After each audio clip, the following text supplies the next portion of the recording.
Good evening and welcome, everybody. The Town of Los Gatos Council meeting of February 20th, 2024 is now called to order. May we have a roll call, please? Councilmember Isto? Here. Councilmember Rennie? Here. Councilmember Moore? Here. Vice Mayor Hudes? Here. Mayor Badami? Here. Okay, at this time, I am going to invite Corwin Johnson to come up to the dais, and if he could come stand next to me. He'll be leading us in the Pledge of Allegiance. Corwin, you can stand here. I'm going to tell you a little bit about Corwin. In fact, I'm going to tell you a lot about Corwin because he's really an impressive fifth grader at Dave's Avenue Elementary School. His parents are sitting in the third row, and I would be quite proud. He is in the fifth grade, on the student council since third grade, right now serving as vice president. He also has been a Cub Scout since the third grade with the Boy Scouts of America.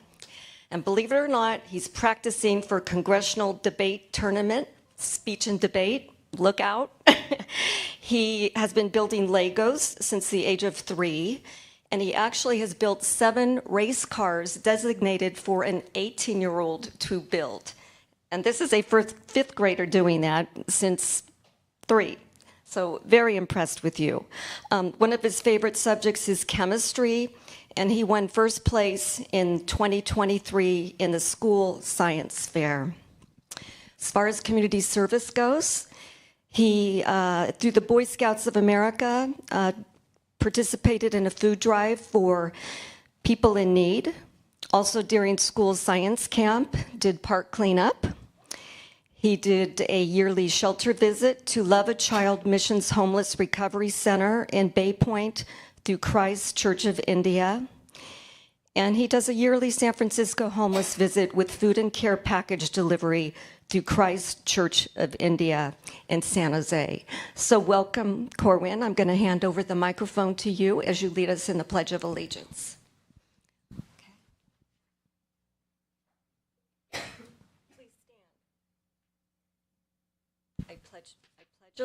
I pledge allegiance to the flag of the United States of America and to the republic for which it stands, one nation, under God, indivisible, with liberty and justice for all. All right, let's give a round of applause for Corwin. And I'd also invite you to shake hands with each of the council members. Shake your hand again. Thank you.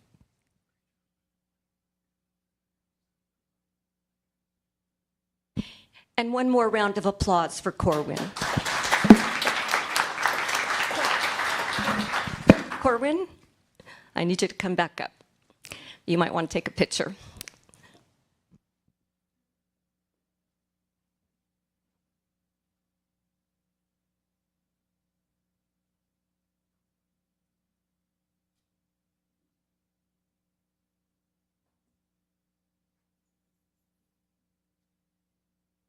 Thank you, Corwin. Thank you to the parents for allowing him to be here tonight.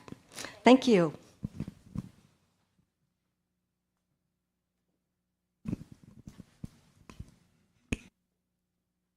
Okay, at this time, we're going to look to our town attorney for a closed session report. Good evening, council members. Last week, the council met in closed session to discuss real property, and the council voted unanimously to authorize staff to terminate a master lease for property located at 4 Tate Avenue. Thank you.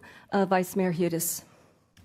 Yeah, probably more of a comment, but perhaps the town attorney might want to address it, and that is that although the lease was decided to be terminated, it doesn't necessarily preclude reinitiating that if the town wants to go kind of back in that direction. Is that correct?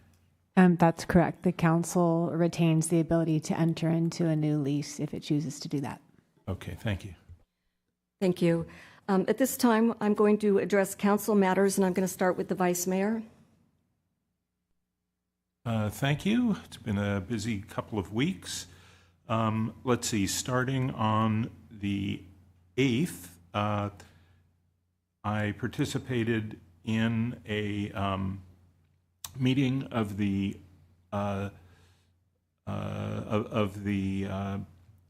Older Adults Thrive group that's been working on the new community center and kicking around some ideas on that. There will be more coming, and really looking for a way to engage the whole community and to engage additional council members in an appropriate way in that as well. I also, on the 8th, I attended the Silicon Valley Regional Interoperability Authority, which is a group that has put in place the ability of all of the emergency radios in Silicon Valley to communicate with each other. And this takes care of the problem, essentially, that was experienced on 9/11 when radios couldn't really communicate. They are also going to be looking for additional funding to take that to the next level.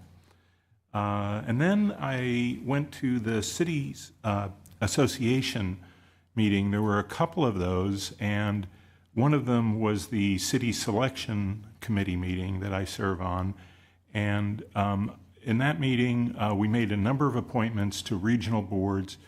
Councilmember Moore was appointed to an ABAG advisory board, and I was appointed to SourceWise, which provides services for older adults.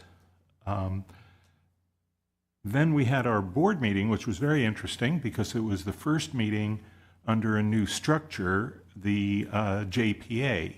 So essentially the old Cities Association dissolved and a new one was formed as a Joint Powers Act with more oversight and responsibility. And this has been something that had been kind of the vision of former Mayor Sayak for many years as she led that organization, and it finally came to fruition at that time. Let's see, I attended on the 10th, I attended a emergency radio communications planning session. And then on Monday the 12th, I participated in Los Gatos Thrive's board meeting, and then the Finance Commission meeting later in that day. And we'll hear more about that because some of the recommendations that they made are relevant to what we have in front of us tonight. And then on the 15th, I participated in a board meeting of Los Gatos Older Adults Thrive, and also in the Community Health and Senior Services Special Meeting, where they looked at recommendations for short-term improvements to the Adult Recreation Center. There had been a workshop, and then they digested that and have some recommendations that I think are going to come forward on that, which are very encouraging. And that's pretty much it. Thanks. Thank you. Councilmember Rennie? Thank you, Mayor. My report's kind of short, but I start with on February 7th, I met with Nancy Roulette, Director of the Rec Center. We talked about the senior program some and the ARC building, Adult Recreation building itself, and what bad shape actually the building is in. We're trying to do about a 2-week bathroom remodel job that last week was still in progress because the building is in such bad shape. They found water intrusion in the middle of the building, dry rot. They had to redo piping that was so old. It just kind of opened my eyes to how much work that building needs to just function, never mind get it in better shape, which also makes me wonder about some of our other buildings, like the one we're in that are quite old, and what kinds of problems we'll start finding too. So things to think about. It made me think about things for our capital projects discussion. The other thing, we started talking about, again, senior programs, and some ideas that I started realizing is some of the senior programs are occurring over at the youth center, things that are easier, maybe a class or something like that. And I started realizing that maybe we don't need to try to stuff all senior programs into that building, that we should look at maybe using buildings like maybe the museum, for example, for classes or something like that, and think a little bit differently about how we might organize our senior programs, figure out what really works well at the center and what things can be slightly satellite across the street kind of thing. So that was kind of some revelation thoughts in my discussion. On 2/12, I met with the CEO for Silicon Valley Clean Energy. We did our board meeting prep, which then was on 2/14. The board meeting was actually pretty light agenda. I guess most of what we did was choose committee members for the year for the subcommittees, and I also attended the Finance Commission on 2/12. Thank you. Councilmember Moore, please. Thank you.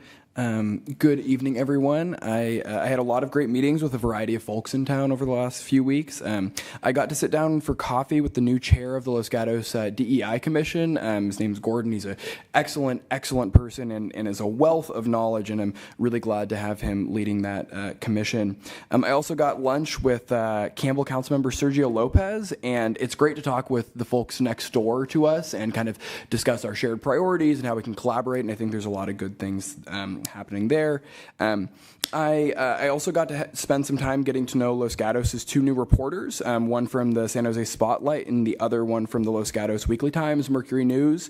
And I'm really glad to have had this opportunity because as, all of us who have been to the meetings in Sacramento with other council members, there is definitely a trend of declining local journalism throughout the state and country, and I'm really glad that feel very lucky that we have excellent newspapers covering the town of Los Gatos, because I think that's how we all stay informed. So I'm really glad to have those folks here in town.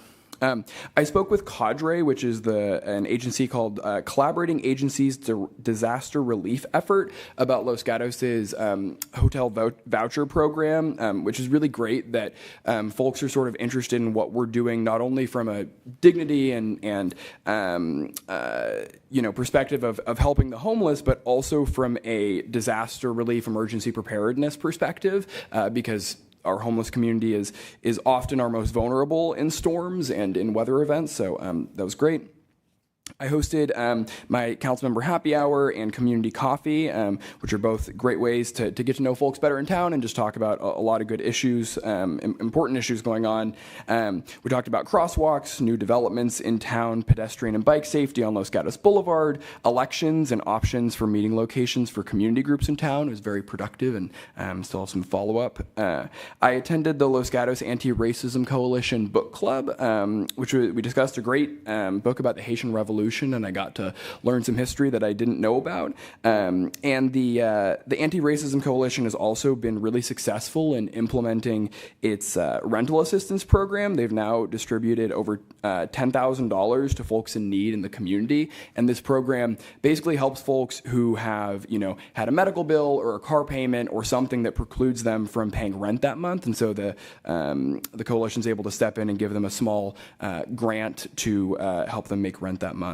Along with Councilmember Rennie, I had the honor of judging the Los Gatos Lions Club speech contest, where the winner talked about the importance of drama in the performing arts, which was really cool, kind of a unique speech. And I had the opportunity to chair the West Valley Sanitation District Board meeting and attend the Finance Commission meeting. Thank you. Thank you. Councilmember Ristow. Thank you. On behalf of the town, I serve on the VTA Policy Advisory Committee. And at our last meeting, we had a closed session on safety during meetings and in VTA facilities. And, that is an issue that's taken very seriously. So it was kind of sobering to think about the risks and reassuring to know that there are plans. We selected a new chair and vice chair for the PAC. The chair is Yvonne Martinez Beltran from Morgan Hill, and our vice chair is Raj Shahal from Santa Clara. For the board of VTA, there's also a new chair and vice chair. Cindy Chavez from San Jose is the chair, and Sergio Lopez from Campbell is the vice chair.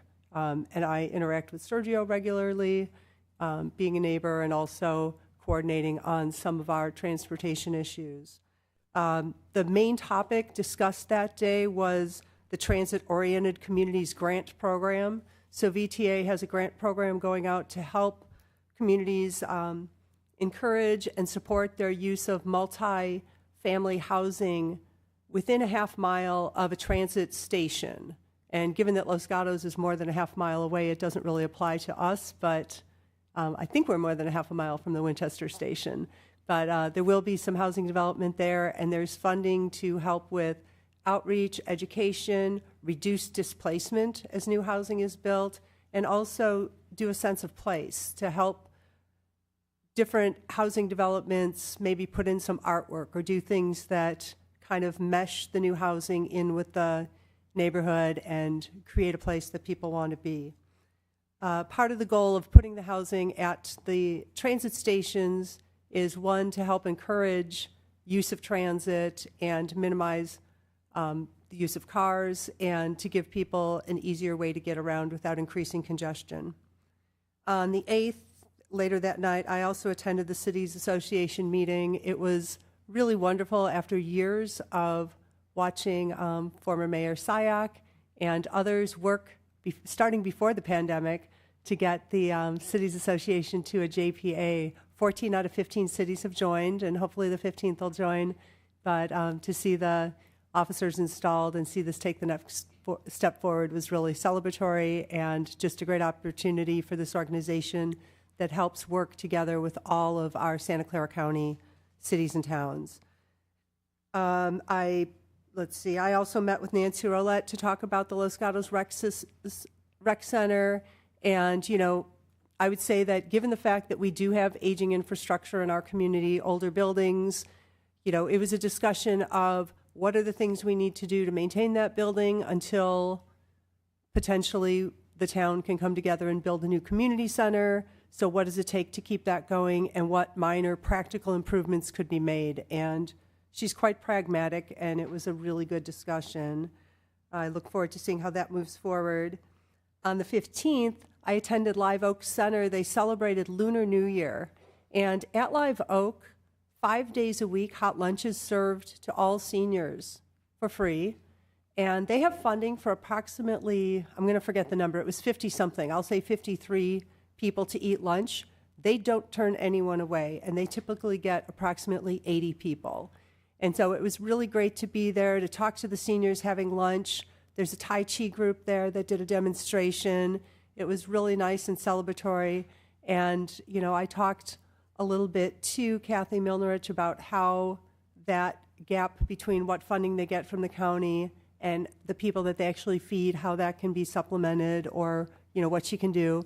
In addition, at Live Oak, because of the fact that grocery stores, thank goodness, cannot throw food away anymore, excess food is picked up from different grocery stores 3 days a week, brought to Live Oak, and seniors can come and take groceries. And it is pretty profound what the need is and what people want, and it helps make a difference between, okay, I don't have to spend $7 on eggs, I can now buy something else.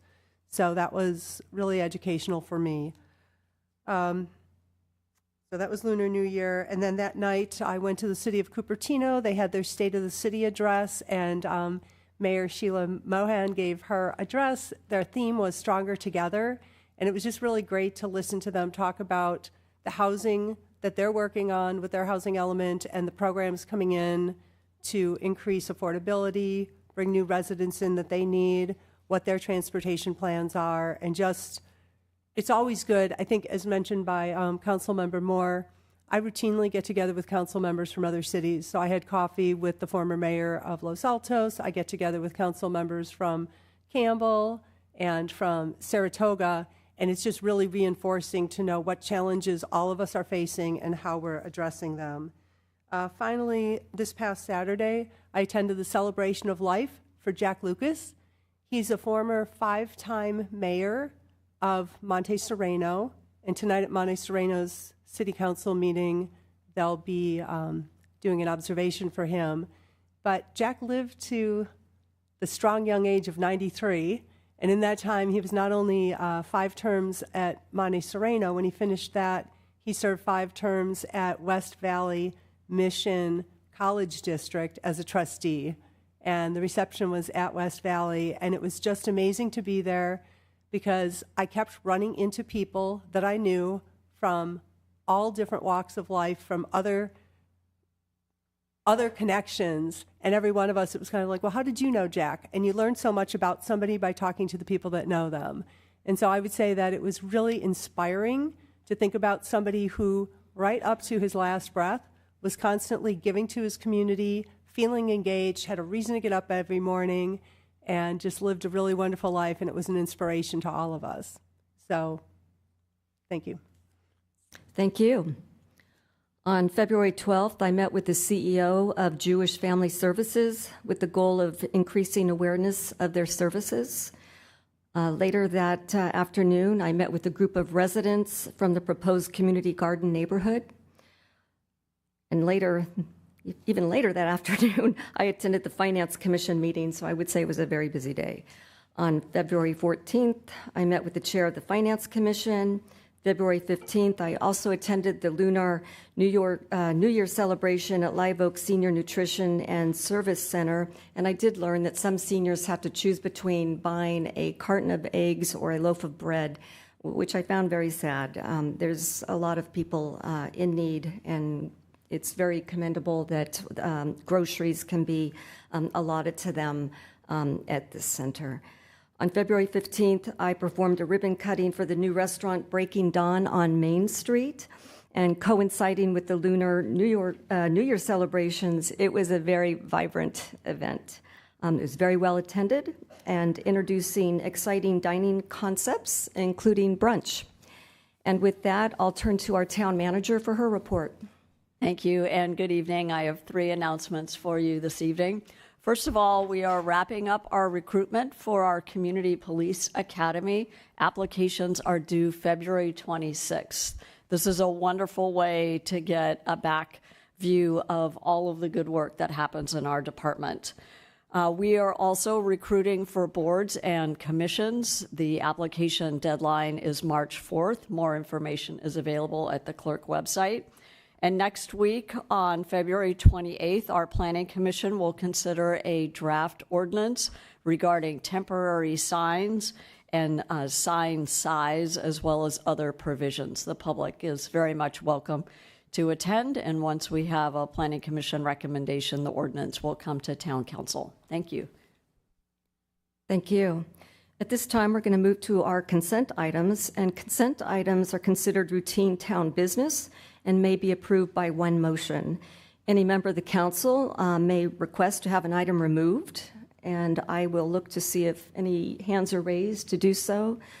Seeing none, I can also look to the public to see if any member of the public would like to comment on any of our consent items. See no hands raised. Are there any hands on Zoom? There are no hands raised on Zoom. Okay, I will close public comment and look to my council members for comments or a motion. Councilmember Estow. Thank you. I just wanted to comment that it's a little disappointing that we couldn't get a good bid for the parking signage, and so hopefully this next round will produce a reasonable bid for us. And very exciting that we're moving forward with the Highway 17 bike pedestrian overcrossing, the next step. I hear a lot about that in the community. So with that, I move to approve consent items 1 through 10. Okay, do I have a second? Councilmember Moore? Second. All right, I will call the question. All in favor? Aye. Passes unanimously. At this time, we'll move to verbal communications. Members of the public are welcome to address the town council on any matter that is not listed on the agenda. I have no speaker cards. Well, I do have speaker cards. All right, I am going to call Ido Hadar, and he will have 3 minutes at the podium.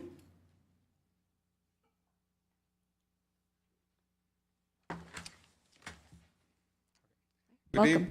Good evening. Thanks for the opportunity. I'm referring to housing issues, specifically related to actually an email I received from the Vice Mayor that included the discussion of, yes. Are you going to be talking about the housing element? In the listing of sites related to multi-unit, in the context of the multi-unit. Yeah, I think this will be related to an item that is on the agenda. So this is for items that are not on the agenda at this time. So I can call you back up when we're ready to talk about that item. Got it. Okay, thank you. Patrick Kearns.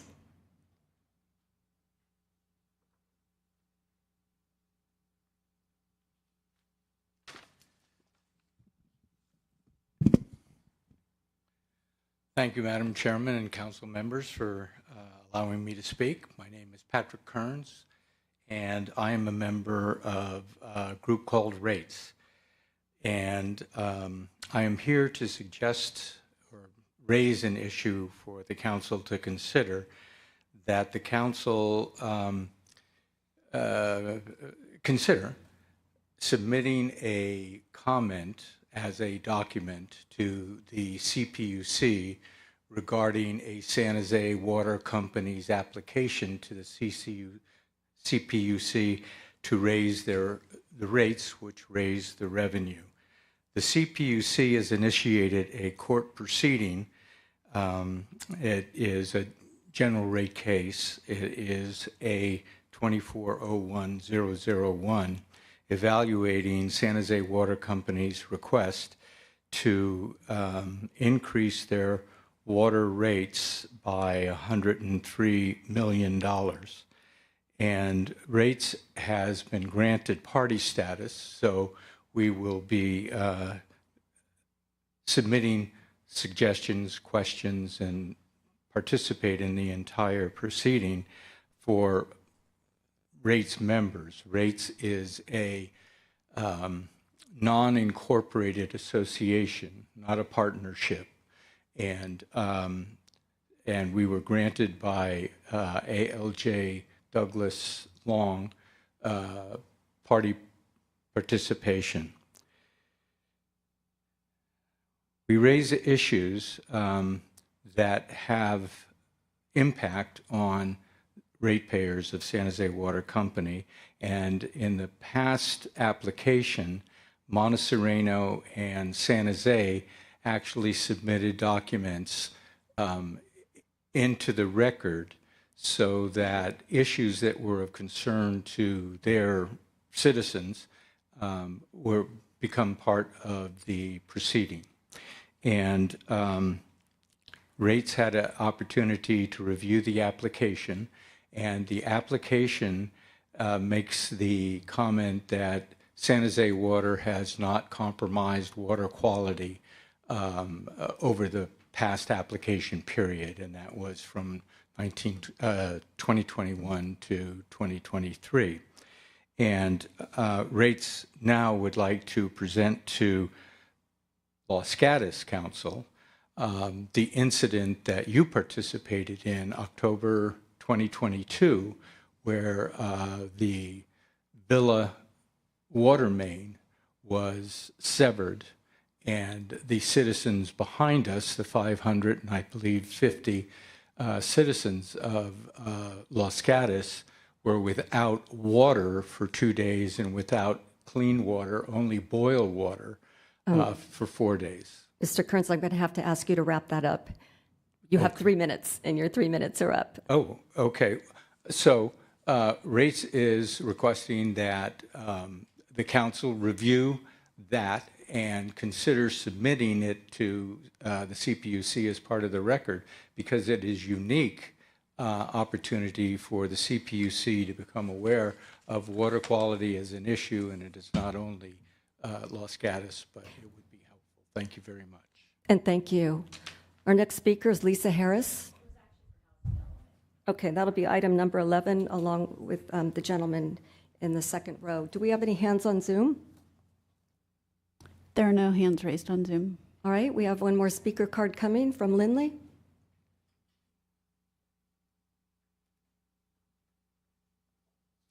Good evening. Of course, I have nothing light to talk about as usual. I wanted to talk a little bit about censorship. I wanted to remind everybody that, according to my stepfather at least, when he was a little boy in Germany, the government ran the media, and the media told the lies to the Germans, so the Germans would do what the government wanted them to do. At least that's how I understand it, according to my German stepfather. Anyway, if everyone knew the truth, certainly bad things wouldn't be going on. So I have been censored. I started being censored by this town next door in 2013 when I talked about a certain officer that hurt me. And then in 2020, I questioned on YouTube why they weren't talking about Hunter Biden's laptop. And I got deleted. I'm not allowed on YouTube anymore since 2020. And LinkedIn, Reid Hoffman is terrified of me because I spoke out against pronouns. How many of you today are talking about your pronouns or wearing masks?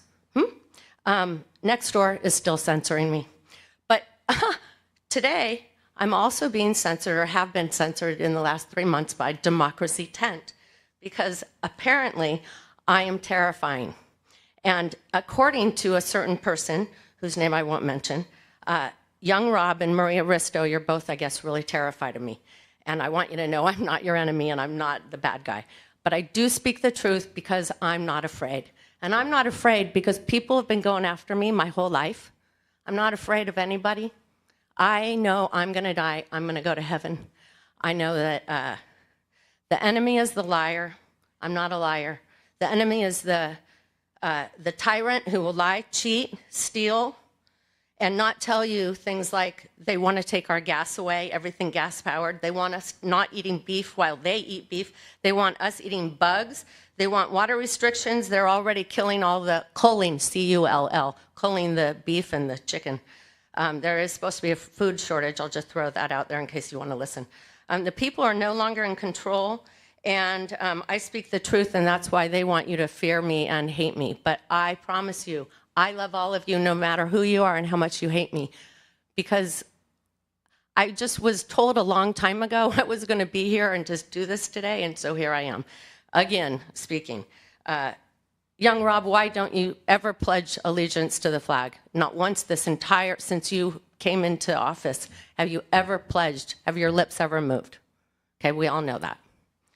So I am not the enemy. I have never threatened to kill anybody, which apparently is what some of the rumors are going around. Why would I do that? And if I did, wouldn't I be in jail? Yeah, I probably would be. Anyways, I love all of you. I love this town.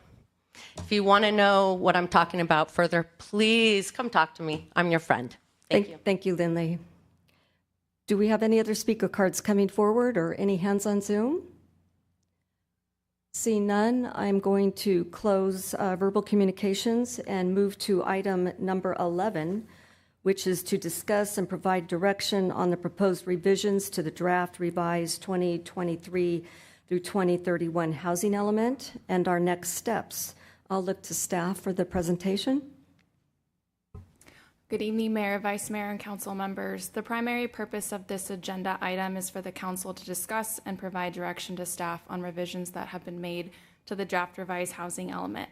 On February 6th, the Town Council approved a motion to incorporate modified language to Program J and Program Y as included in Attachment 15.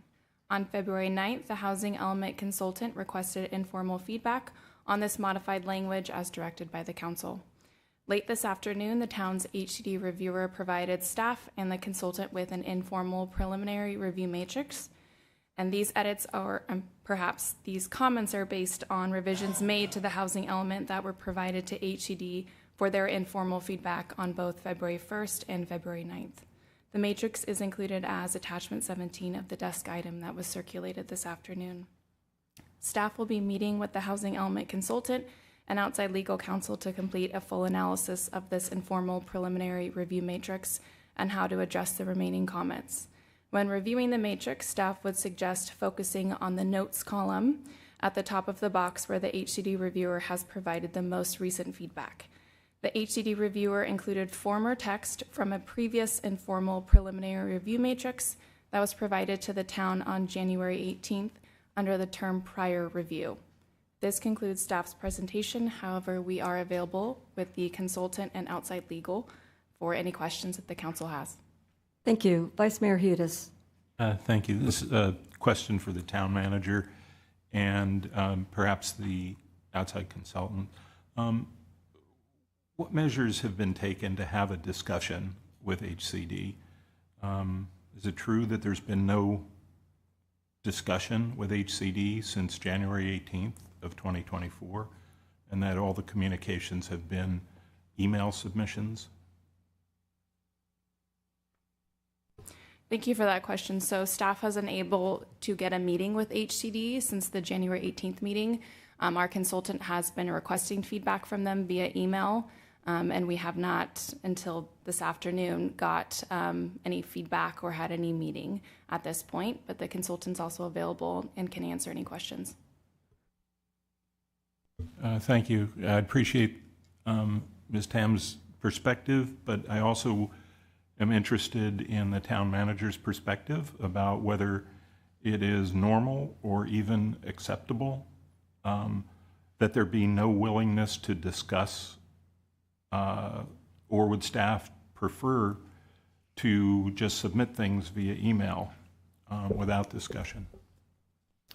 I would say there's nothing normal about this cycle of HCD review of housing elements. State law has changed so much that it's a whole new situation in terms of the agency's ability to respond to all of the many areas within the state of California that are undergoing their housing element.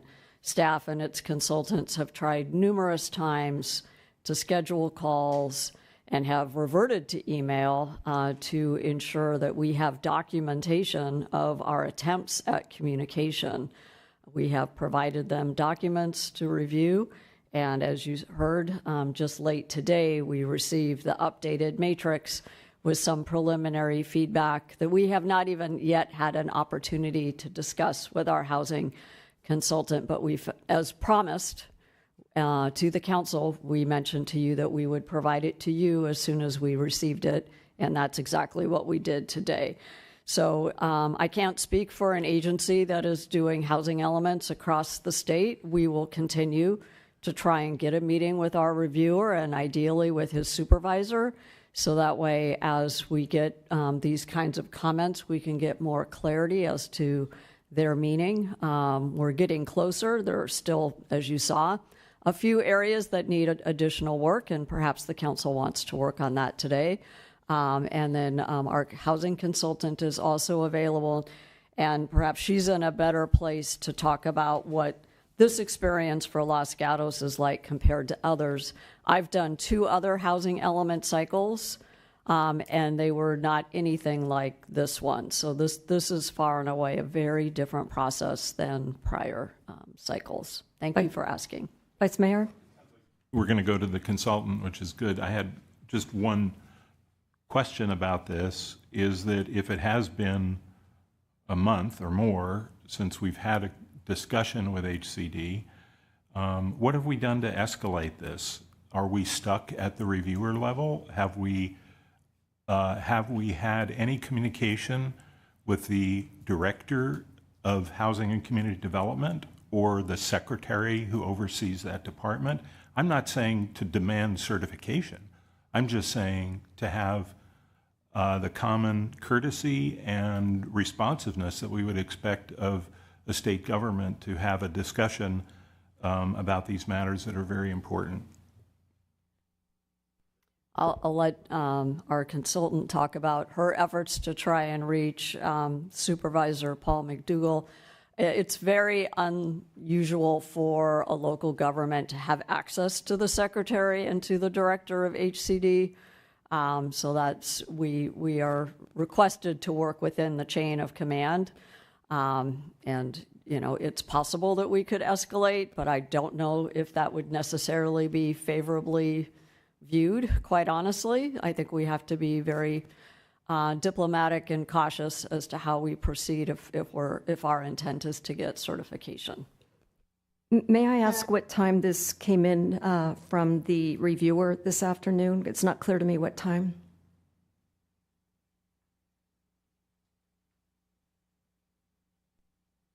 Thank you for that question. This came in just before 3 o'clock.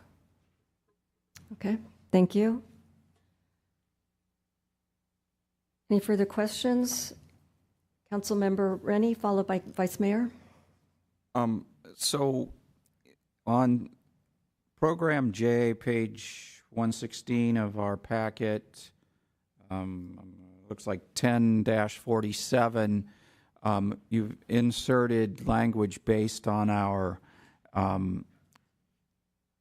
motion last time, and it doesn't read how I recall the motion. In this, it talks about these zoning changes that we'll work on for Program J, and it says this zoning will occur in a variety of areas throughout town, but not in areas which, and then it has a list of everything after it, I think, is supposed to be excluded. So it excludes very high fire zones, historic districts, adjacent to homes in historic inventory, in hillside residential zones, within 500 feet of an evacuation route, and then it says within a half mile of a transit stop. I think that's reversed from what I understood. So we're excluding within a half mile of a transit stop. That's what this seems to be saying? And that was what the motion said. We had multiple staff watch the tape, read what was projected, and those were the words of the motion. Again, we can't make our minutes based on intent. It has to be based on what was actually said in the record, and so that's the way the motion is. Again, the council is free to make any revisions it wishes. But we, if I recall, we had a motion that was on a printed piece of paper that was handed to us, and that's the way it was written on that piece of paper, which staff collected? Okay, thank you. Vice Mayor?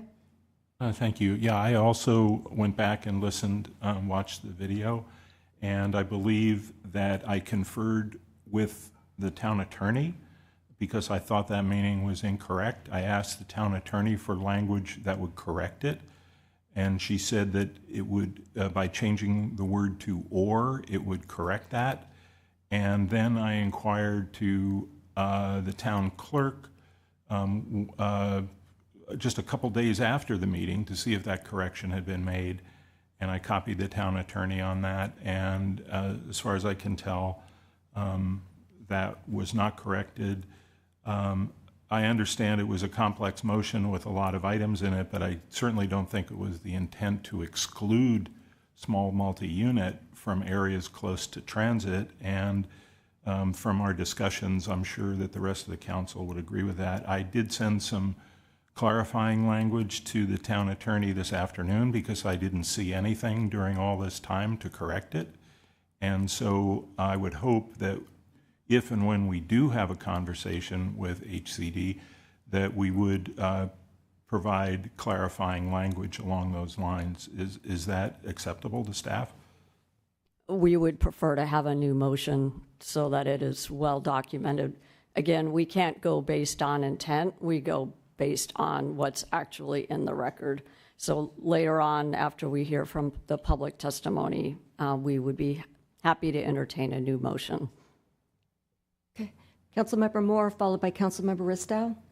Thank you. Yeah, and it sounds like we will kind of get into Jane a little bit, but I just did want to provide the language that HCD just provided to us, which says, regarding Program J, this small multi-unit housing, they said new language excluding missing middle housing types in multiple areas throughout the town.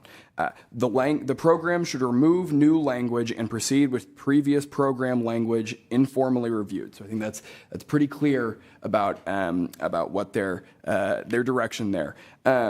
So I really appreciate staff sharing our consultant Veronica Tam's efforts to communicate with HCD. I think that's I appreciate the emails. I think it helps show that we are trying to badger them as much as we can. And it's unfortunate that that we received this at 3 p.m.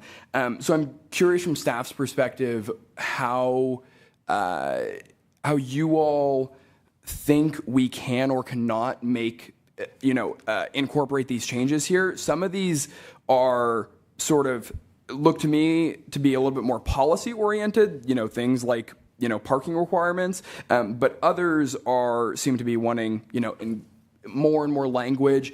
And so from staff's perspective, are you all thinking that you're going to need some time to kind of incorporate these comments into a new draft housing element, but council can provide feedback tonight on some of this, or how do you see this going this evening? Thank you for that question. I'll start, and the director can jump in. Staff hasn't, fully completed a full analysis to really understand the depth of the comments. Just quickly looking at them, I think a lot of them are really just clarifications to existing information that we have in the document, or adding new phrases to existing programs. We'll need to work with our consultant about the comment related to the RCAA and what additional work that's going to include. We don't know at this point. We'll be looking for direction from the council tonight on what those next steps are, whether we are coming back to the council with these revisions to get their feedback, or other direction the council is looking to provide to staff tonight. Okay, great. Thank you. Councilmember Ristow, followed by Vice Mayor. Thank you. And before we go to the public and discussion, the other thing I wanted to lay out, because there was some confusion and I think some misplaced frustration at the last council meeting where we discussed it, where the timeline with the discussion which HCD was misunderstood. And so I just wanted staff to clarify the order in which everything happened. I mean, my understanding is we had a council meeting on the 15th of January. HCD gave feedback on the day of the 18th of January.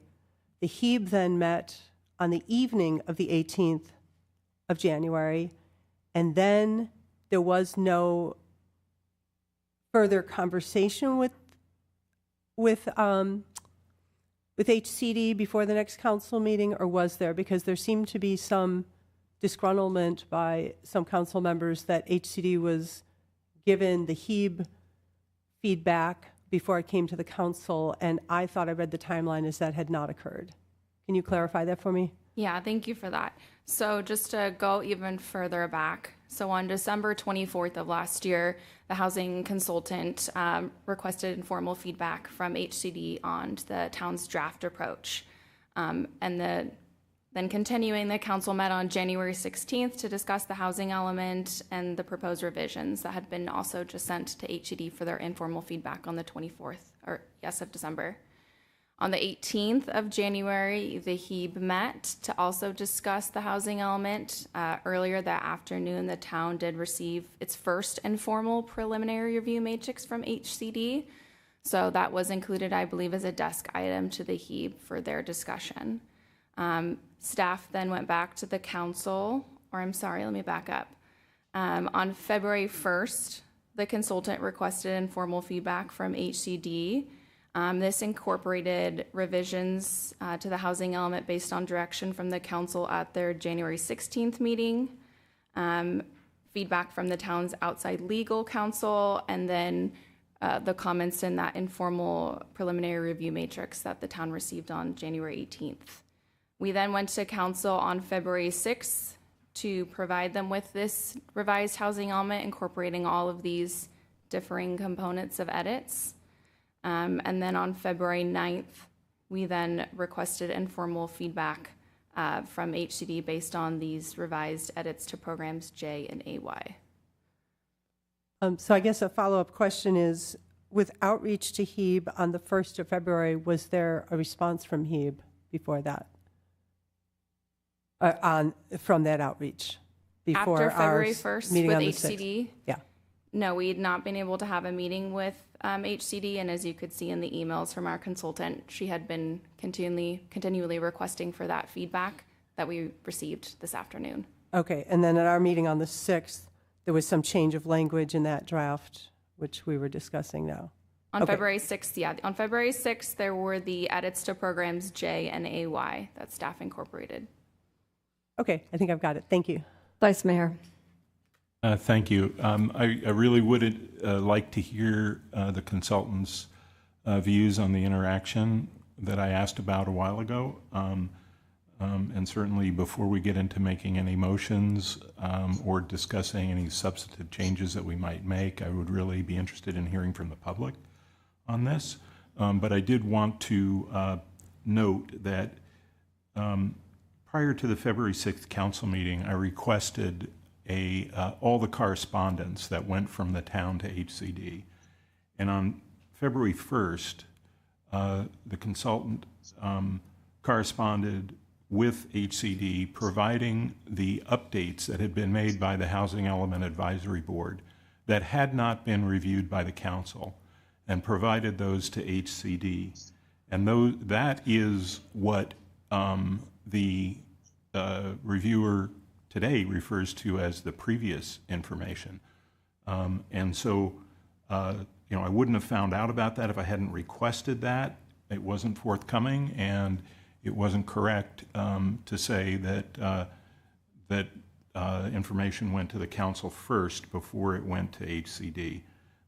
That occurred on February 1st. You can look at the version of the document that was referred to in the shared folder. It included a complete version of the housing element as well as the extracted language that was discussed.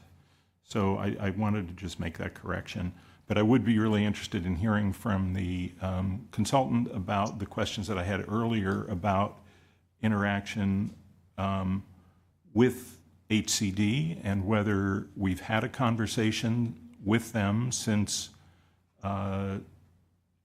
January 18th, or a discussion with them, and whether it's normal to not have an agency willing to have a discussion for a period of more than a month. This is Veronica, and just responding to your questions about interaction with HCD. I think I think the city, the town manager mentioned that before, that this round of the housing element is unlike what we have experienced. And I've been through at least 3 cycles or 4 cycles of the housing element update. This is definitely the most difficult. And because of that, it's been consuming not only local jurisdiction staff time, consultant time, but also HCD staff time. They are certainly overwhelmed. This is not an unusual experience regarding what the town is experiencing right now. Having access to HCD staff is not unusual. We've had jurisdictions that went on for months without hearing from HCD. The important thing to understand is that HCD is not obligated to respond to meeting requests for meetings or informal reviews. They're only obligated to respond to official submittals.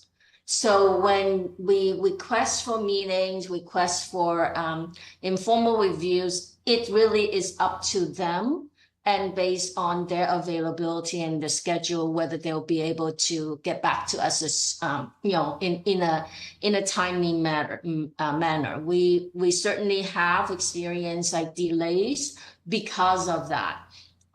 Usually they prioritize jurisdictions that have a funding application, or that there is an affordable housing project that's in jeopardy because of funding, that they will prioritize getting that housing element certified over other jurisdictions that don't have anything that's funding related. In any case, this is not unusual. It's frustrating to everybody, and we understand that. The only way that we can compel them to respond is by providing an official submittal. Okay, Vice Mayor. Yeah, just as a follow-up to that, again, I requested all communications between town staff, consultants, and HCD, and I'm looking through that, and I don't see any request for a meeting or discussion. Was it simply during this last month that all the communications have taken place by submitting an email with changes to documents, but no request for a discussion? Or maybe there's something that I'm missing, because I did get this request like 2 hours before this meeting, and I've gone through it. I don't see a request for a meeting in there. Correct. We had a meeting, and that's how we provided the revisions. We make the revisions that were presented to you before. And HCD usually does not like to meet without seeing the revisions first. The other thing that I have not mentioned is that our reviewer has been on vacation, and he only returned last Tuesday. One quick follow-up. I believe that revisions were provided to him or to HCD as early as the February 1st. And certainly there were other documents that were, well, I guess the last document that was provided was on the 18th, and there was a discussion then. But since February 1st, there's been no request for a conversation or discussion, and there's been no discussion. Is that correct? Correct. We, like I mentioned before, we usually want them to look at the revisions first, and then when they have the opportunity to look at it, then we would ask for possibly a meeting. Thank you. Okay, if there's no further questions from council members, I am going to open public comment, and I have 2 speaker cards at this point. Our first speaker will be Ido Hudar.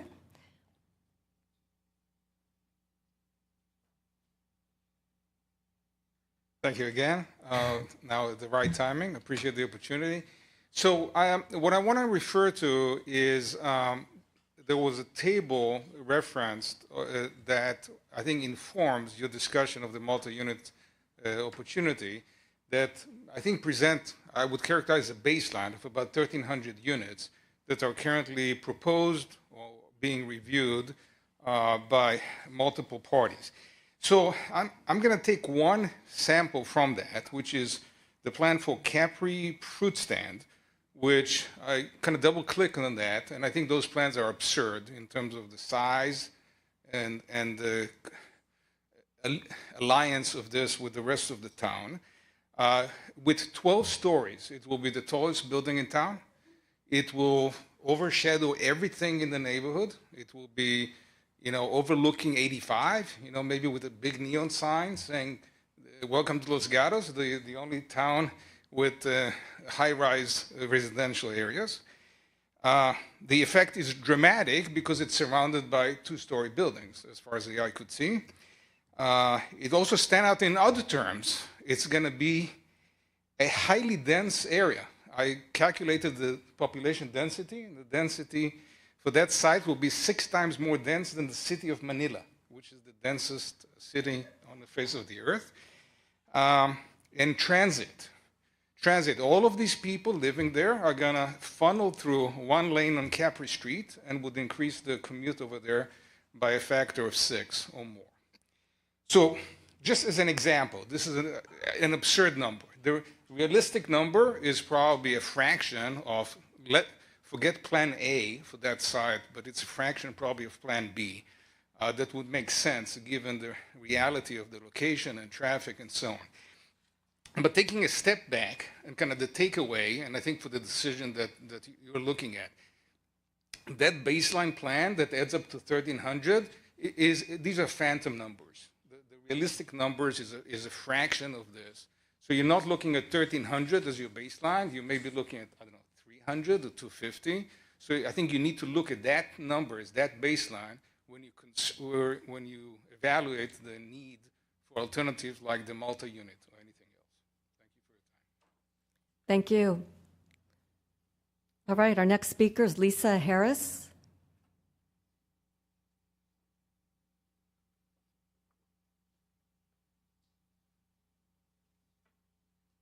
Good evening. I wanted to thank everyone for working so hard on this. I appreciate the efforts because to me this is mind-boggling, all the hours that you have all had to put into this. I want to say that I love Los Gatos. We definitely need housing, but I think it needs to be done with great thought to find balance and harmony for the town, for its current and future residents. And having said that, I support the changes in wording for the programs J and AY, specifically the part where it's talking about not in areas which are in very high fire hazard severity zones, historic districts adjacent to homes in our historic inventory, pre-1941 homes, hillside residential zones within 500 feet of an evacuation route, or more than a half a mile from a transit stop. Hope I said that correctly. I think this language is important because it preserves the character in our historic town, which is an absolute treasure. And it emphasizes safety specifically in high fire zones and hillside residential parts of town. I live at the top of Kennedy, and I know that evacuation is always on our mind. It's definitely a concern. And I do know that there are many other pockets in Los Gatos that evacuation is a concern as well. So I just want to make sure that we're being very careful with what we're doing in regards to where we're building the additional housing and keeping that in thought, because safety, I think, is always first and foremost. Thank you. Thank you. Next speaker is Carrie Dunley.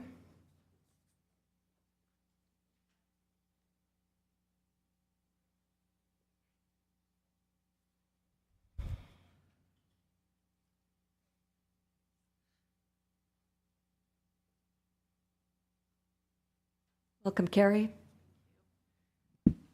So I've walked around the town on my own, just asking people, what do you think about all these new buildings?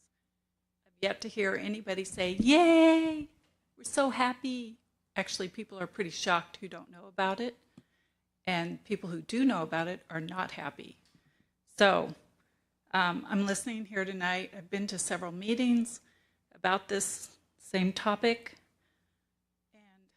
It occurs to me that you guys are mostly working for the state, not the people. They've given you marching orders. They're holding state funding over your heads. They're going to fine you. They're going to give you builder's remedies, and you're all racing to make them happy so we don't have to suffer. But in the long run, we are going to suffer. And I just wonder, I thought you were all elected to represent the people of the town, but it doesn't feel that way. It feels like you're just, it's kind of a sham here. This whole thing feels like a sham. And it feels like the state's directing you, and I've watched people come in here, their whole, not whole neighborhoods, but a majority of neighborhoods, complaining. They don't want whatever it is you're doling out, but you do it anyway because you get funding. I'd rather skip the funding and have the control.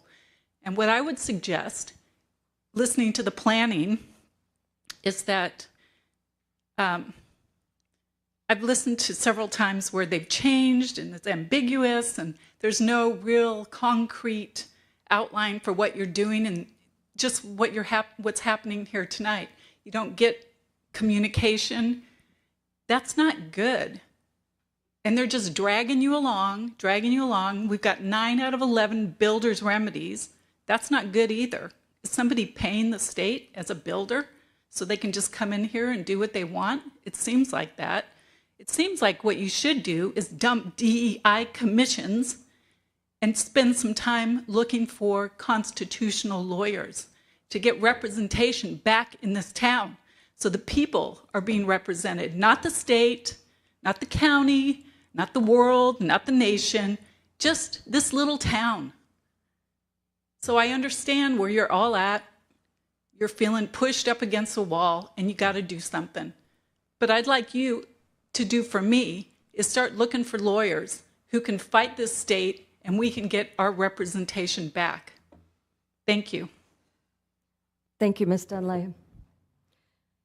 Next speaker is Richard Kennan.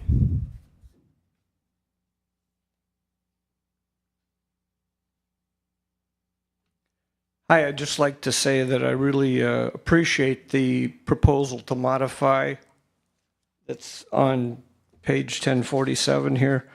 But I was really kind of upset because this last sentence is misquoted from what the proposal was intended to do this within a half mile of a transit stop. I would say that no one who was here that night or has been to any of these meetings believes that. We all know that that was what the state intended, was to put more housing within a half mile of a transit stop. So I'm going to be upset if you force another vote on this. Just correct the language. You should have asked. If you didn't know which way that was supposed to be on this printout, you should have asked.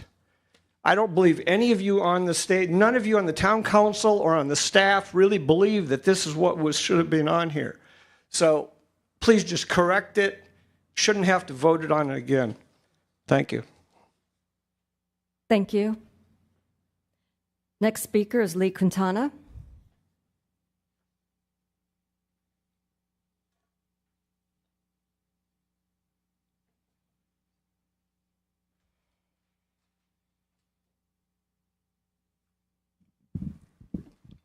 Good evening. I know you're all working hard on this, as are various members of the public, and they're reviewing it. I'd just like to say a few things.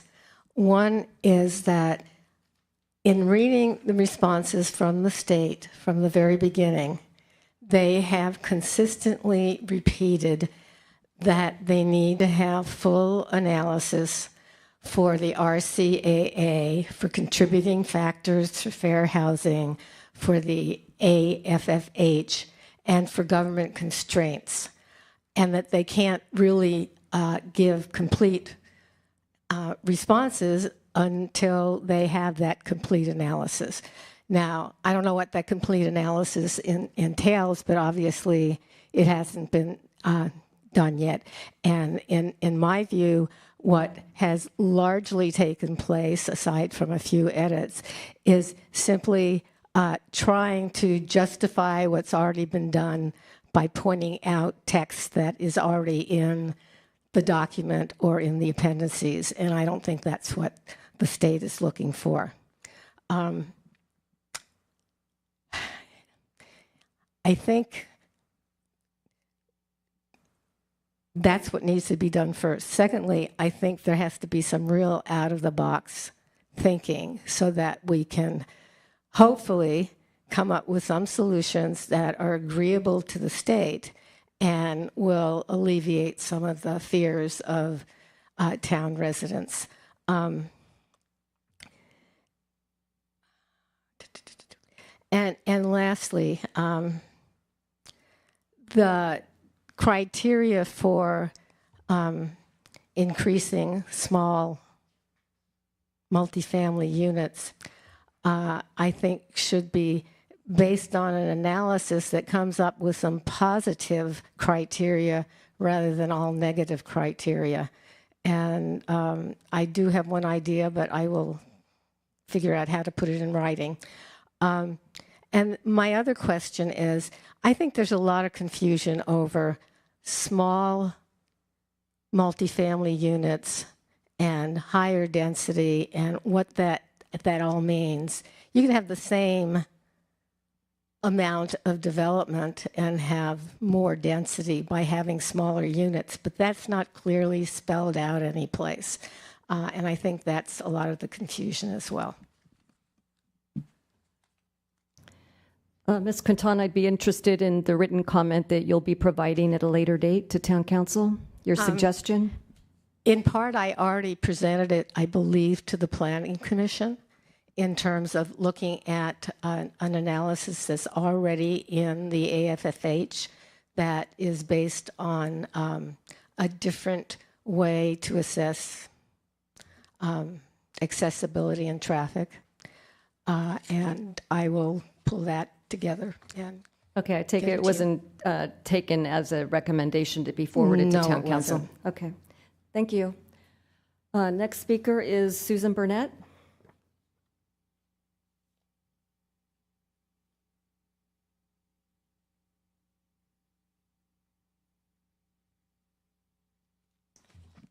Okay, good evening, Mayor, Vice Mayor, and council members.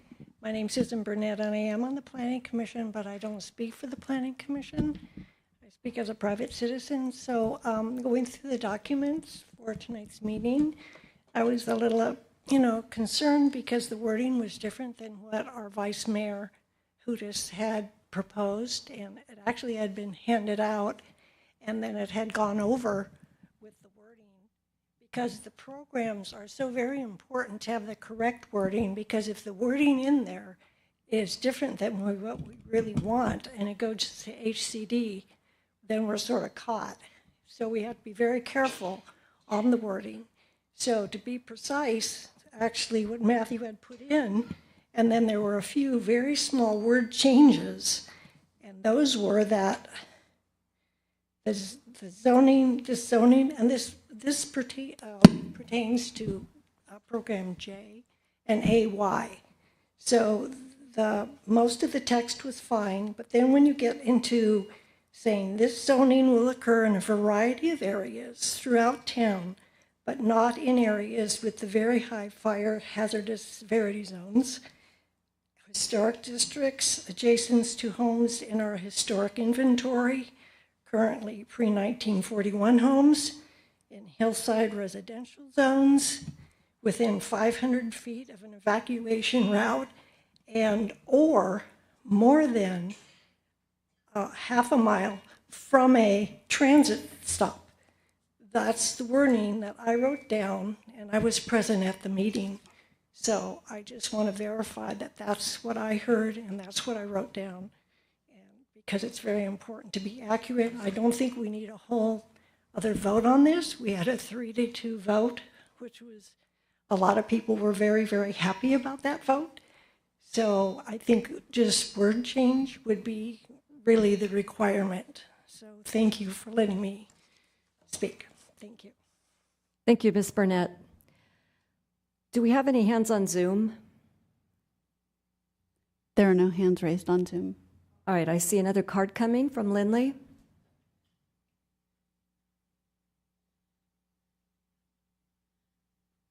Hi. I wanted to help Carrie Dunley because I think she was right on. I wanted to talk about the doctrine of lesser magistrate. It's a concept in Protestant thought. A lesser magistrate is a ruler such as a prince who is under a greater ruler, such as an emperor. The doctrine of the lesser magistrate is a legal system explaining the exact circumstances in which a lesser magistrate, such as the five of you, has both the right and the responsibility to resist the greater ruler. And I think that that is very much where we are today. It really is up to all of you to stand up. The attorney, please, you got to come up with some solution. I know that down in Orange County, they're doing things. They are all over the state. Shasta, there are other places that are standing up. You have to be brave. It's only bad things are going to happen if you don't stand up to these people. Gavin Newsom promised all this money for all the housing or whatever, and then he pulled out. Okay, if you give an inch, they're going to take a mile. Promises, promises, promises. This is the time to stand up. You got to be brave. You can do it. You can do it. You have a lot of people behind you who are willing to help, who will stand up and be brave with you. This is the time because this town is going to change forever. We're not going to have the streets. We're going to have more of the cats' apartment buildings. We're going to have more crime because the more people who are here, the more crime there'll be. There's going to be a lot of big changes, a lot of good people who know what's going on. They're going to be leaving.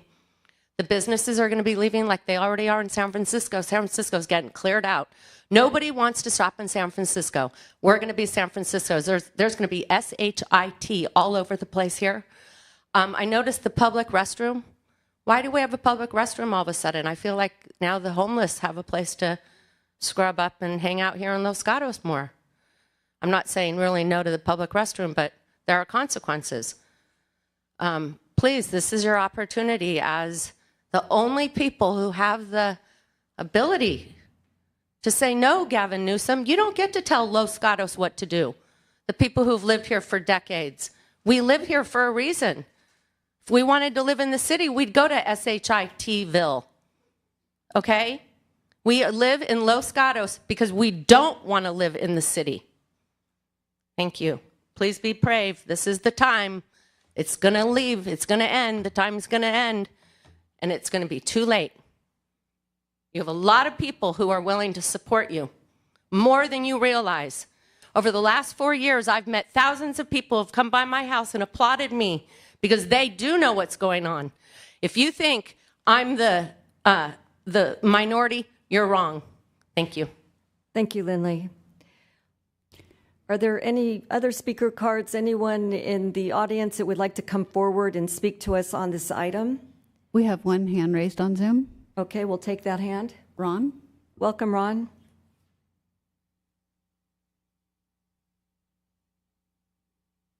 Okay, can you hear me? Yes, we can. I'll add additional support to that last comment and the comments previously with respect to hiring lawyers who know something about the Constitution. Way back about 7-8 months ago, 9 months ago, I got up at a town council meeting and asked the question, why aren't we supporting and joining in on the lawsuit being filed by Huntington Beach and now over 40 other towns and cities across California that are challenging the housing mandates out of Sacramento on constitutional grounds, both the federal Constitution and the state Constitution. There are 14 causes of action in the lawsuit filed by Huntington Beach and have been joined by 45 other towns and cities at last count.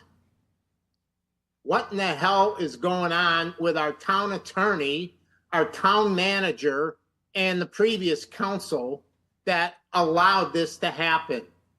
We can stand up and fight for our rights, our constitutional rights. Both the federal and the state constitution are being challenged by the lawsuit from Huntington Beach that the state is violating our constitutional rights by establishing these mandates and taking over local control of our town and our zoning and all of the other things associated with housing in our town. What is wrong with our town attorney?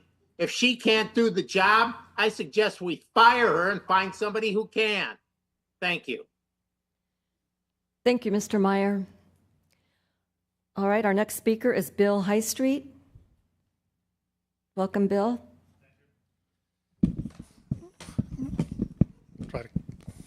I'll just hold it. It'll be easier. Thank you for all you're doing. I know you're trying to balance the tough mandates from the state and federal governments down into the local community, and balancing those requirements is always a challenge. Couple thoughts that I'd like to share. We need to do what's required and not stretch the infrastructure and the governmental policies and processes of the community beyond what's needed. So if we need 1,300, we should do 1,300. If we need 2,000, do 2,000. We don't need to do 5,000, 6,000 units of housing. Second thing is we should stay within those limits, and we should make sure that we're giving the right balance of affordable housing. Progress is going to be going with us or without us, so it's going to be tough on all of us. We're going to have to accept some change.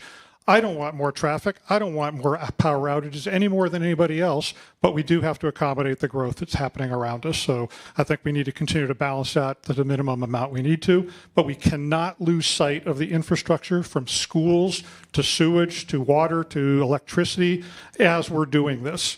I expect you as our representatives to work that balance and keep the focus on the community. There is no way after 30 years of living in this area that I can ever say that progress won't happen. It's going to happen. It's going to change us. It's going to change the look and feel of the community. You have the opportunity and responsibility to preserve the neighborhood feel and the community feel that we've got while balancing these needs. You're elected to do those things, and you need to do that job. You cannot support situations where my neighbor can sell their 6,000-foot lot and put in a 4-unit fourplex in. That kind of growth is irresponsible and not appropriate for the communities. So what I implore all of you is make sure that you're continue to do what you're doing, balancing those things that we can't control. We're not going to fight the federal government. We're not going to go sue the state government for change as a little town, but we need to balance those needs. We need to balance those requirements. You need to preserve as much of our community feel, community culture, and community vibe as possible. Stick to those principles and keep the infrastructure at the forefront of the needs. So thank you for what you're trying to accomplish here. It's a tough job, but you need to put the community first while balancing all of your requirements that are coming down that you can't control. Thank you. Thank you. Last opportunity for speaker cards in the audience. I see one coming.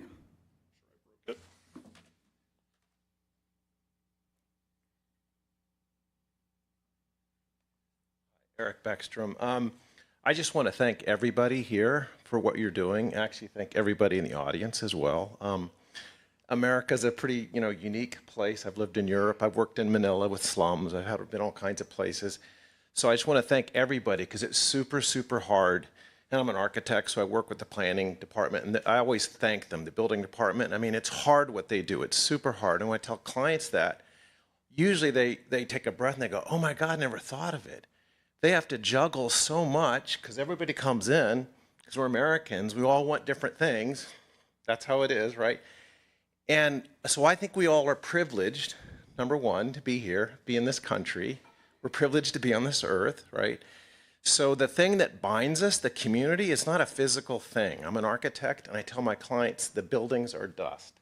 So the only thing that matters that we have between all of us, like right now, is our community's us right now, today, and it'll be a different community tomorrow. And anyway, I'm sitting here, and somebody told me I should come to this, my girlfriend or one of the planners. Should I say something? But I just want to thank you, thank you, thank you. And I want to thank people that have different opinions too. That's fine, right? But there is one thing though, like we bought, like I'm an Eagle Scout, so I was like almost crying when little boys there. He reminded me of my, thank you, that's great. Is that when that little boy who's super smart and super compassionate, I think he would talk differently if he was up here, if he had concerns. So I think maybe, this is coming out of my head, but the next time we do this, maybe we can just put the shoes on. I forget his name. I have it here. Anyway, we put on his shoes and think, I'm going to put his shoes on, and I'm going to talk to the other people in this room that may not have the same views that I have, but I'm going to have the same love that that boy had.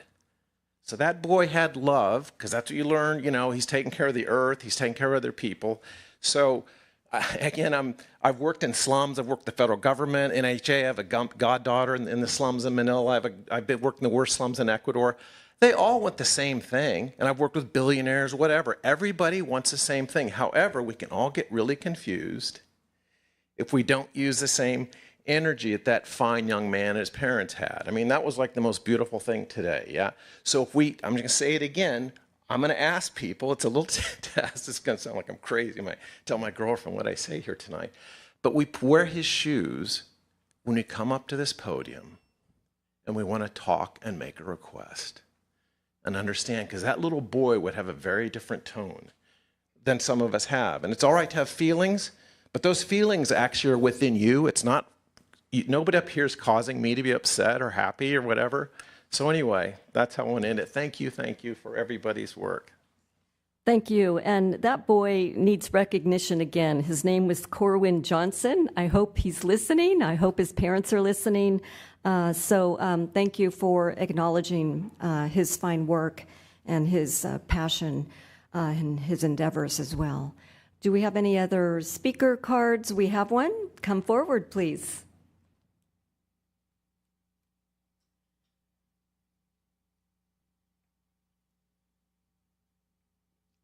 I want to thank the council.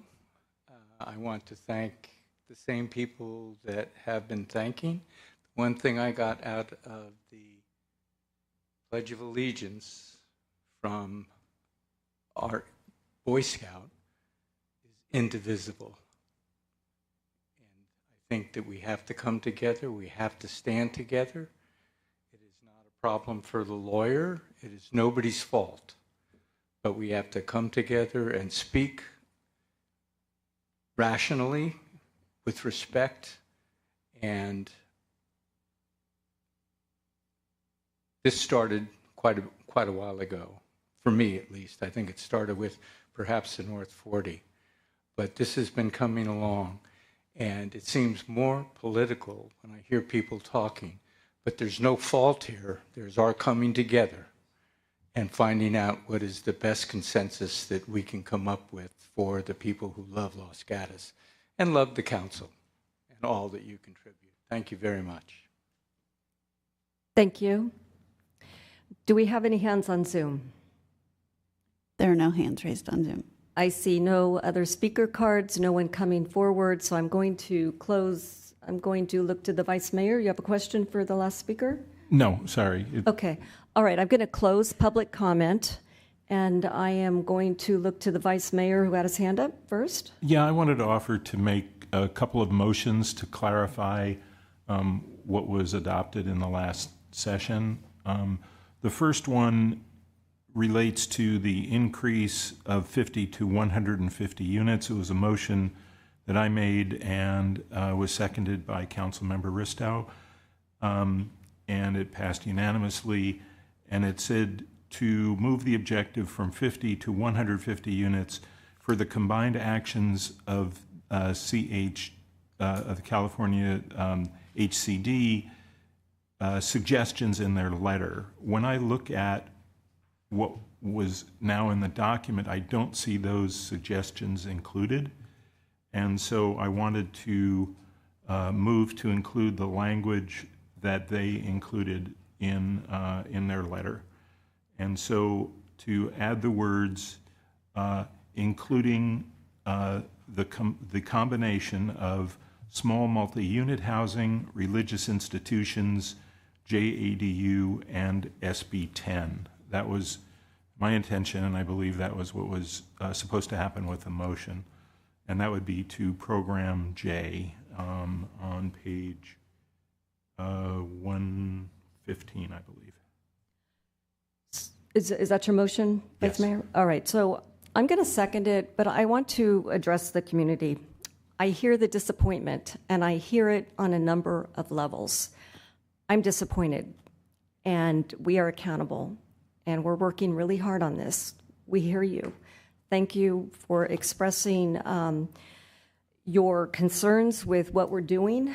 Let's move this meeting forward. I'm going to second that. I'm going to look to see if I have comments. I see Councilmember Moore. Thank you. So can you clarify what you're proposing the language to change from to? Okay, so on the quantified objective on the bottom of page 115, it says increase the number of small multi-unit developments, and what I am changing that from, the intention with the original motion was to increase the number of units, including the combination of small multi-unit housing, religious institutions, JADU, and SB 10. Those are the words from HCD's letter. Councilmember Moore? And so are you proposing to get rid of the language in there about 150 units over 8 years with the goal of achieving 100% of the units in low to medium density designations and in high, medium income areas? I'm just looking at the... No, that's not what I said. What I said was that we would change the small multi-unit housing developments to the combination of small multi-unit housing, religious institutions, JADU, and SB 10, and the rest would remain with the 50 to 150. Got it. Thank you. I appreciate that. Okay. Councilmember Ristow? I have a quick question. I mean, I'm okay with this motion, but I think after that I want to go through the HCD comments before we do any other motions, and I have some questions. So okay. I will vote on this, but then on nothing else until we do more discussion. Okay, so we have a motion on the table. I seconded it. Any further comments? I'll call the question. All in favor? Aye. Aye. Passes unanimously. All right, Councilmember Istow. Thank you. I do have a question for our consultant, and that goes back to HCD's comments about program AY and J, where their comment based on the motion we had at the last meeting, which apparently had a misspeak that changed the intent of where the housing would be relative to transit stops, but had a bunch of other language excluding housing from historic zones, adjacent to pre-1941, and a variety of other restrictions. HCD's comment back was revert to the original language. So I'm asking an opinion by either or both of our consultants. If we had corrected the language to say the housing would be restricted outside of a half a mile from a transit zone, in your opinion, is that the thing that tipped HCD, or do you think that changing that language would not address their comment?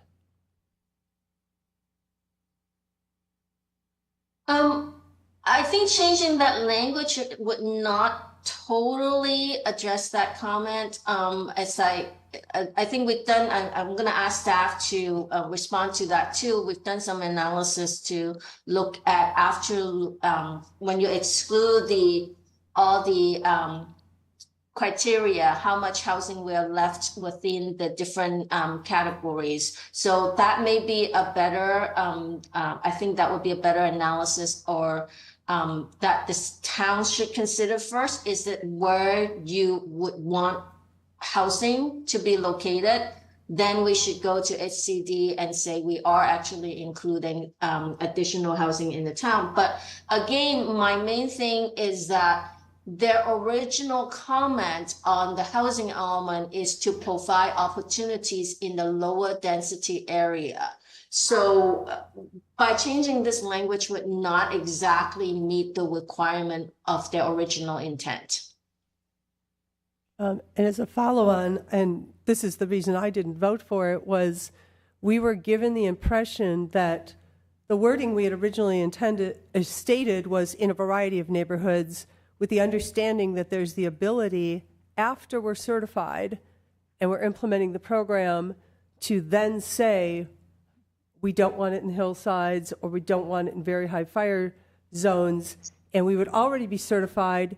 We could figure out where we really don't want the housing, and if we went too far, HCD might come to us and say that implementation program is not what you intended, and we would get the guidance at that point. But we could be certified without trying to exclude too much of the town. Is that a correct? That was my impression and why I didn't vote for this restriction last time. That was my comment before. Yes. Thank you. Councilmember Moore? Thank you, Mayor. So I also wanted to just address some of the public comments and some of what we've heard tonight at a general level, and then provide some comments on what Councilmember Risto was getting into. So I think that the public is correct that Los Gatos Town Council does have an obligation to our residents, and I think that obligation is to send a housing element to HCD that we believe in earnest will be certified. And HCD has made it very clear in the comments that we received from them that they've made it very clear about what we need to do for this housing element to be certified.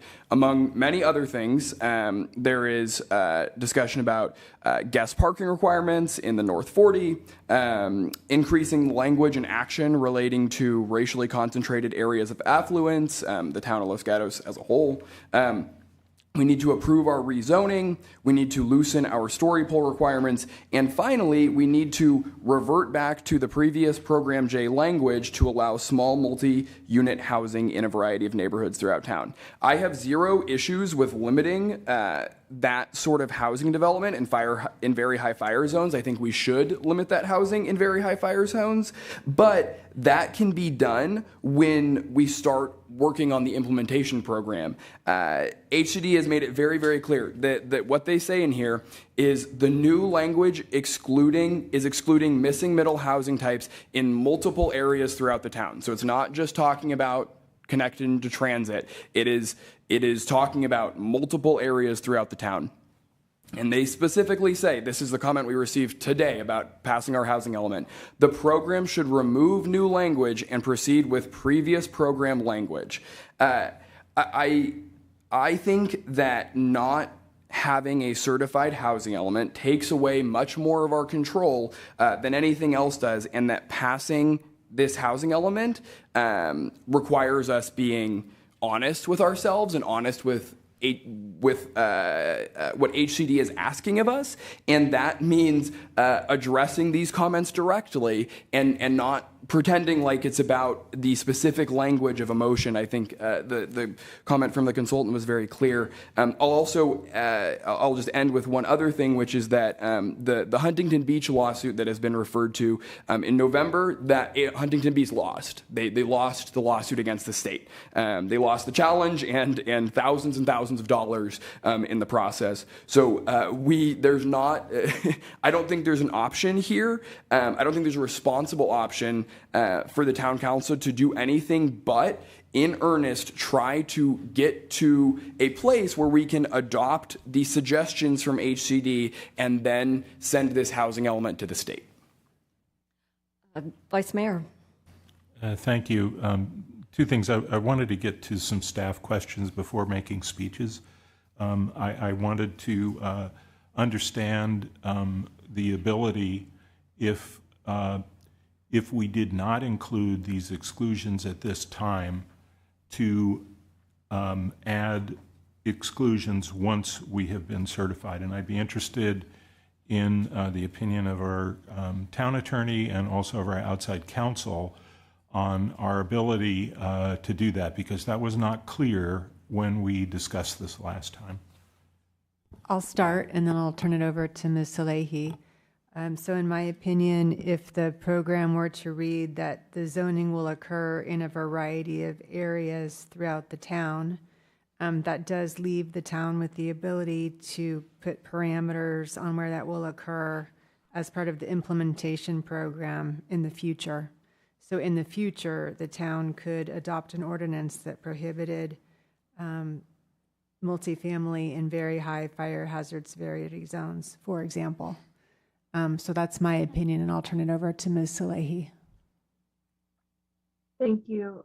Yeah, I agree with the town attorney's analysis on this, including that variety of neighborhood language does not tie you down and require you to do upzoning in every single zoning designation in any way, and in fact provides you with additional flexibility to do, as your consultant has mentioned, additional studies and additional analysis as to where the best places are within the town to promote the development of this missing middle housing or other small multi-family unit housing.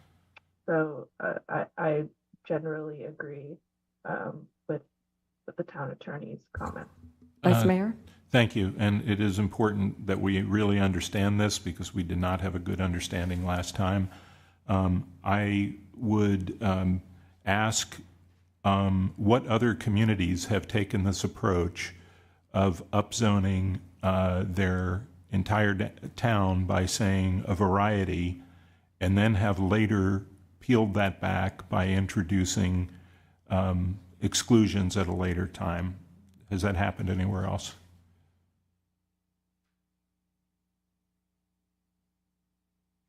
Is that question for me? I'm not sure. For attorneys or consultants or anyone who has worked on this? Let me start first, and maybe the town attorney can supplement or staff can supplement on that. different jurisdictions are required to do different things, and a lot of jurisdictions are asked to do some upzoning. I believe in the actions that we talked about, we are not intending to upzone the entire town. There is a quantified objectives for, I think about 200 units or so, 150 or 200 units. So the capacity that we are increasing and through rezoning should be, should have some kind of a limit there, understandably, because the overall objective is not to increase the number of units by doing this action in a very large amount. So one is not the intent to rezone upzone the entire town. To the quantified objectives would give you the justification to later on limit where you would like the rezoning to occur. Vice Mayor? I just wanted to probe a little bit on how sure we are of this opinion. We were given the opinion in January of 2023 that our housing element was substantially compliant and that it would be satisfactory at that point. And so that's why it may sound a little rude, but I want to ask, how confident are you that that we will be able to include the 6, I think, exclusions that have been discussed so far? I can go ahead and try to answer that. Yeah. So, you know, I think I mentioned this at the prior meeting, but it's worth repeating. There are no legal challenges that have ever been sustained as to how a town chooses to implement their housing element program. While, you know, most of the challenges come in the form of you have not attempted to or taken any steps toward implementing XYZ program by the date that you said that you would.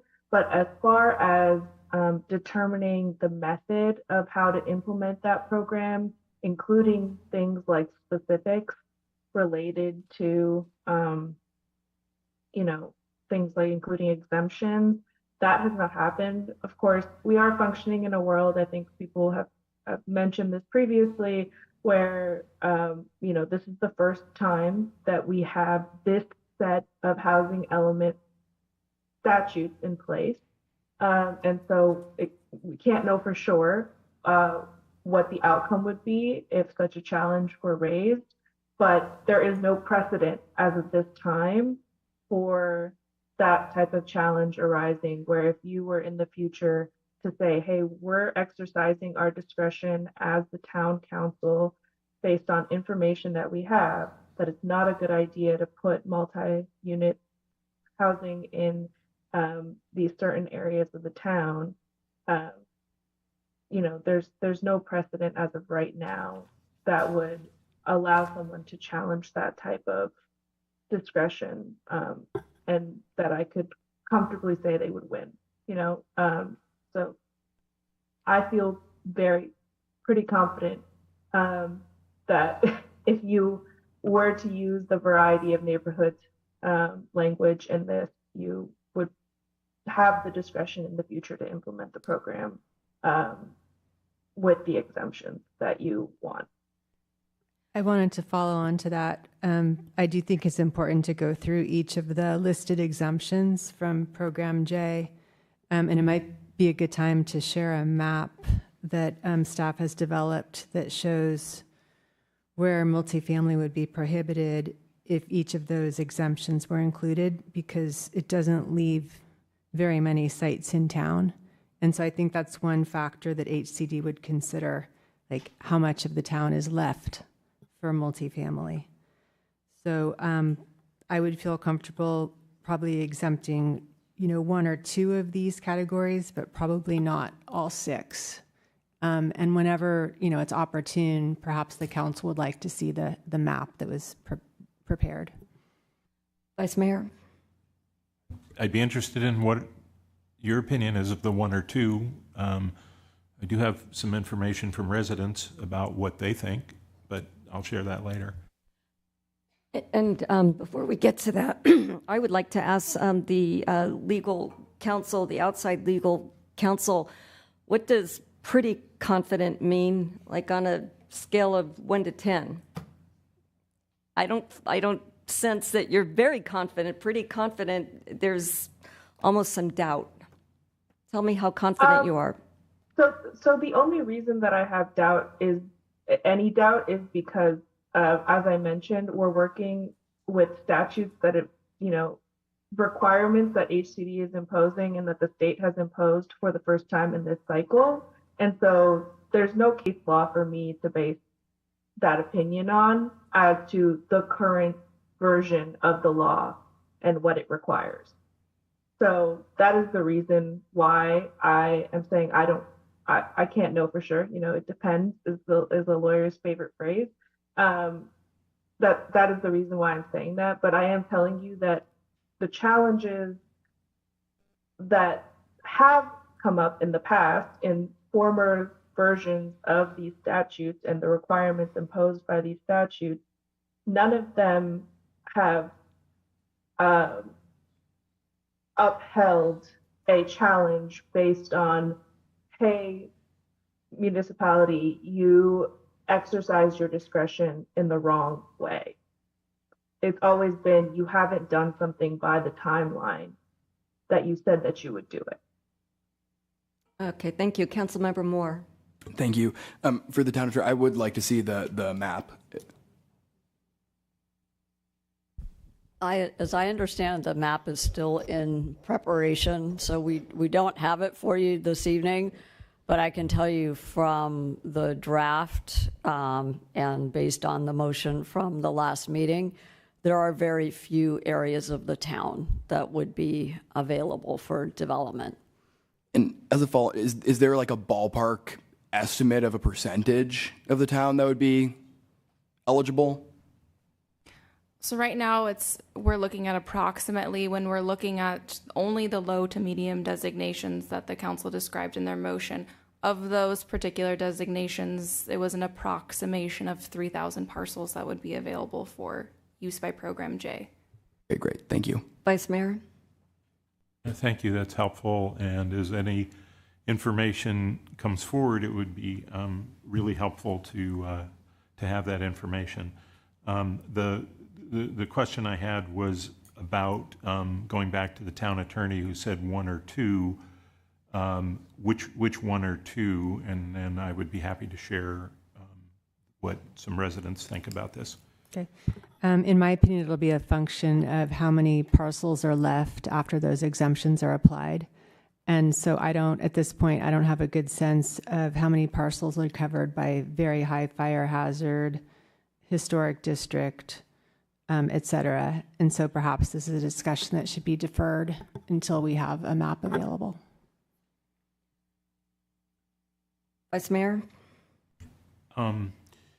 Yeah, so it's interesting because I did reach out to residents and ask them to take a survey.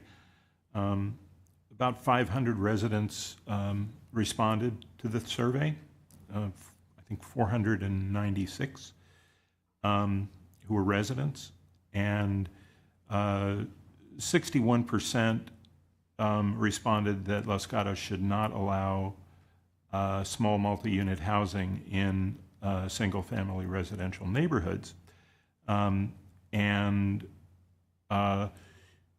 So that's not a huge number, but where the residents were in an overwhelming majority of 85% thought there should be some restrictions or exemptions. Even the ones who supported small multi-unit housing in single family, even 75% of them supported some restrictions. And then in terms of what were the ones that sounded most reasonable to our residents, fire, and that was 82%. Historic, that was 68%. And the rest of them were around about 50%. So you couldn't, because of the margin of error, you couldn't really rank the rest of those four. So I will continue to collect information. It sounds like this obviously has to take place when we make some zoning changes. But it was interesting that even the ones who thought that there should be small multi-unit in single-family residential felt that there should be restrictions, and 75% of them, as well as 85% of the total. So I think this is an area where we need to do some work, and if there's a doubt about our being able to enact this, I think we'll be very much on the other side of the rational thoughts of our residents. So I did want to share that information. I have a question for staff. So would the reviewer even be familiar with the number of parcels in each of the categories should we choose, one or two? Are they that savvy? Thank you for that. Probably not. So we'd really need to have a meeting to explain to them what is being proposed here and perhaps quantifying the number of parcels so that we could really get their feedback.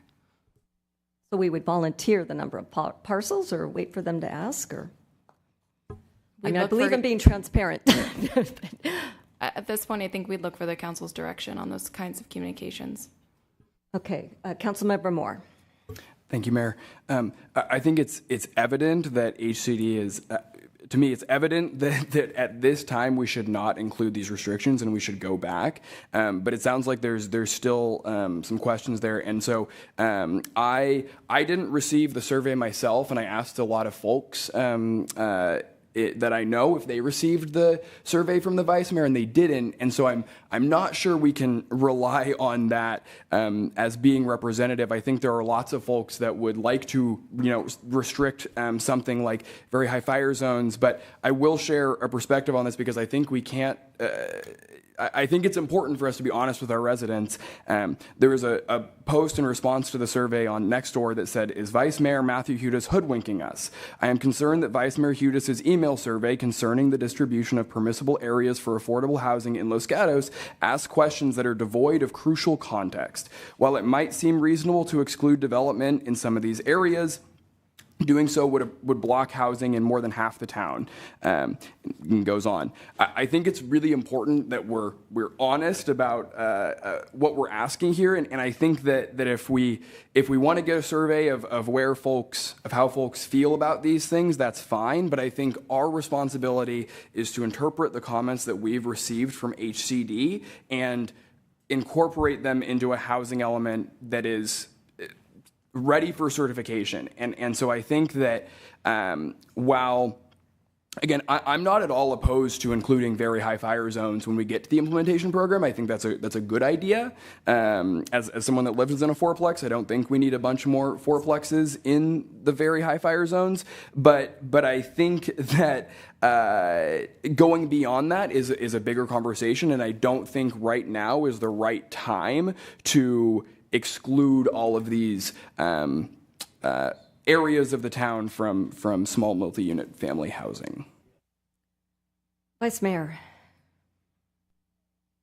Since we're kind of making comments, I would like to just comment, and ask the question, is it surprising that HCD prefers the previous unrestricted upzoning of all single-family neighborhoods since staff sent that to them with the support of 2 council members and without full review of the council, and now we ask for restrictions? Is it surprising that they prefer the further?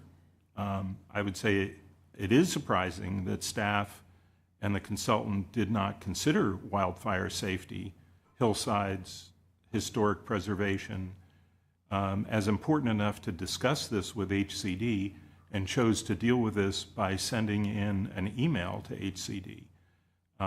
And so I think that we do need to continue to to discuss this with HCD, and I have a couple of motions that I would like to make about those discussions. I don't know if this is the appropriate time. I would welcome it in just a moment, Councilmember Ristow, and then that would be followed by the Vice Mayor. Yeah, I want to make a comment. We did not, at the January 16th meeting where the council discussed this, put in those wildfire restrictions. And those comments that came from our council went to HCD. So we had not put those in yet. And then after it went to us, and we didn't put those in, and HCD reviewed it, then it went to the HEB. All they changed, I think there was some wordsmithing between a variety of neighborhoods or throughout Los Gatos. That was the only change. The HEB did not strip out any restrictions because we didn't put any in. And that is what HCD first reviewed. And then at our last council meeting, in a 3-2 vote, there were some restrictions put in. So I'm very comfortable with putting some restrictions in later, but I really feel like we need to get this housing element certified. I'm hearing two things. One is, oh my goodness, we have all these builder remedy projects. And then as we drag this out, we're leaving the door open to that. And then, you know, I will also point out on a separate thing, because Huntington Beach was brought up, not only did Huntington Beach get sued by the state and lose their lawsuit to the state, Huntington Beach was sued by a pro-housing group. And not only did they lose, they had to pay $3.5 million to that group. So as much as I take my responsibility to this community very seriously, and I'm doing my best to meet the challenge, not kick the can, I have no plans to ever leave Los Gatos. Every change that will happen, I will live with for the rest of my life, and I take it seriously. I also take it seriously that I don't think we should be squandering our funds on what has been proven to be a losing lawsuit. So as we're moving forward, I'm really trying to find a way, without giving everything away, to meet what HCD is asking for. And they were quite explicit that we need to revert to the other language that we as a council had on January 16th. So if we're going to start playing around with this, I really think it's better to get certified and then look at where is the will of the entire council or the majority of the council looking to restrict things, because I think we would want to restrict it in very high fire areas. We are not required to do that right now. We can just say in a variety of neighborhoods, and we can define those neighborhoods after we're certified. We also have a lot of other items to address on here, so I don't want to get hung up on this for the next 3 hours. But I just want people to know I'm not bowing to anything. I'm trying to be a steward of the town's money and resources as well. All right, Vice Mayor Hudas. So the reason I started with some questions about whether we were discussing this with HCD or we were just sending things in on an email is because I think in order to get this certified rapidly, we need to take small pieces, go to HCD, get some feedback, ask them, is this okay? Yes, no. And if not, then we go back to work on it through a discussion and present the case. Sending in a draft without any discussion, it's no surprise that they prefer an unrestricted version.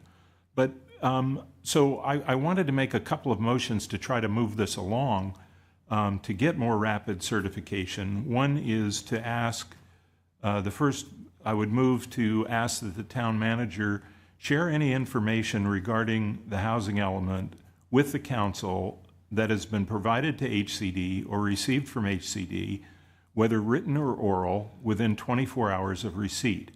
Waiting for the next staff report for a council meeting is not sufficient to move this process along. So my motion is to ask that the town manager share information within 24 hours. All right, Councilmember Ristow. Thank you. I have a question. I believe the first response from HCD on this was within 24 hours. Did we hear anything from HCD before this afternoon? No, we've not had any communications until this afternoon. Okay. Just the verbal emails that you received in your desk item. in terms of back and forth of when they could talk. Thank you. Vice Mayor Hudes. I understand that. This is not only information that we get from HCD, but any information that our staff provides to HCD, and that was not shared within 24 hours. That was weeks. All right, I'm going to second that motion, and I am going to see if we have further comments. Otherwise, I'm going to call the question. All in favor? Aye. Aye. Opposed? Motion passes 3-2 with Councilmember Moore and Councilmember Risto. No, I'm sorry. I voted for it. We all said aye. Oh, okay. All right. Councilmember Risto, I didn't see you voted for it? Yes. Okay. All right. Passes unanimously. I have another motion relating to the process, and this is to try to facilitate having actual discussions rather than just emails. And the motion would be, in order to illustrate the seriousness of the council to obtain certification from the state, I move to include the mayor or their council member designee in a listening only mode on all discussions with HCD regarding the housing element. All right. Do I have a second? I'll second that to move it along. Any comments? Councilmember Moore? I do not think that is an appropriate way to go about the process. I think it feels like we're beginning to try to micromanage staff here, and I do not think that is going to be productive in getting this approved. I think that I actually like the email communication that HCD sent to us. They sent a very, very clear informal review that goes through exactly all of the comments they have. And so I think that is that makes a lot of sense to me. I think it makes sense for us to review that. I think it's easy to review that. I think it's easy for staff to review that. So I will not be supporting this motion. Okay, I will call the question. All in favor? Aye. Aye. Opposed? No. Motion fails. Councilmember Moore, Councilmember Risto, Councilmember Rennie, opposed. Councilmember Moore. Thank you, Mayor. So I'll make a motion to move us along. So regarding Program J, small multi-unit housing, in response to HCD feedback, I move to strike the previously approved language in the previous town council meeting and replace it with the original language that reads, expand housing in a variety of neighborhoods. Councilmember Risto? I will second that for reasons I've stated before. Oh, We need to clarify the motion. So for clarification, on page 116 of the packet, there's 2 gray paragraphs. The first gray paragraph read, update the zoning code to facilitate small multi-unit housing in the low to medium residential density designations. That was struck out, and new language based on the last council meeting was included. So we'd need clarification if we are bringing that back or striking that out as well. Thank you for the question. Yeah, so I would strike the second gray language, the language that reads, and I won't read the whole thing, but modify the zoning code to facilitate, and then it goes into the 6 designations that the vice mayor has referenced, and to include the update the zoning code to facilitate low-rise multifamily structures, small multi-unit housing in low to medium residential density designations. I should clarify, because we're using multiple iterations of strikeouts, then it's just showing everything struck out. But the low-rise multifamily structures was struck out versions ago to be replaced as small multi-unit housing, just for clarity of the motion. Right. Your language. Okay. Councilmember Risto. Yes, I'll second that. So yeah, what I'm looking at is the strikeout that's in gray, and that's the language coming back, and the other language is going in, correct? Okay, that's what I'm seconding. Thank you. Okay, Vice Mayor. Is it appropriate to offer an alternative motion? Well, we have a motion and a second, so unless you want to make a friendly amendment. It's not an Oh, you can? an amendment. I believe it's an alternative It's motion. a substitute motion, and if there's a second, then the substitute motion gets voted on first. Okay, thank you for the clarification. So I would replace the language in that bottom of that gray paragraph that starts with "this zoning will occur in a variety of areas throughout the town," etc., with the following language. The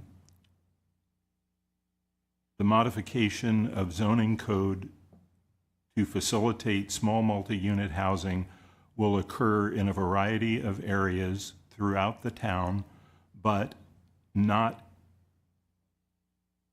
I'm sorry, no, that's not correct.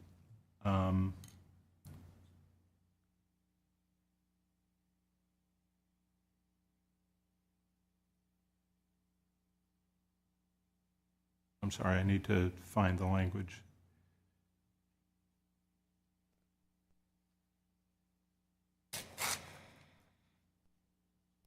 So another option is for the first motion to be considered, and then a second motion could follow.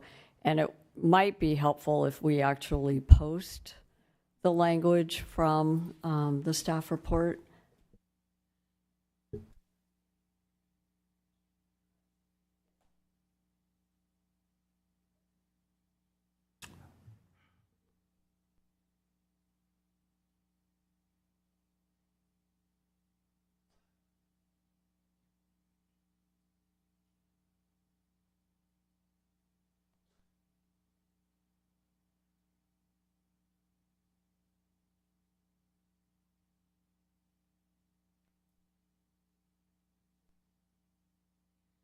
Councilmember Moore?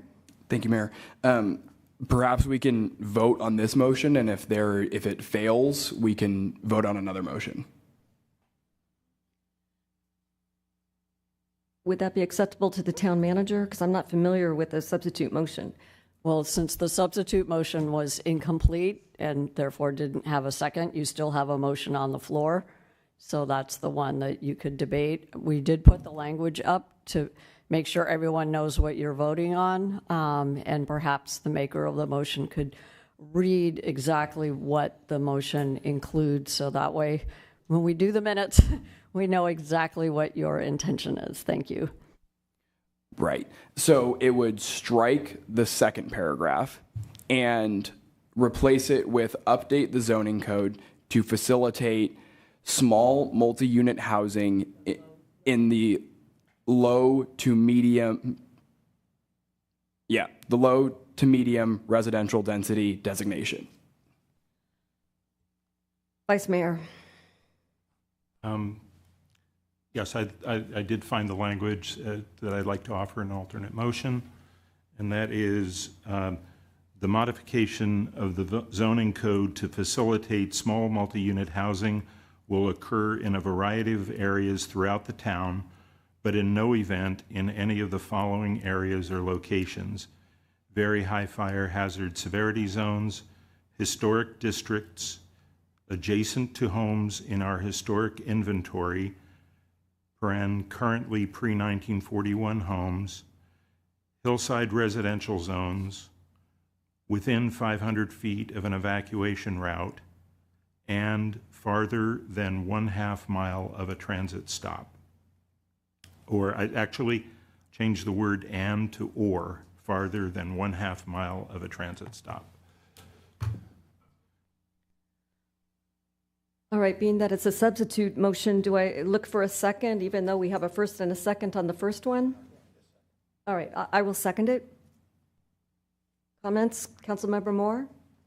Thank you. So just for all of our knowledge here, HCD specific, that language doesn't seem any different to me than what HCD just told us.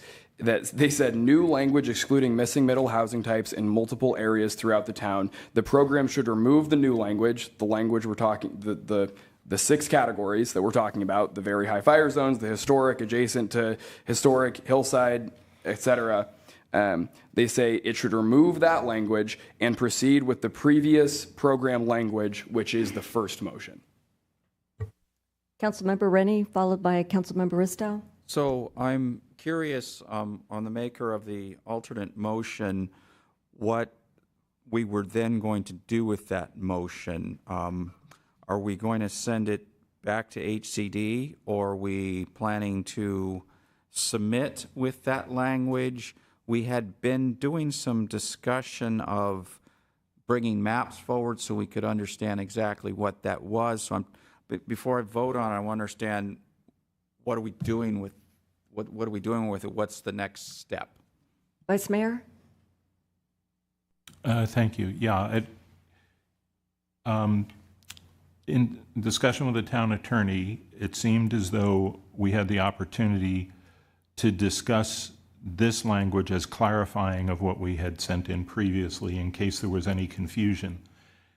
And what I would really like to see as a next step is to have a discussion with HCD reviewer and about the parcels that would be affected, about the intention behind excluding areas such as very high fire hazard zones.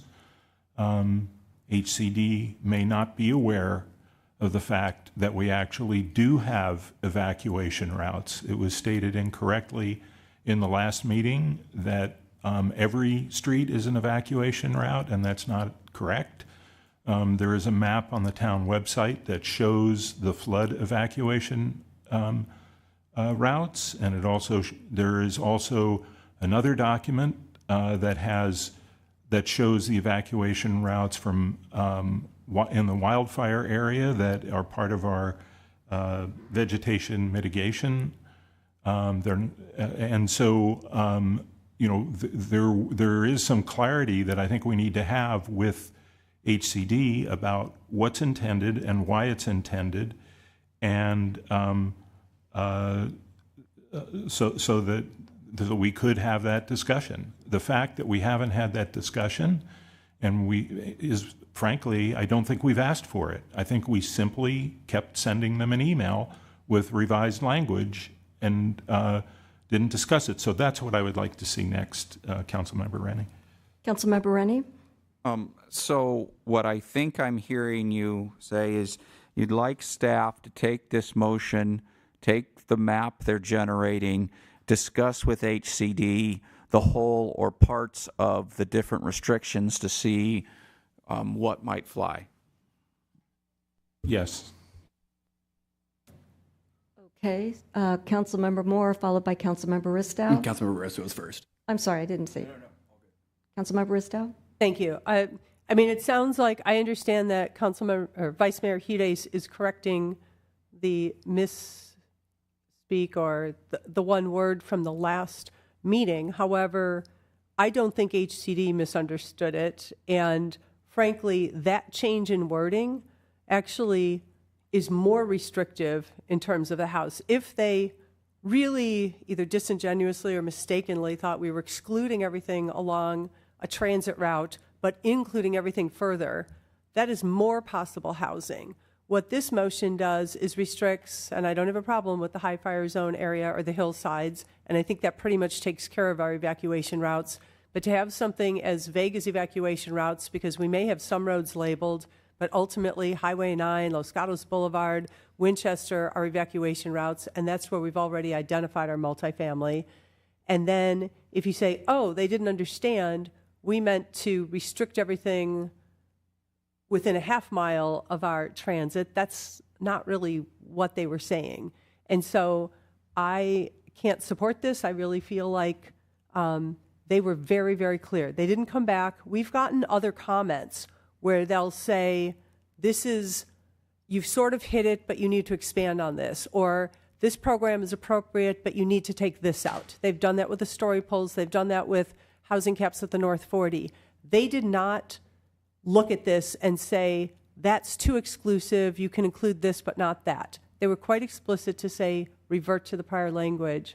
And unless we want to string this along, and HCD is under no obligation to respond to us at all until we actually submit, and then we have to wait 60 days, I don't disagree with the sentiment, that we'd like to, have regular conversations with them, but they may not have the time or the desire. So I'm not going to be able to support this. Okay, Councilmember Moore, followed by the Vice Mayor.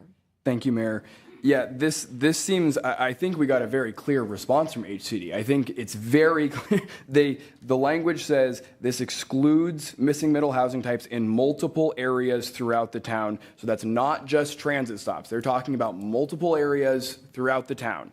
I think it would be a huge, huge mistake to continue to drag our feet on this. And I think we only get so many of these reviews with HCD. It seems like this RCAA question is a big one. We have more questions on parking minimums and things that are more important, in my opinion, than this minutia. I would make a bet with anyone in this council that if we give them the map, HCD and a map and this language, and say, does this work? They will say no. And so I don't know why we want to go through this process just to have them say no again when we continue. The concern that I keep hearing from the residents is that we keep getting builder's remedy applications. We have a dozen or so now, and the only way to stop that is to approve a housing element, is to get a certified housing element. This order to me doesn't make any sense. I'm like the Councilmember Risto. I would be fine, and please hold me to this, on including very high fire zones and hillside when we get to the implementation programs. But if we want to get this housing element approved, we should not put that language in right now. It's just a strategic decision to include it later. We can. I don't. I don't think that hurts us at all. Because what I think we all want is to get this housing element approved, and this is going to hurt that process and elongate our timeline even further. All right, before I go to the Vice Mayor, since there's a lot of opinions being thrown out, I'd like to throw out mine. So I need to get this right for our town. We didn't get it right on January 30th of 2023. And in my opinion, I feel we hoodwinked the HCD by stating we were substantially compliant, and we were nowhere near substantially compliant, and I actually abstained from that vote. In my opinion, this has resulted in the numerous builder's remedy.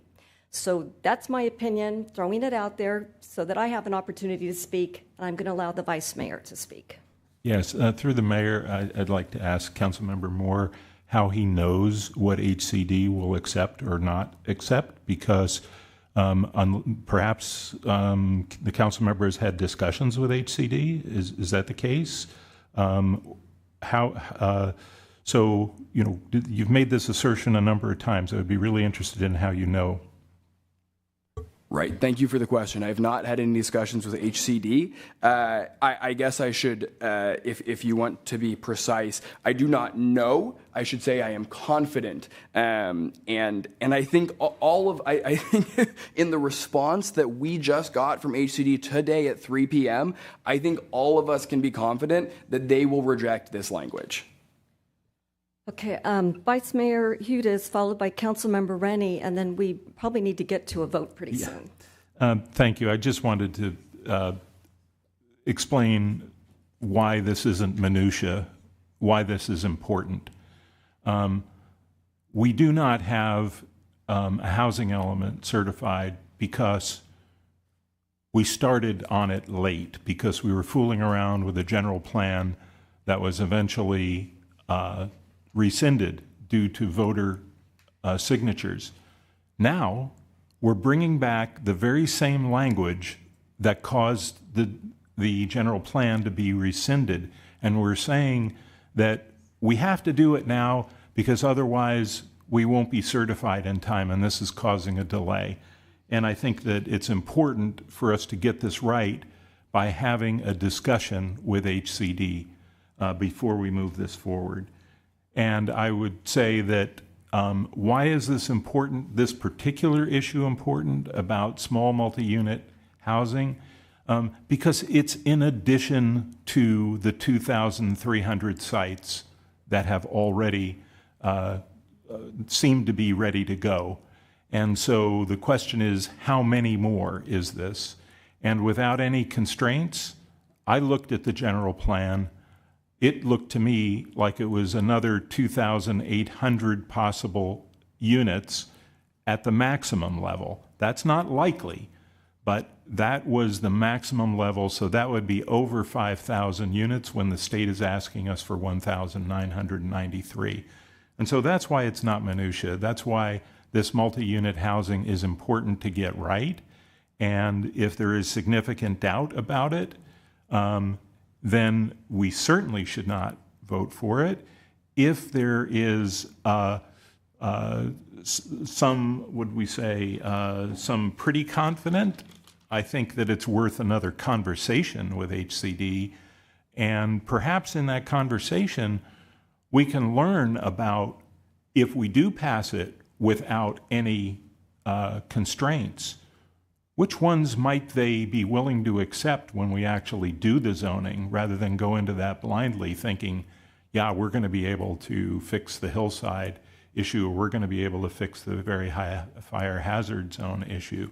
So I think moving something forward to a conversation with HCD and not waiting a month to talk to them is very important, and that's why I've proposed this language. Councilmember Rennie. Thank you, Mayor. So I actually agree. The problem I have with HCD's responses, we asked for something quick and dirty, basically, and they gave us something quick and dirty, which doesn't really answer the question of where in the range of where we can get away with it from them anyway, of excluding or allowing or whatever, whichever, whether you want to say positive or negative. So it does seem reasonable to have a discussion with them versus this is just an email response we got back from them and we don't understand the nuances at all. And you know, they took it as a whole. Yeah, oh no, that language is bad, but there's pieces in the language that could be discussed. I want to throw in another idea without derailing anything, but to think about maybe for the future as we go down this path. When we worked on the general plan, we talked about where would we add housing that minimizes the effect on Los Gatos' infrastructure, where it would maximize people's opportunities to walk, to reduce traffic, to reduce trips, you know, most likely provide a better quality of life. And we had thought up these zones that were around commercial that were, I think, half-mile zones or something like that. This motion doesn't get into that at all, but it reminds me of that intent of where we should put these kinds of things as a way to minimize the effect on Los Gatos. So as we work through this, I want us to think about maybe we end up someplace like that. Okay, Vice Mayor, and then I'd really like Just to call the one question. quick comment. I looked at the opportunity zones in the 2040 general plan, and they looked quite similar to what was published in the Los Gatos paper in terms of where that housing would be located. So it was not very different from that. That's helpful. We have a motion and a second, so I am going to call the question. All in favor? Aye. Aye. I'm sorry. Okay, is this? I thought it was their motion, but is this the substitute? This is the substitute motion made by the Vice Mayor. Okay, all right. Aye. Aye. Aye. Opposed? No. Passes 3-2 with Councilmember Moore and Councilmember Ristow opposed. Yes, what happens to the withdraw first? it. I'm sorry? Withdrawn? Okay. All right. Any further comments, motions? Okay. Our Vice Mayor? Mayor, were you intending to move on to another item, or? Well, I know that there's two that are, item 12 is closely related to this one, so we want to have the town, the outside legal counsel and our consultant still available for us. Yeah, I wanted to get a readout on the sheet that we got from HCD. Okay. And just so we understand where we stand on all the items that came in the sheet this afternoon. Okay, Is that okay to do that now? absolutely. Yeah, if we can take a 5-minute break, a quick one, just so that we don't keep the outside legal and the consultant waiting for our next item. So let's do a quick one.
All right, council is back from recess, and we are still on item number 11.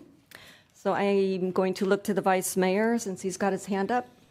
Yeah, as I was saying before, it looked like from the matrix we received this afternoon, there were 2 other no's, and so maybe we could just focus on those and get some sense about what kind of work needs to be done in order to address those from staff.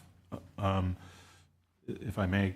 Yes. The first one was called land use controls, and they have a number of comments in there. Staff ready to talk about those? Staff has not completed a full analysis of this matrix. We can certainly talk about some of them, but in terms of actions to address them, we are still going to be working through that. Okay, so there's no proposal that the council could consider tonight on those? The council can certainly discuss these comments and provide any feedback or direction to staff on them. Okay, and does that apply also to the one on Program D, additional capacity for the North 40? So that would apply to any of these comments from H to D where the column indicates no, meaning that there's additional work to be done. Okay. Councilmember Rennie? So I hear you saying no, but under Program AW it says yes, but these look like comments we haven't addressed. Where it says video rendering should be expanded to other visual methods, and then also says scope of alternatives should be expanded to all multifamily and mixed use. My memory's a little fuzzy, but I didn't think we'd fixed these. So it's a little confusing. This is the matrix that the reviewer provided to staff, but in looking at it, he's included his newest comments at the top of the cell. He's included everything that he discussed previously in his January 18th in the same cell. So it's confusing, I understand. So when he says prior review, these are prior comments that he provided on January 18th, and the version of the housing element that you have before you tonight has responded to that. So if you went to Program AW, we did include additional discussion about video rendering options for story poles. But what about the second part? There seems to be a second paragraph that says scope of alternatives should be expanded to all multifamily and mixed use. Is that a new comment? No, that's not a new comment. That was also addressed. Okay, thanks. Who had their hand up first? Councilmember Moore, followed by Councilmember Ristow. Thank you, Mayor. So I'll just comment on, and provide a little bit of feedback on those. So for the first one, land use controls, it says Program D includes action to remove guest parking in North 40, but it says we need to make progress on revising all multifamily guest parking requirements, specifically RM and CH zones. And so I think we should do that, would be my feedback there. And then on Program D, including a specific requirement to increase or remove unit cap within 6 months, I also think that makes a lot of sense. I think we should make an earnest effort to meet these comments. Vice Mayor. Yeah, I agree that we should definitely meet these, but I also think that the way in meeting these, it adds some reasoning to our excluding certain areas for multifamily, so multi-unit. So when you remove guest parking, then you end up with more parking on the street, and so that causes a problem on an evacuation route or in a very high fire hazard zone. So I do think these things should be taken together. That's my comment on that. If we're going to reduce guest parking requirements, I believe multifamily already is 25% less parking than a single family residence. And so if you convert a single family to multi-zoning, then for every unit, you have 25% less parking. And then if you remove guest parking, then you end up with even more cars on the street. So that has to be a consideration for safety. And through the mayor, just for clarification, Program AA is titled Reduce Parking Standards, and it describes a study and outreach to make updates to the municipal code, and there are 4 bullets. And one of those 4 bullets is, states to remove guest parking requirements. So we already have included that language, but it looks like the state is really looking probably for some specificity to say this applies to all zones, or we can describe. But there is a program already that's discussing removing guest parking. Okay, Councilmember Ristow. Thank you. I'm wondering, I mean, staff hasn't had time to go through all this, but I'm wondering if we could go through them one at a time and just see, because if we're jumping around, I don't know if we're going to miss something or if we're just actually not, excuse me, if we're not going to complete tonight and we'll make some suggestions knowing that we'll have to continue this at the next meeting. Okay, so I guess my question to staff would be, would it be better not to give any more feedback on this tonight and wait till staff can evaluate it, or is it at all helpful for us to comment on this when we don't know how this is all interpreted? Thank you for the question. Joel Paulson, Community Development Director. As Ms. Shootman said, we haven't had a chance to meet with outside counsel with Veronica Tam, who's our housing element consultant. And so that's going to be our next step, is to meet with them, discuss paths forward, and then we will be bringing those to council.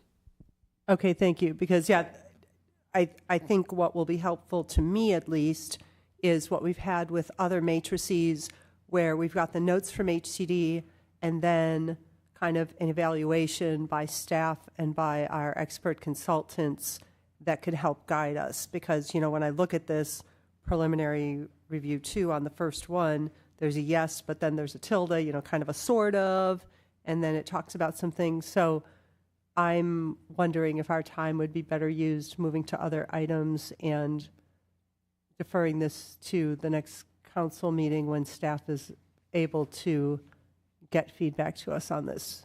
At least from my perspective, I'm not ready to make one change and submit tonight.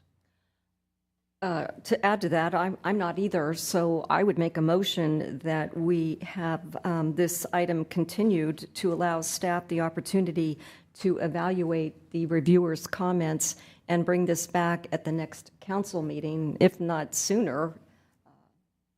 I'll second it. I would actually change the language to say staff at the next possible meeting. I don't know what's on the agenda next time or what it looks like, if it's the next, or how long it'll take staff to do this with the consultants. Okay, well, Okay, so your motion is the next meeting or sooner, as in there would be a special meeting before the next? My goal, when I became mayor, this is a top priority. So I would want this on the next agenda, whether or not it's been reviewed by HCD or not. So I'm not going to change that language.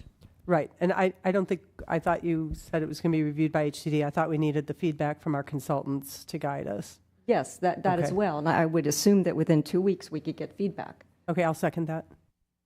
Vice Mayor, did you have your hand up? No, I was going to second. All right, I will call the question. All in favor? Aye. Passes unanimously. All right, we can move on to item number 12, which is to approve a recommendation of the Planning Commission to introduce an ordinance amending Chapter 29 zoning regulations. Welcome, Ms. Walters. We look forward to your report. Great, thank you. Good evening, Mayor, Vice Mayor, and council members. Before you tonight is an amendment to the Housing Element Overlay Zone Ordinance, also known as the EOZ Ordinance. On November 21st last year, the Town Council adopted the original EOZ Ordinance and it was also recommended by Planning Commission, and this can be found in Attachment 1.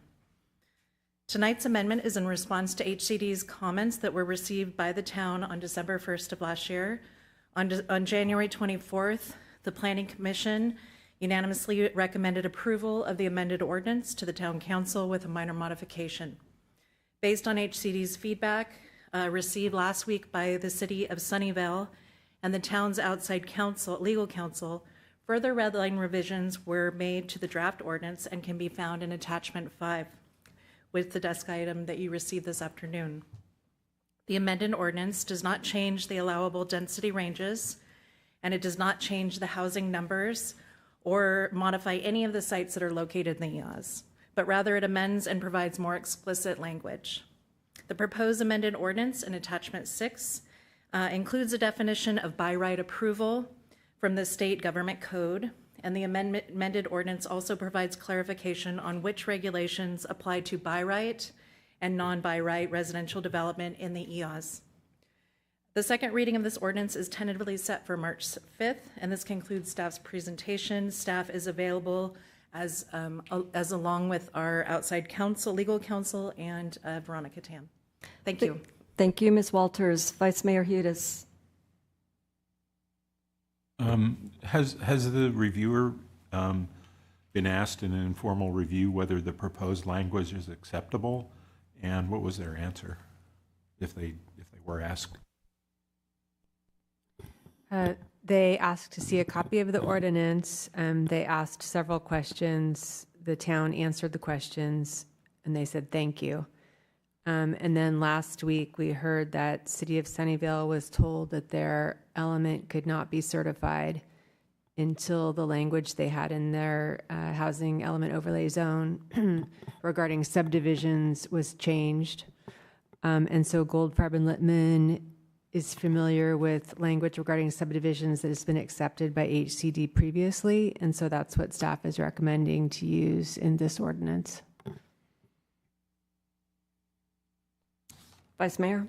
Just coming back to the process, I understand that it's valuable to send language to HCD, and then they tell you that they've received it, but is it possible for us to actually ask them whether what we're proposing is acceptable? And that could include the amended language that the town attorney has proposed as well, but just from a process perspective, could we do that? Yes, and we did originally ask them if this ordinance would be acceptable, and that's when the town received questions back about the ordinance and answered the questions. Thank you. Any further questions? Vice Mayor?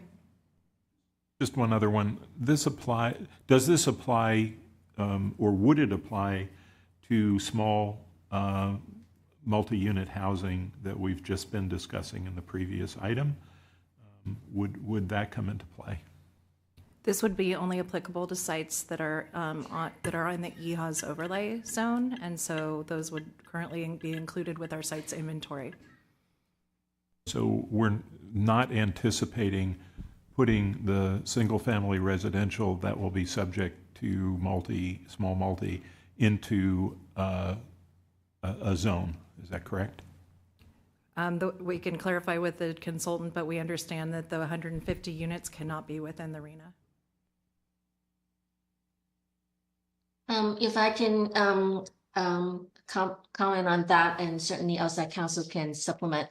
This particular ordinance is relating to the rezoning for the overlay, and the by right approval is state law relating to just multifamily housing that will be made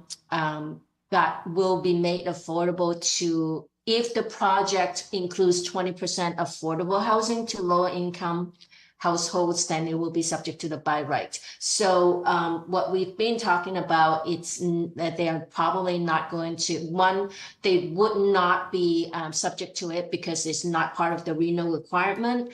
And two, this is really strictly related to the overlay. Thank you. Any further questions? Seeing none, I'm going to open up public comment. I have a speaker card from Lee Quintana.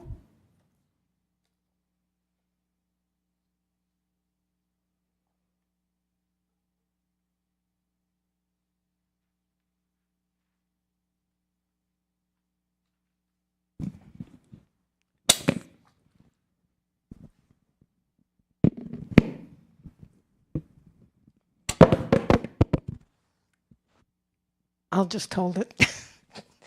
I commented on this before the Planning Commission, and I still am confused by it.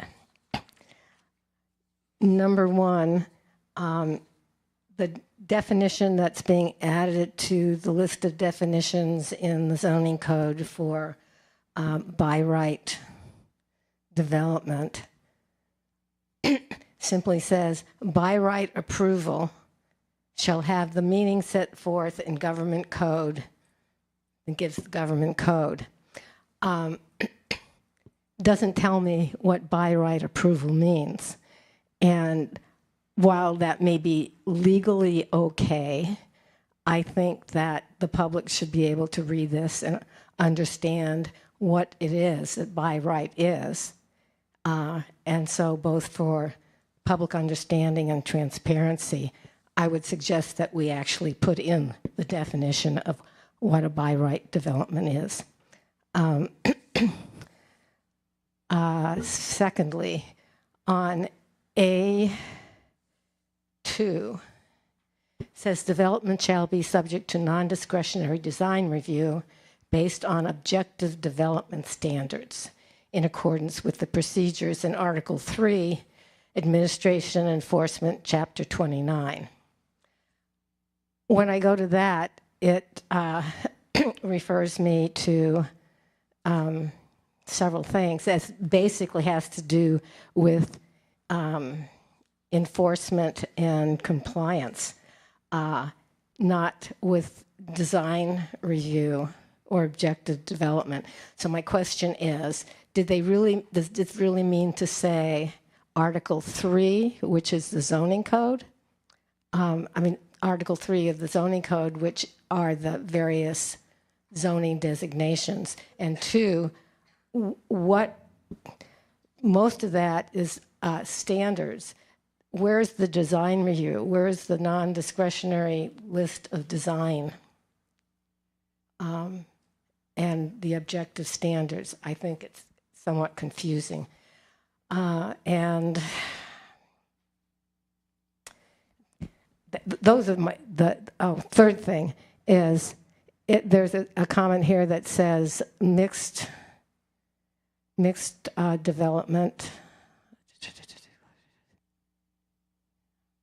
Residential units shall occupy at least 50% of the floor area of all mixed-use development projects. That's under the by right.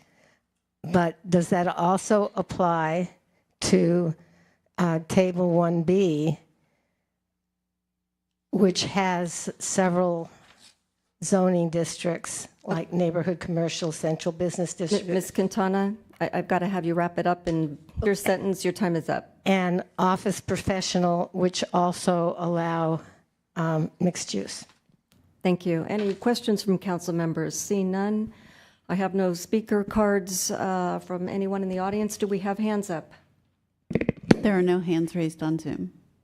Okay, I am going to, I have a question from Vice Mayor Hudes. Ms. Quintana? No, I'm sorry, for staff. Okay, all right, I'm going to close public comment and look to the Vice Mayor for his comment or question. Question from Ms. Quintana's remark about there should be a definition of by right. Is that, does staff feel that that's covered otherwise, or why wouldn't we put a definition in there?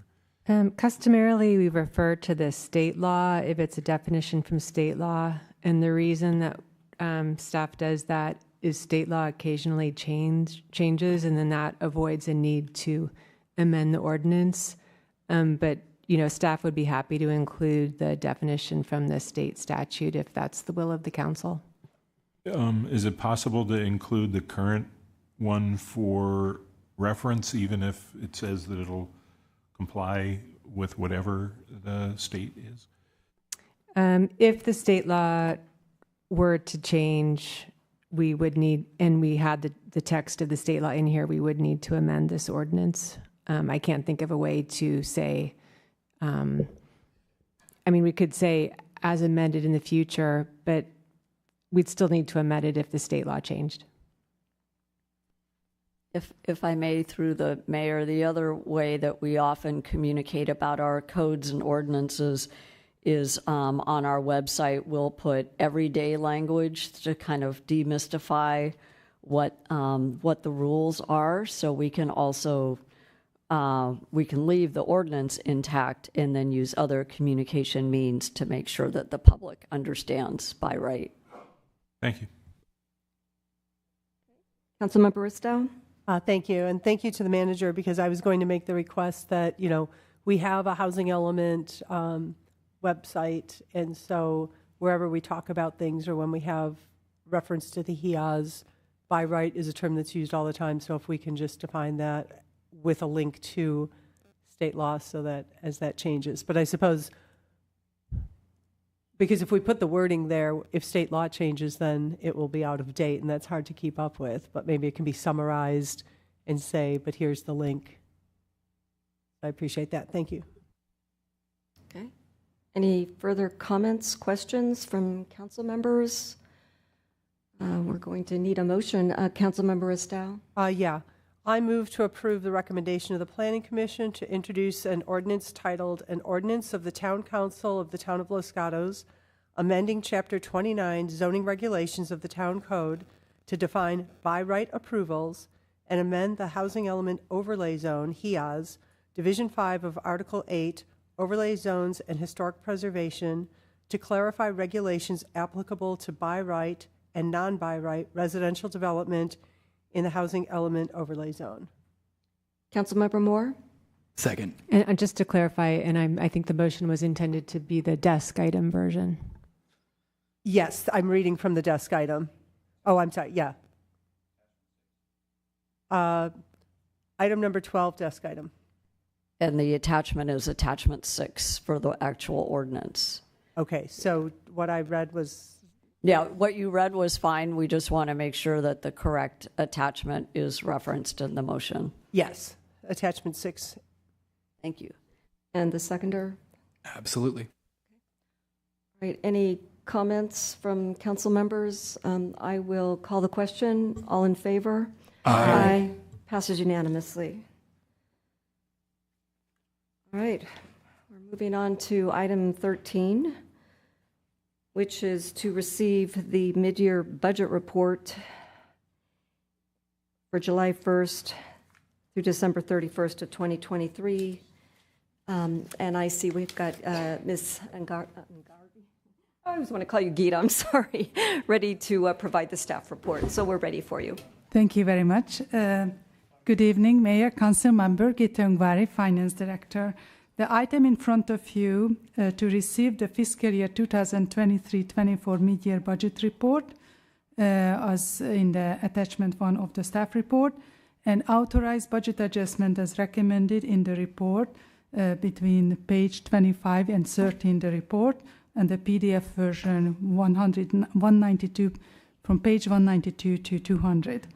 The purpose of the mid-year report are to provide the Town Council with the status of the adopted budget and after the first 6 months, and to make any adjustments as needed to ensure the continuity of the municipal services and operation for the remainder on the fiscal year.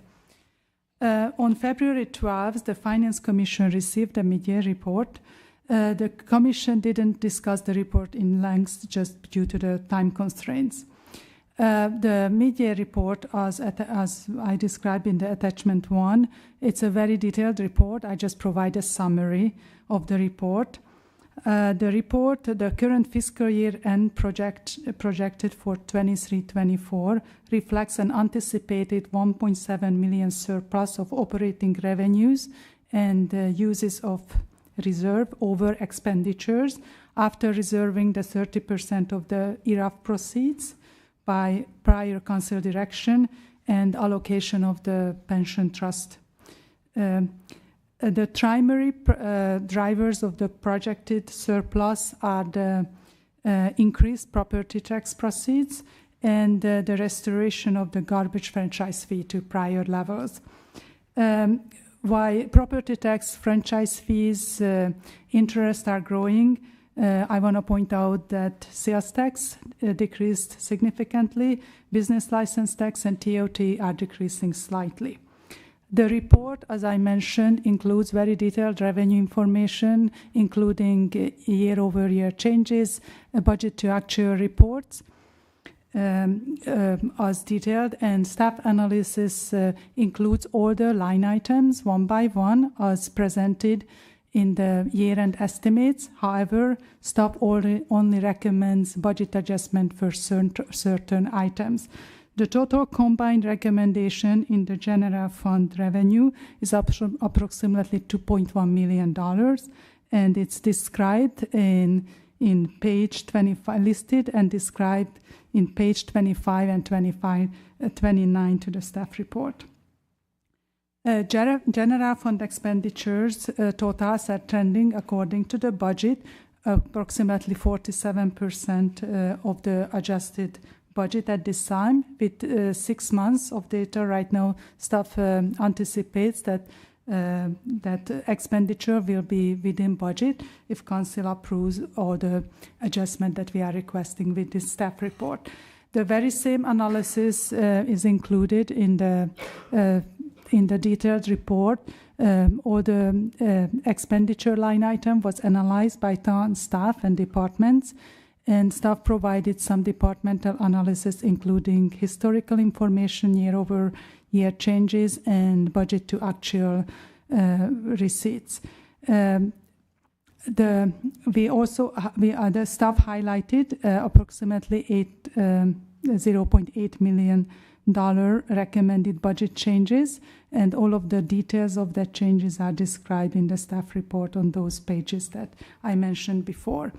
Staff also would like to call the attention that the adjusted budget, this is the first time, included the 4.6% vacancy factor, and current year salaries and expenditures trending show approximately $600,000 savings as estimated year-end. Townwide, however, when we are looking at individual department, some of the department who are fully staffed are trending higher. Staff will continue to monitor all of those expenses, as this is our first year of budgeting with this method, and we'll come back with any suggestion if it's needed. And lastly, I would like just to mention that the staff analysis include other funds as well, and what I would like to emphasize that, as we discussed before, both the general liability, internal service fund, and the workers' comp fund experience some increased claim activity and increased insurance premiums. So staff anticipates to increase those internal service charges in the next budget cycle to make sure that we ensure cost recovery. That's concludes staff presentation, and we are here for answering your question, and I know some of the staff is on Zoom. Thanks so much for your report, Ms. Sangbari. It was very helpful. Councilmember Moore. Thank you, Mayor. Thank you very much for this presentation and putting this together in a way that's really easy to understand. I appreciate the summary of the recommended budget adjustments. I wanted to dig into both sales tax and the garbage franchise fee just to understand those a little bit better. Do you have a sense of why sales tax was almost $1 million under what we had anticipated? So the sales tax estimate that we received from our sales tax consultant at the time when we developed the budget last year anticipated this level of sales tax revenue. And as Council recalls, we reported back and provided some communication also through the Finance Commission, because we're constantly seeing those sales tax revenue going down every quarter. So one of the reason is gas tax. The gas prices are changing, and also there are a lot of electric vehicle.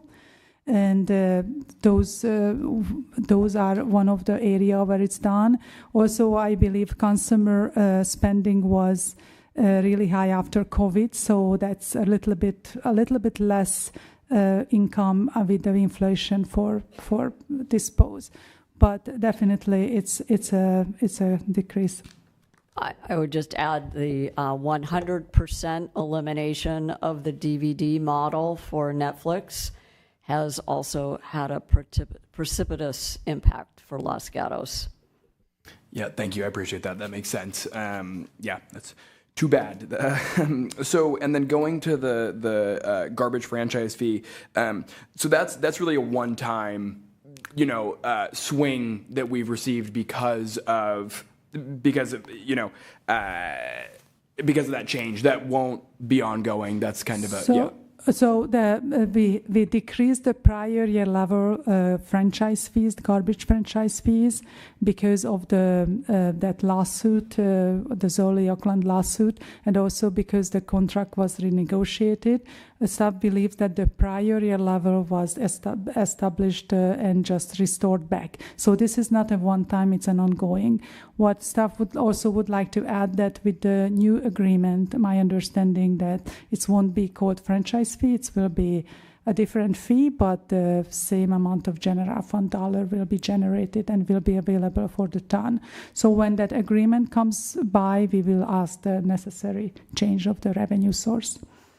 So if I may just clarify, the swing that you're seeing, that we took it down in the adopted budget and now we're restoring it, that oscillation will not happen. But we do have now an ongoing secure revenue source. So you won't see those up and downs, but you will see the consistency. Great. I'm glad to see that restored. Thank you.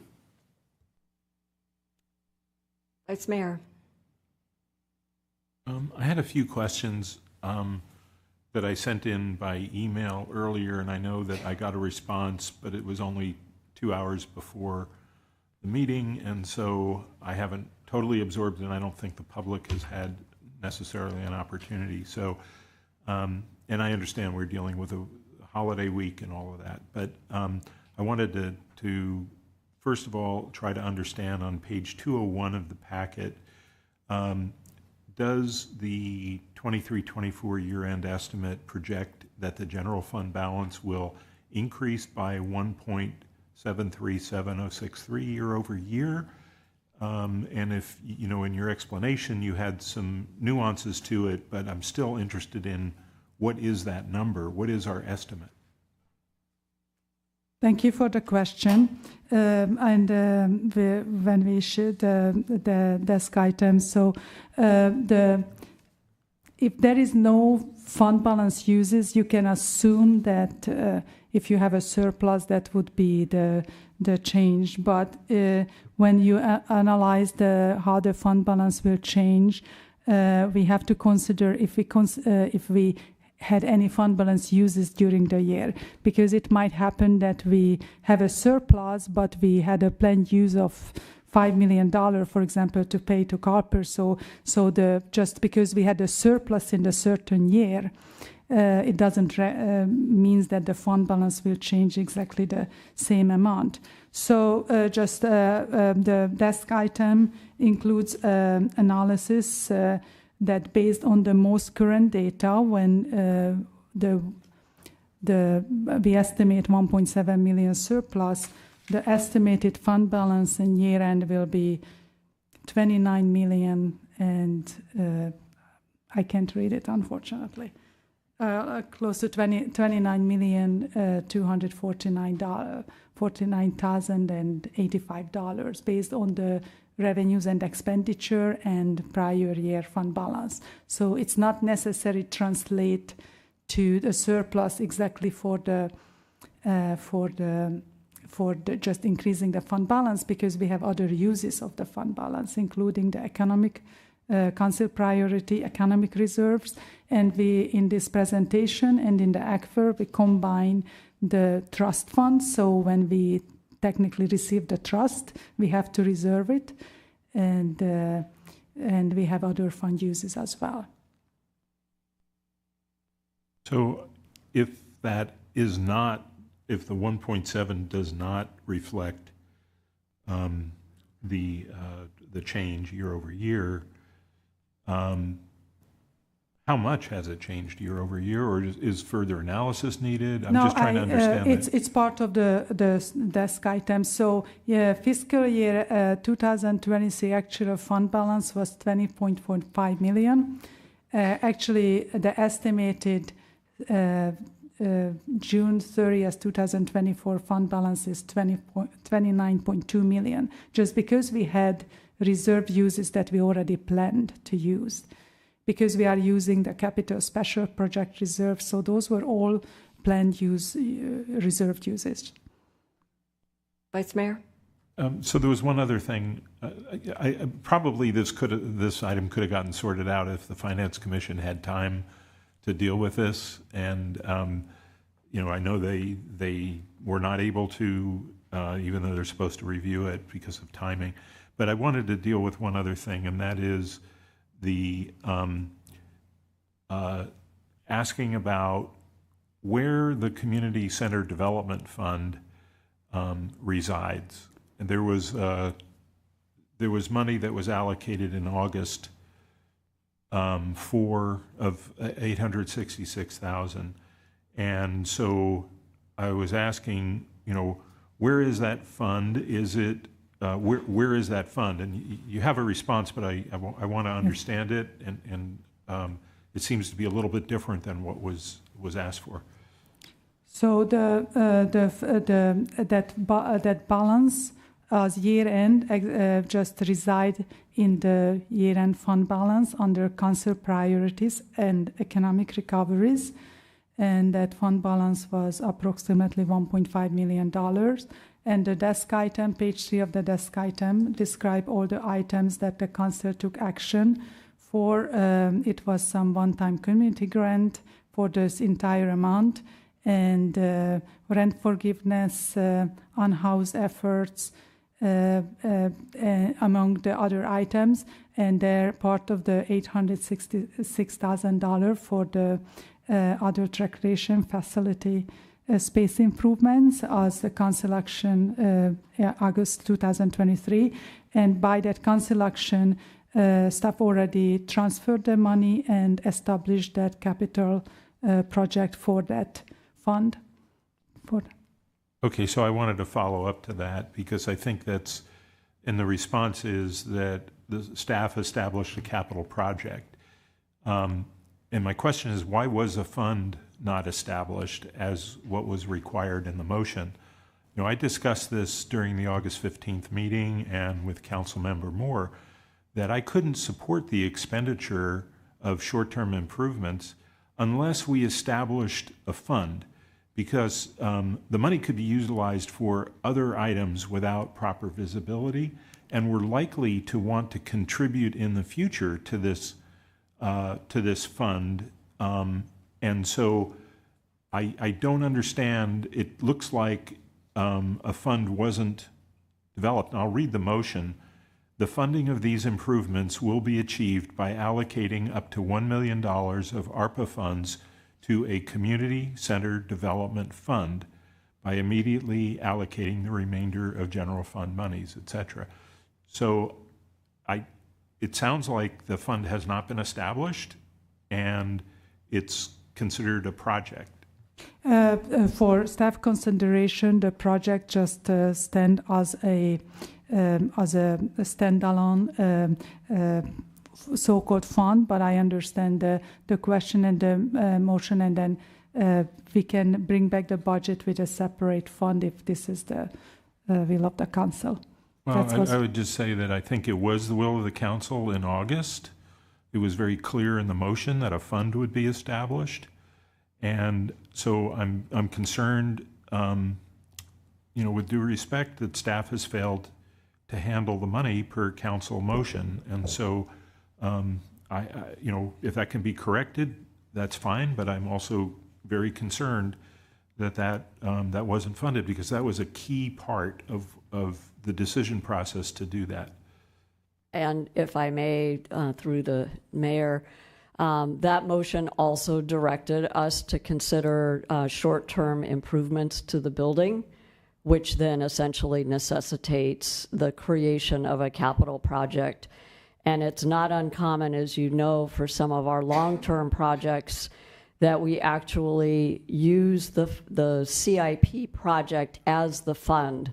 And so as grant monies are awarded, as matches are given, all of that is tracked in the CIP project. And these CIP projects can evolve. So for example, if the remainder of, let's say the 800 and some odd doesn't all get used for interim improvements. If there's any balance left over, council could certainly say, let's put that balance towards a brand new community center or a complete renovation. So this does not tie the hands of the council, but it allows us the flexibility to continue to implement the core of the motion, which was to work with the community and service providers to identify interim improvements and to return to the council with a plan. And so to do that, we need a capital program. And I think the town staff have been criticized for creating more funds. So we're trying to find that balance point of being able to implement on the motions that are provided to us. Thank you. Vice Mayor? Yeah, thank you. I mean, I understand that, but the motion was explicit about creating the fund. So if there was a reason not to create it, it probably would have been helpful to hear it at that time. But that's what the motion was, and so I expect that money should be in a community center development fund. And part of the reason is that this is a long-term effort for the town, and although that initial funding was for short-term improvements, it could be 10 or 15 years before we really work our way through that fund. And so it's a little bit different, and it needs, I think, some visibility to the community. And the ability to move things around on capital improvement projects doesn't provide that level of visibility, and that's why I explicitly asked for it to be a fund. Okay, we will work on this as we prepare the proposed budget. Okay, Councilmember Rennie. So I'd like to ask some questions on the expense side. So I'm looking at page 201 of the packet, page 31 of I guess, this item. It's a table, and when I look at the first half, it shows that we were at 24,885,000 and change, and you say that's 47%. I just pulled my calculator out, and it looks like it's 47% of adjusted budget as of December, but we then adjusted budget again in 220 on 220 upwards a little bit more. So I'm trying to figure out. It looks like we fell 3% short of the spending for the adjusted budget, but then we increased a little bit more, even though we're less than 50%. So why do we think that we're going to spend, well, effectively 6% more over the second half, make up the first 3% and spend at the full 50% rate? There are some items, thank you for the question. So those are the items that came and described in the staff report for those what we are proposing for council, just to make the budget adjustment with this item. And those are the individual items that were identified by the departments that's needed to complete certain project, hiring extra staff, some reclassification of in Parks and Public Works department, additional legal help. So those are the funds that staff anticipates to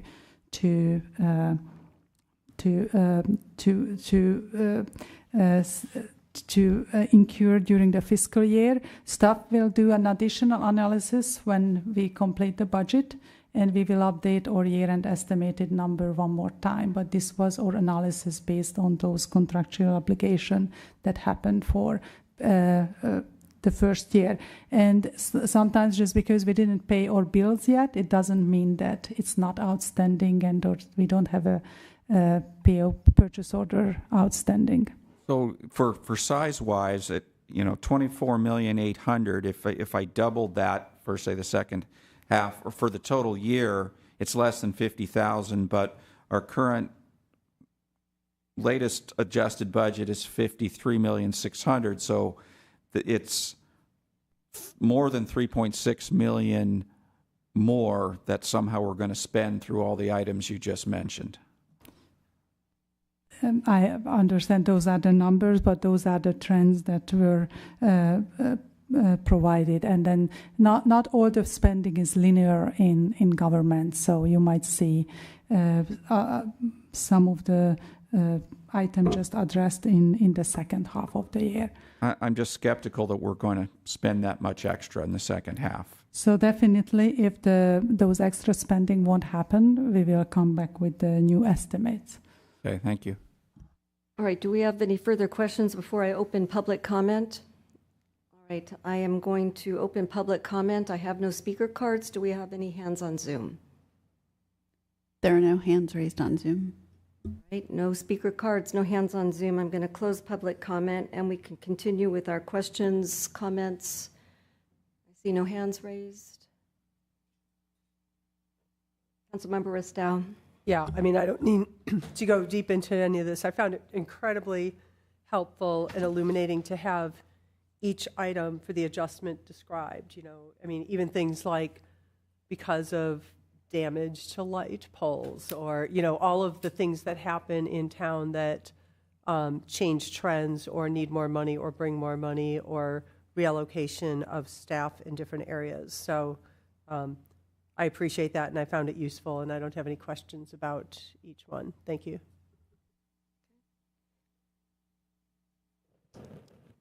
No further questions, no hands raised. I'll go ahead and try a motion then.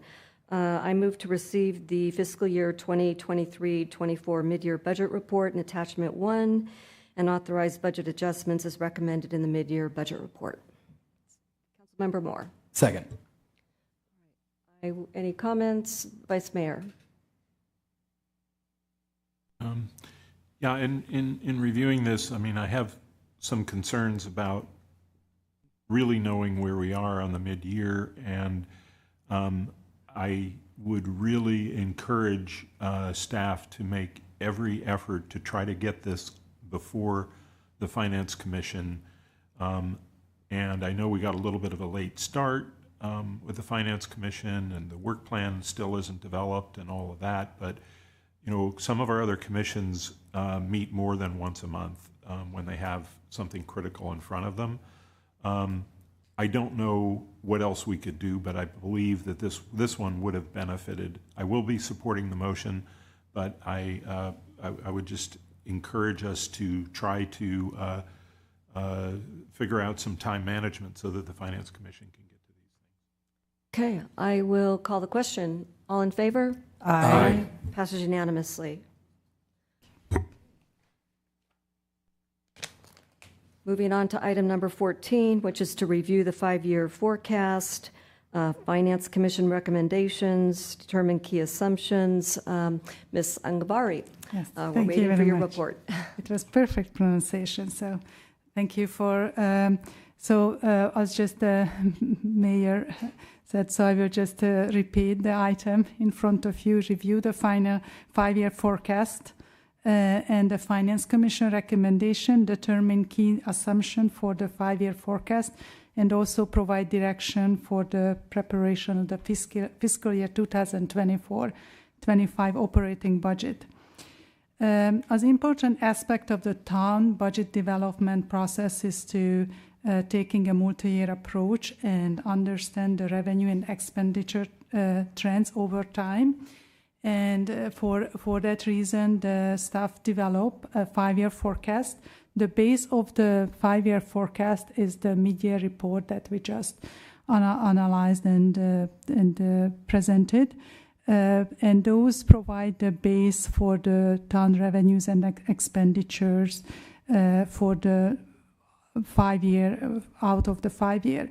The 5-year financial forecast is not a budget or not a projected plan.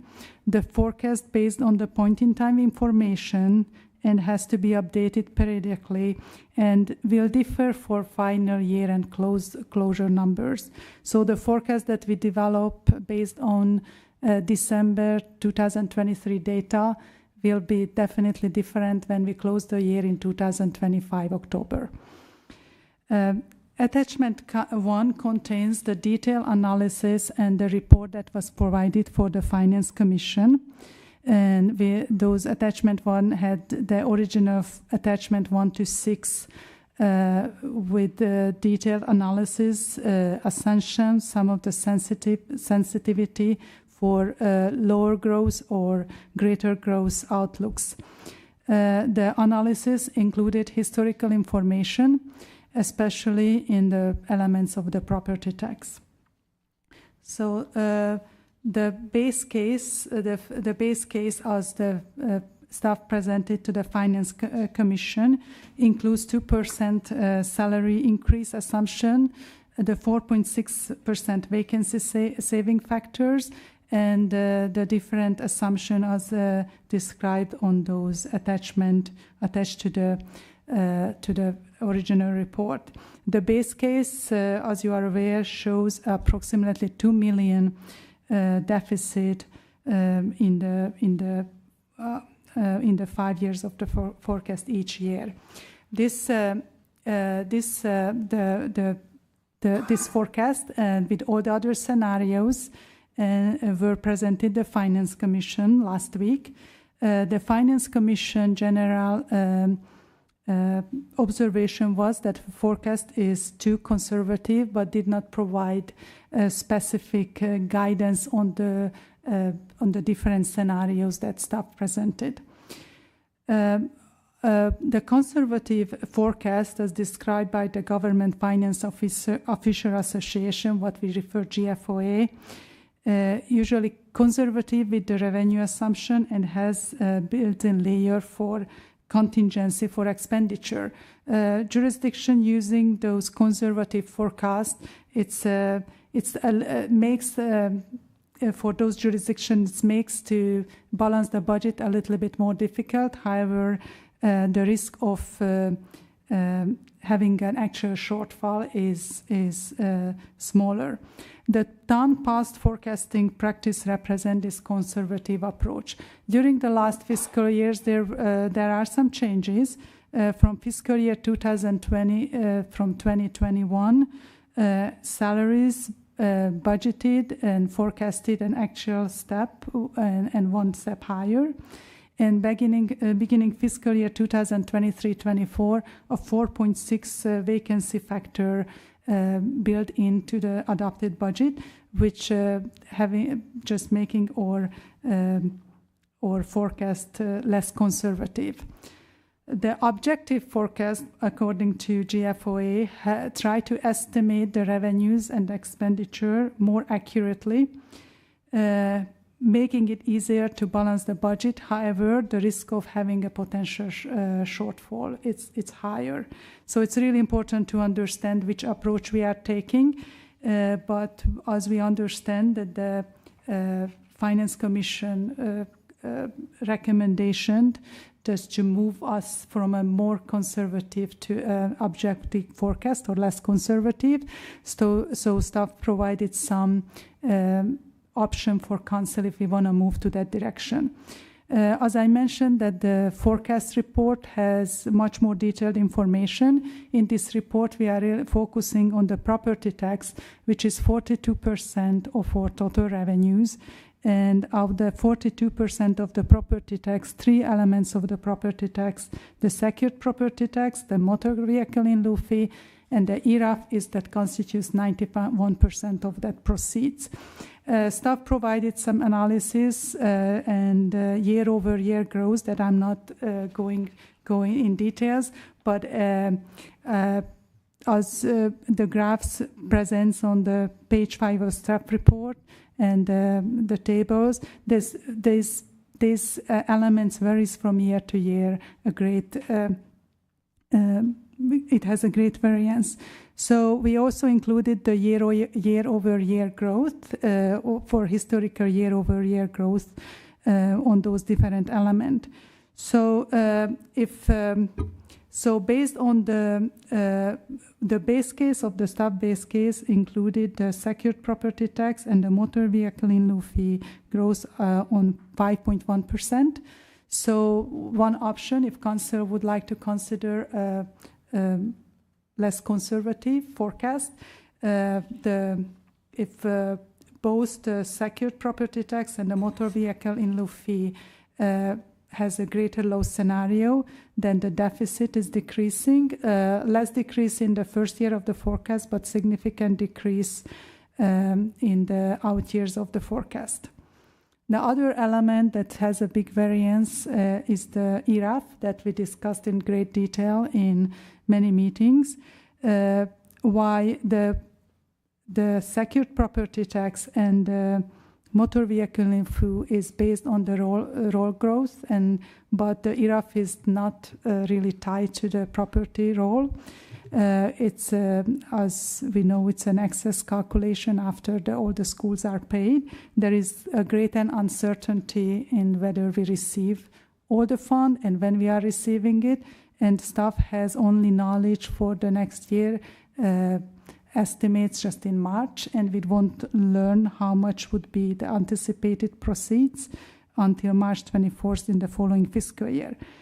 But if staff chooses to include 70% of the excess ERAF that presented what we estimated by county in 2023-25, 24 in the out of the 5 year, then the projected surplus combined with the greater growth on the other two big property tax will be decreasing significantly, almost disappearing the deficit in the fifth year of the forecast. If council choose to include 100% of the ERAF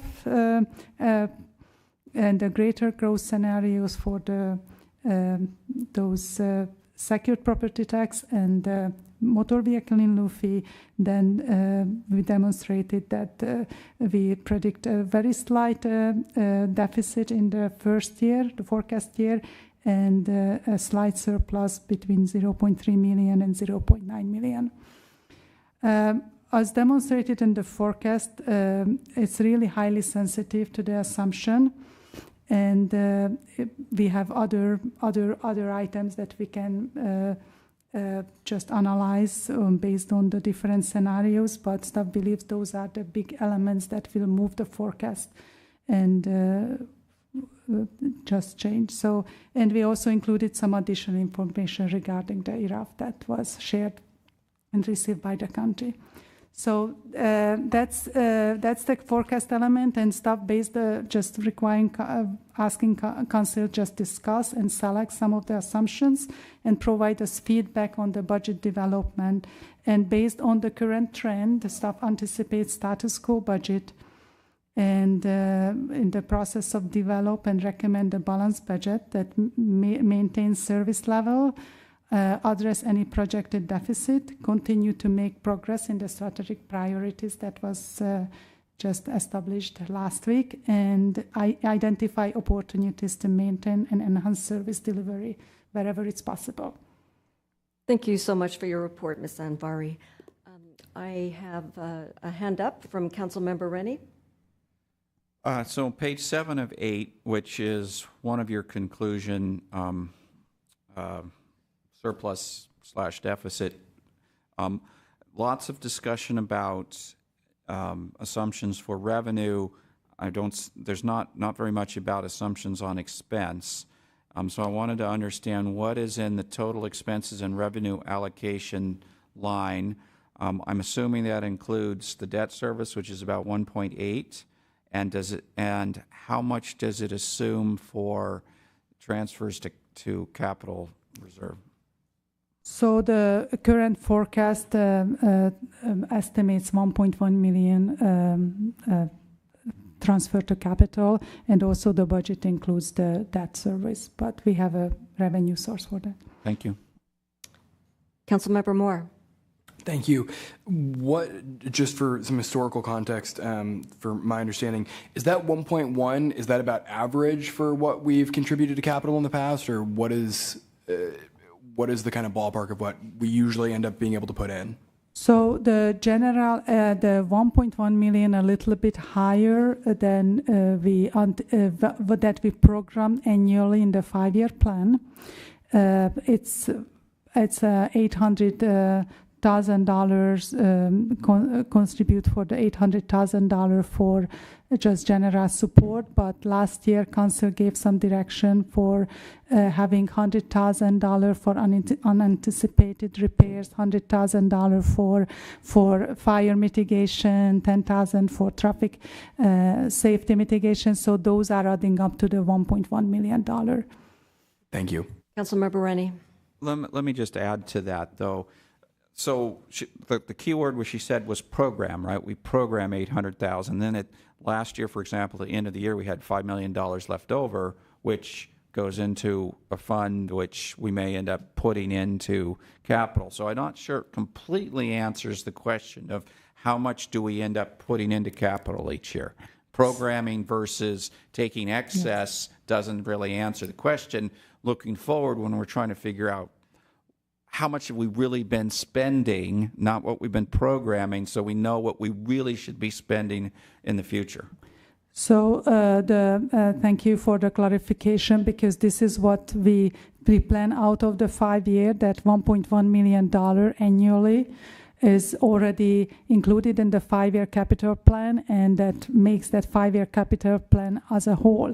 And as Councilmember Rennie mentioned, we identify in this additional sources, and very often when a bigger project is scheduled, higher transfers are higher transfers. We are transferring higher reserve from the capital special project reserve for capital needs. And I don't know the average number, but I would say that it's way over $2 million if we would do an average. And it's probably not enough for all of our facility needs. Vice Mayor?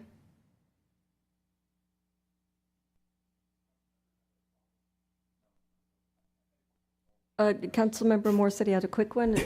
Okay.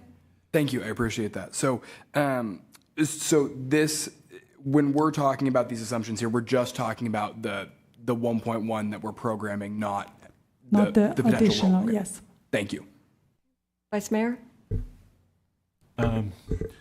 Thank you. I understand that, and I was at the Finance Commission meeting, and there was not really a discussion about conservative versus objective. But I do think the motion of the Finance Commission, I'm focusing on the words in there, and they recommend that the Town Council not accept nor rely upon the 5-year plan. And then they go on to talk about several things, one of which has to do with tax revenue, and they use the word conservative compared to a historic growth rate, and 4.9%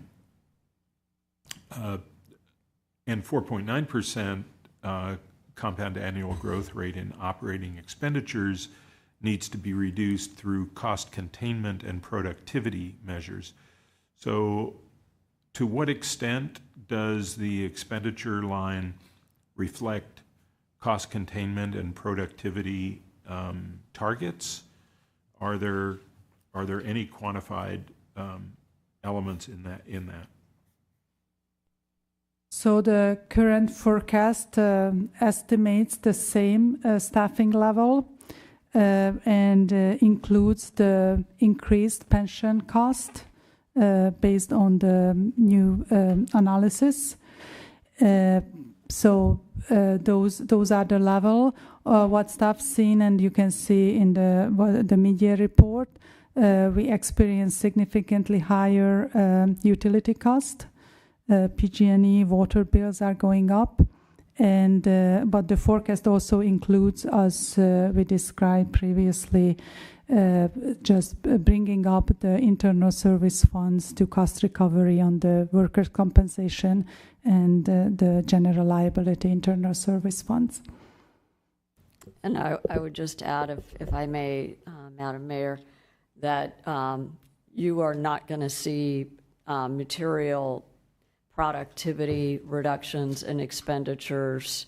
We are such a lean organization, and I know I'm sounding like a broken record because we've just talked about this a little while ago. Really, if you want to see expenditure reductions, you're going to need to cut services and decide which positions you want to get rid of. With the mid-year changes you just made, we're now at a head count or a, if all positions were filled, at 152.5. So we are staying, again, relatively lean in order to do all of the services that our residents want. And if you want to see big reductions in expenditures, then we need to have a conversation with our residents about what services to cut, because that's really where we are. Vice Mayor.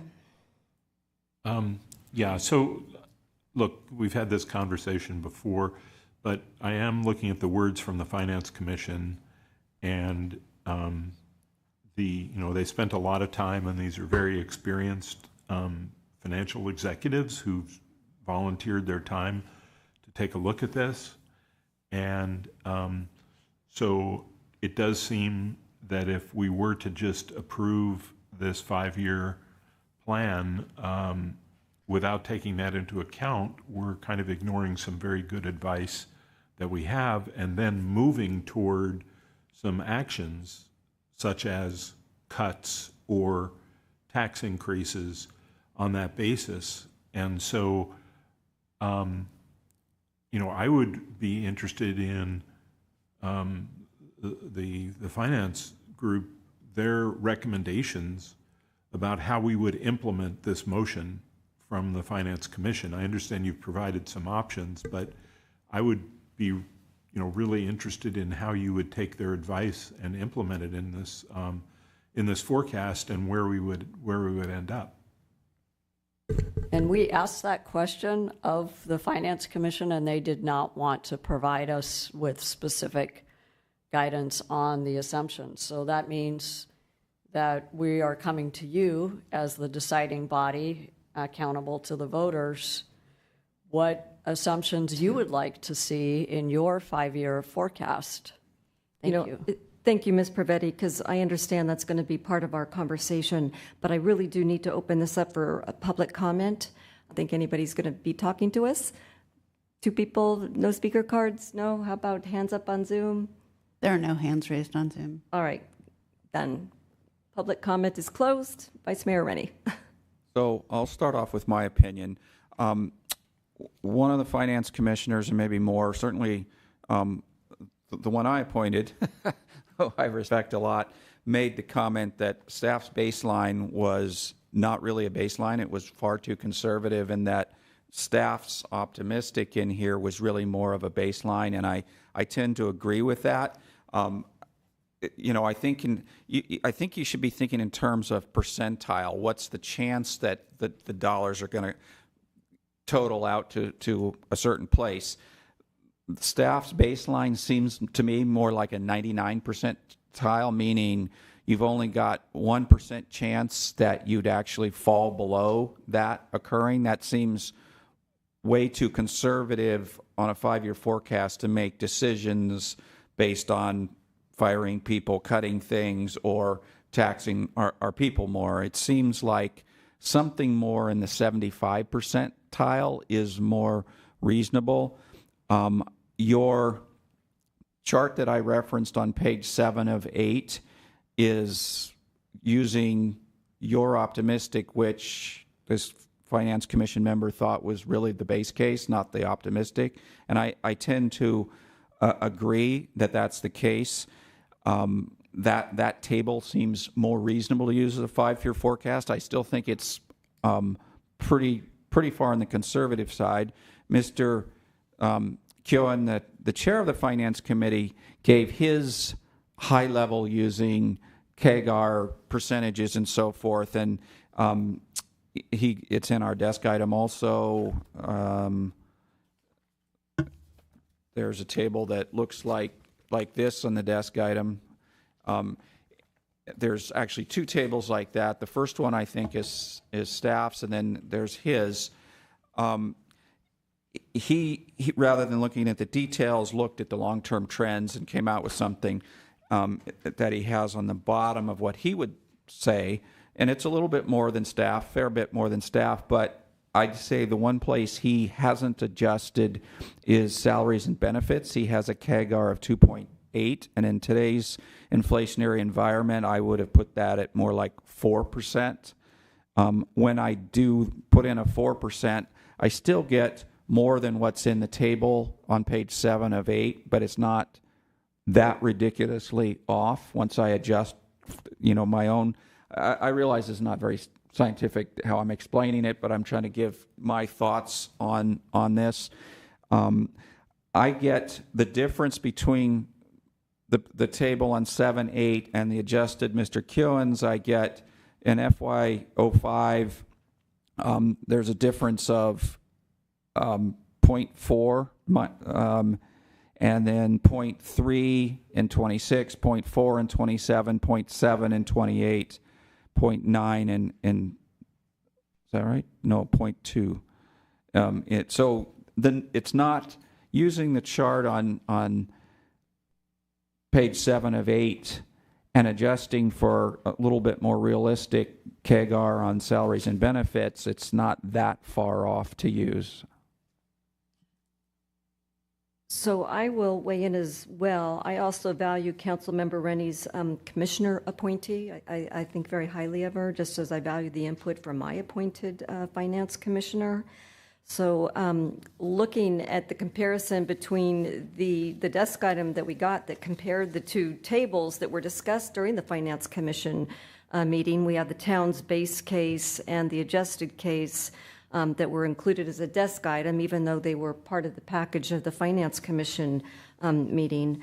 I would be inclined to accept the adjusted case. I think we've been far too conservative. I think we've lost some opportunity to provide funding for projects.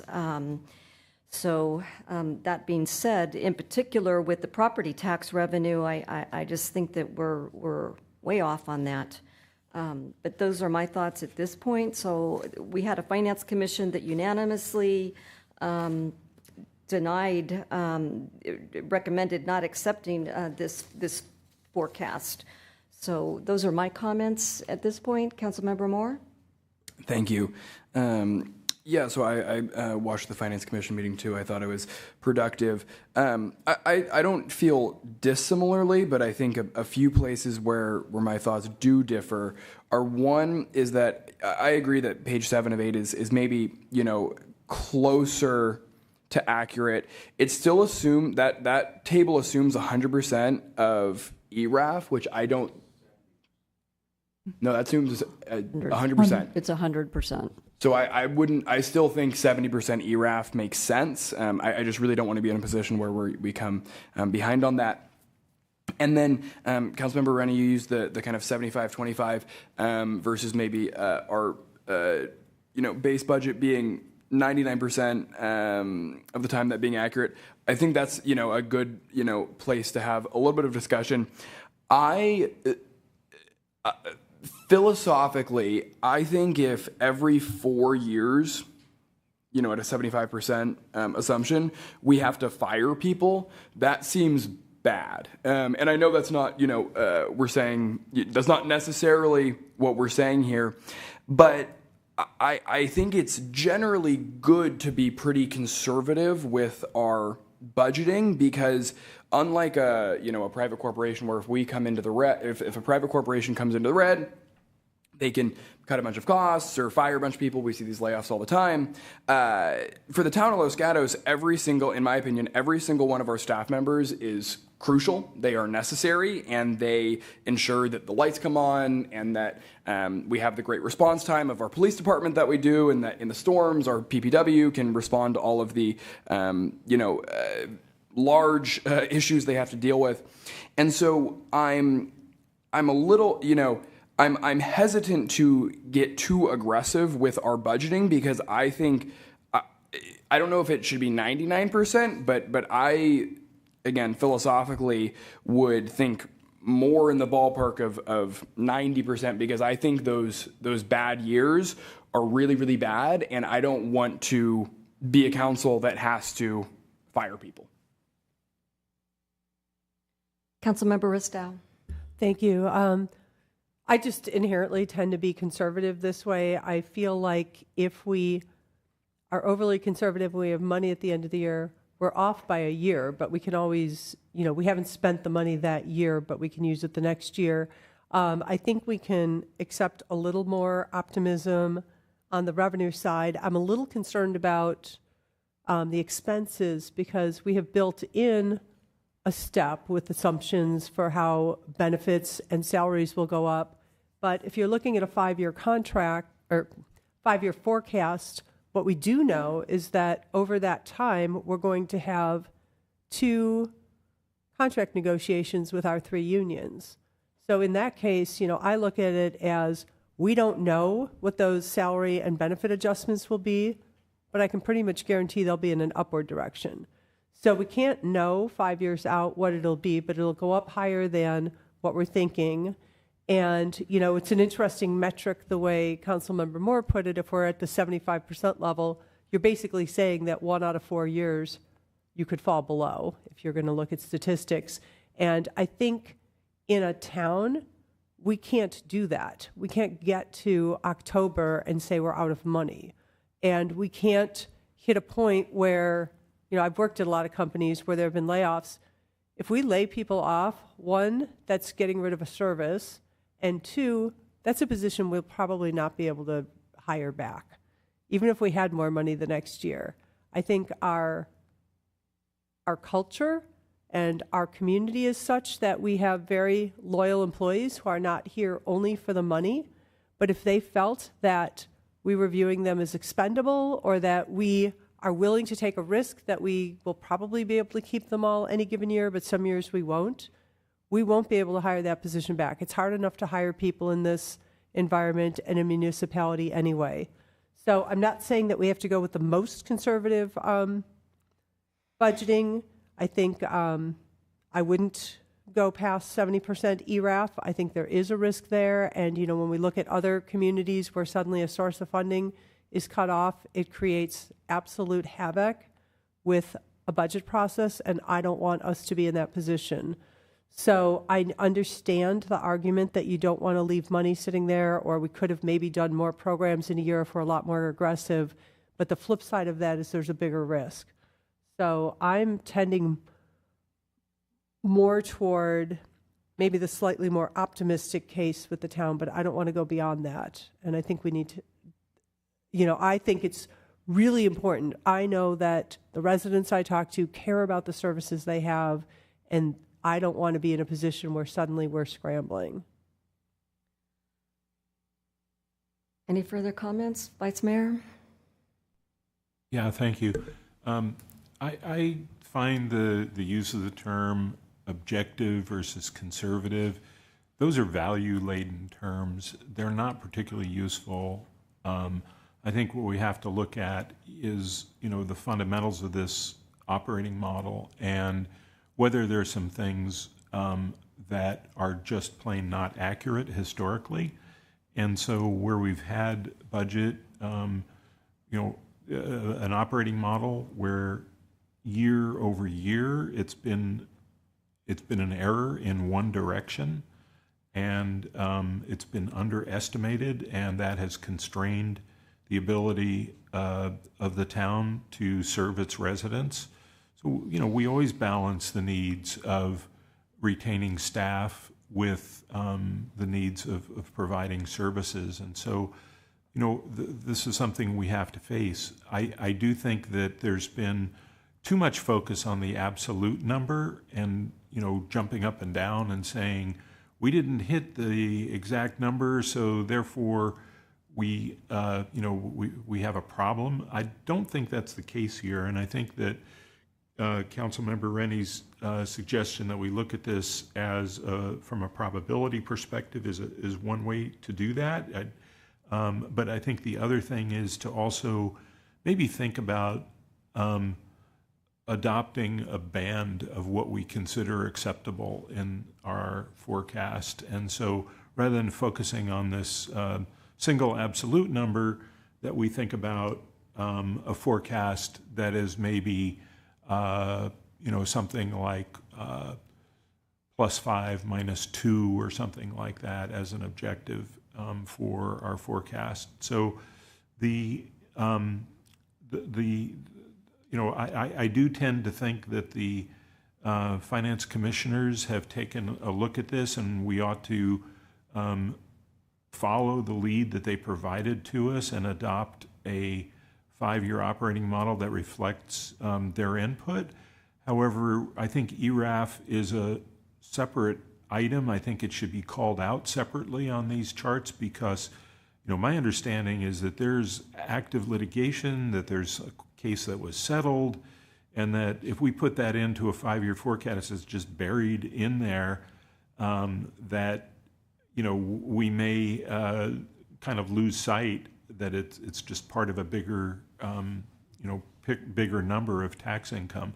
So my suggestion would be to go with the 70% for now, but to call it out as a separate line item so that we can easily see that if, I just received some information about a case that's moved forward, and so we can have a look at that again when we have to make decisions based on this operating model.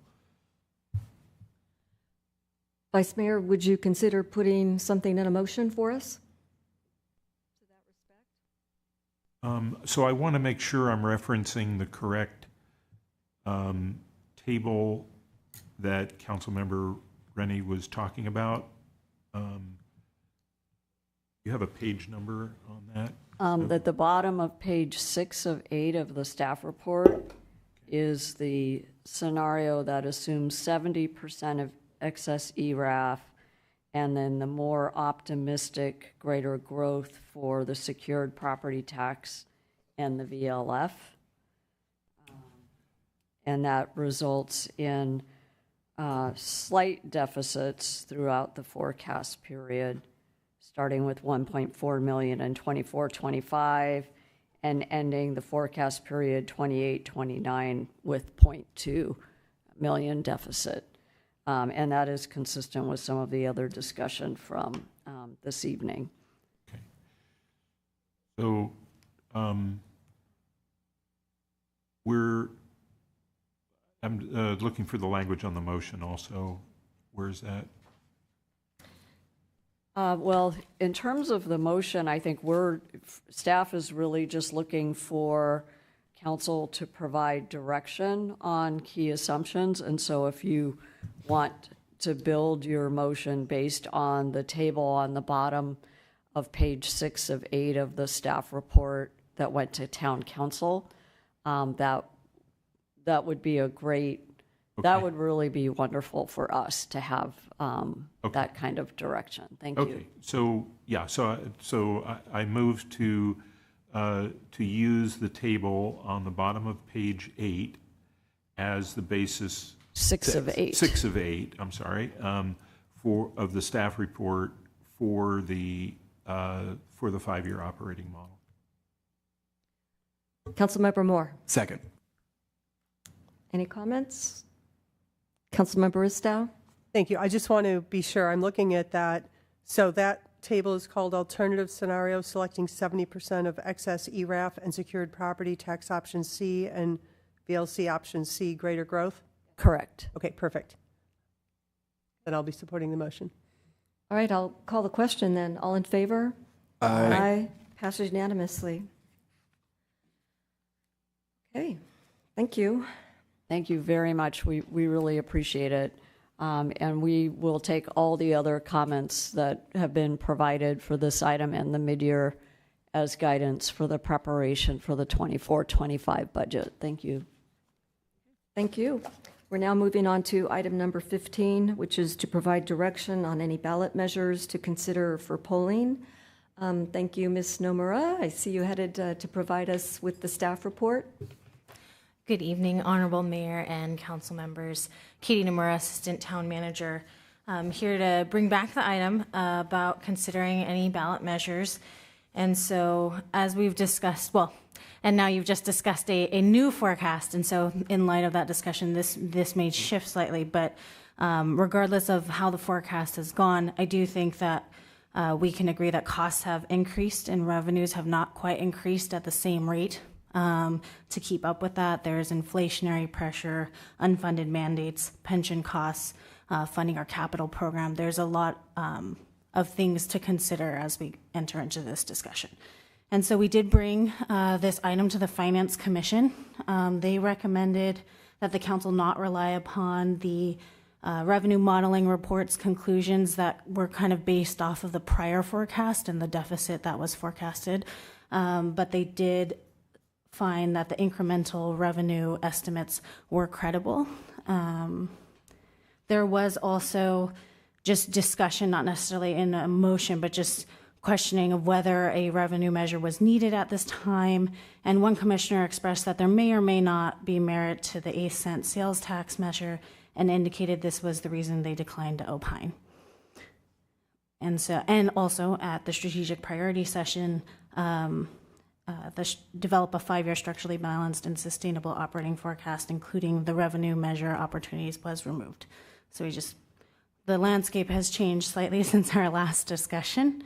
And really the rest of this is the same as before, but just to kind of refresh everyone's memory, many scenarios were looked at and revenue options were looked at in the report. Those that rose to the top were really a sales tax. So we're looking at potentially an 8-cent sales tax to get us to the cap before another agency could potentially take that.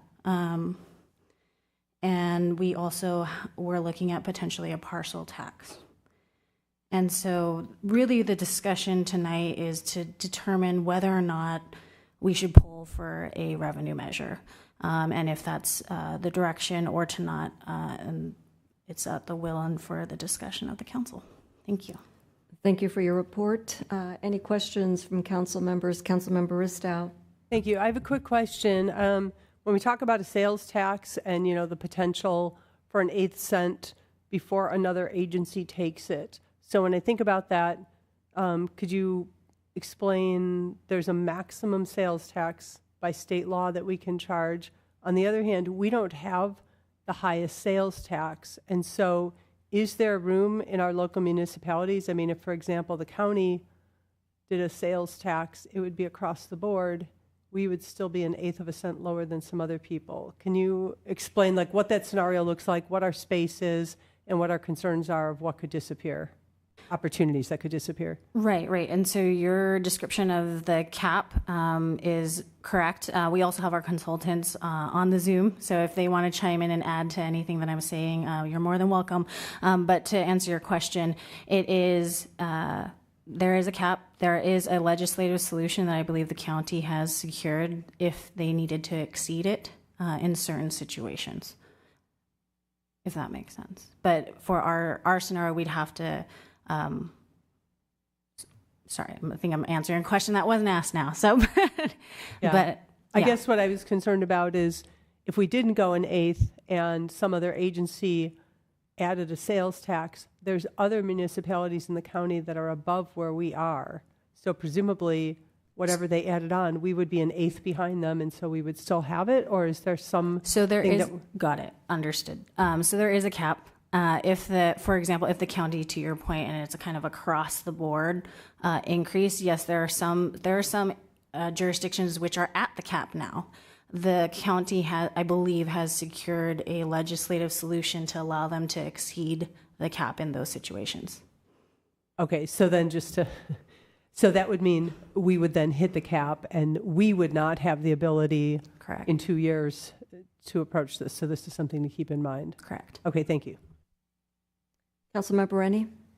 I just want to add the numbers to that so it's a little easier to understand. The cap's 9.5% unless you've got some special disposition. We're at 9.25% right now. So if VTA put another transit on for 0.25%, there would be no room for us to add anything. That's the concern. Okay. Any further questions? Councilmember Moore? Thank you. So I think part of where, I think this is coming from a few different places, but I know a conversation that many of us have had is with residents who are particularly concerned about wildfire protection because of expiring funds for that. So I wanted to ask of staff, do we have any ongoing money for wildfire protection, fire fuel abatement? My recollection was like next year we run out. Is that right?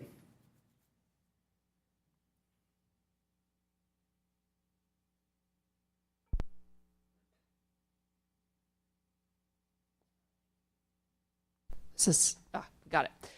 Thanks for that question, Nicole Burnham, Director of Parks and Public Works. We have not fully funded the match for our FEMA grants that we have. So we have been working on we created annual funds where we put money in, but it's going to take another 4 to 5 years before we have the match for what we've already been granted from FEMA. Councilmember Moore? And so what is that? So that doesn't, what I'm hearing out of that is that might not affect our actual yearly services, but eventually it's going to catch up to us? Or does that reduce the amount of services we provide each year? No, I think it's safe to say that, eventually we need to identify ongoing sources of wildfire funding if we are going to continue to do annual work on our roadways and open spaces that we know we need to do. And we've been lucky enough to get a number of federal grants for our initial work, but they will not fund. So they will fund the initial removal of vegetation from roads that haven't been touched in 40 years. But once we get into maintenance mode, we will need to fund that ourselves. Okay, great. Thank you. Okay, I'm going to open public comment. I have no speaker cards. Any hands on Zoom? There are no hands raised on Zoom. Okay, I'm going to close public comment and go back to Councilmember Rennie. I'll start off with my opinion. So again, if I go back to Mr. Keown's more bullish forecast and adjust for the 4% CAGR on salaries, his surpluses are less than $1 million, assuming that $1.1 million is put into capital. We heard earlier from Director Umgari that we're spending at least $2 million and probably need more than that. So that right there says even with the more bullish forecast from Mr. Keown, we're still not going to have enough over the every year of the 5 years to fund the capital needs. I don't think it's as much as needed for that's been set up in here for parcel tax. So I'm more supportive of the sales tax idea of increasing it by another 8 cents. Councilmember Moore? Thank you. I have similar feelings, except I will go. So I think the sales tax is worth exploring and at least polling on, because I've, in some of the communication that I've had with folks in the community about this, I think there is some hesitancy to support a regressive tax like a sales tax where you're not necessarily, targeting the people that at least I would, hope we would target. You're actually, when somebody buys a Lamborghini at the luxury car dealer, they're probably not super concerned about a 1/4 cent sales tax. But when someone is buying, supplies for their project at Ace Hardware, they're probably a little bit more concerned. So I'm definitely open to polling for that. I still am, and I haven't gotten a lot of buy-in, but I won't stop harping on it until this is dead. I think that the commercial parcel tax is still one that's worth looking into, because that is not a regressive tax. That taxes the people that it's a progressive sales tax, and that we're taxing who we'd like to tax, and same with a head tax. I just think I will reiterate, and I shared this in my monthly email communication, and when I kind of laid out our discussion that we had about this, about a tax, every single email back I received, which was about 24, they all said, tax, do not tax the residents before you tax the major corporations who are not contributing in this town. We just heard from the manager that Netflix has completely ended their physical DVD model. And so I still think that that's really something worth looking into. Whether or not there's support for that, I don't know. But I would be supportive of polling on the sales tax, and then I would also be supportive of polling on some sort of commercial tax. Councilmember Rennie, followed by the Vice Mayor, followed by Councilmember Ristow. Just 2 quick points. So just so we think about, if you increase by, it's 0.125%, so that increase is 12 cents on $100. So if you go to the hardware store and you spend $100, you're going to notice 12.5 cents. I don't think so. On basic things that like food, it's not counted. Going to a grocery store or something like, of course, prepared food is more. So just wanted to put sort of a size to the whole thing. Vice Mayor? Yeah, I agree with Councilmember Moore about avoiding a regressive tax, and I think that of all of these options, the one that makes logical sense is the sales tax, but I do think it's regressive, and I think that if we are going to do something, and we need to do something, then it would be better to do a more progressive tax. The head tax, I would just point out that is essentially a tax that hurts hiring, and so where it's been tried, I think that it has not been effective. It's been rejected even in some places that are, very pro-worker and pro-union, but the problem is that you end up taxing the hiring of another worker. So I really don't think head tax makes any sense at all. But fundamentally, I guess I have more of an issue. What is the amount of the ERAF that we are reserving every year?